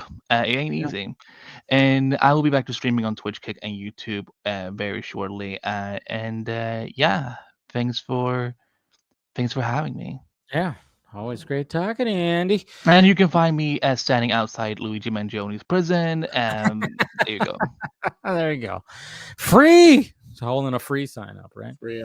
I would be more like, I can't say it on stream. Oh boy. And then of course, Austin, what do you got? So I'm gonna be coming back in the next couple of weeks. We've got a new little setup in a studio now, so Nice. we're gonna have a nice little background and everything. And so, be looking out for that. We've got 2 short films I'm officially working on now and stuff. So hopefully we'll get into production soon and have some updates. But other than that, you can just check out what's on the channel, Borderland Studios. Follow me, Alien LV1023 on Twitter and Instagram. But yeah. All right. That's it for me. All right, cool. Thank you, guys. Thank you, everybody who's watching. Hit that like, thumbs up. We appreciate you. Thank you, Phil. Thank you, Andy. Thank you, Austin. Of course, thank you, Paul. And thank you, Chris. And we will talk to you guys Good night. Appreciate it. Thank you, man.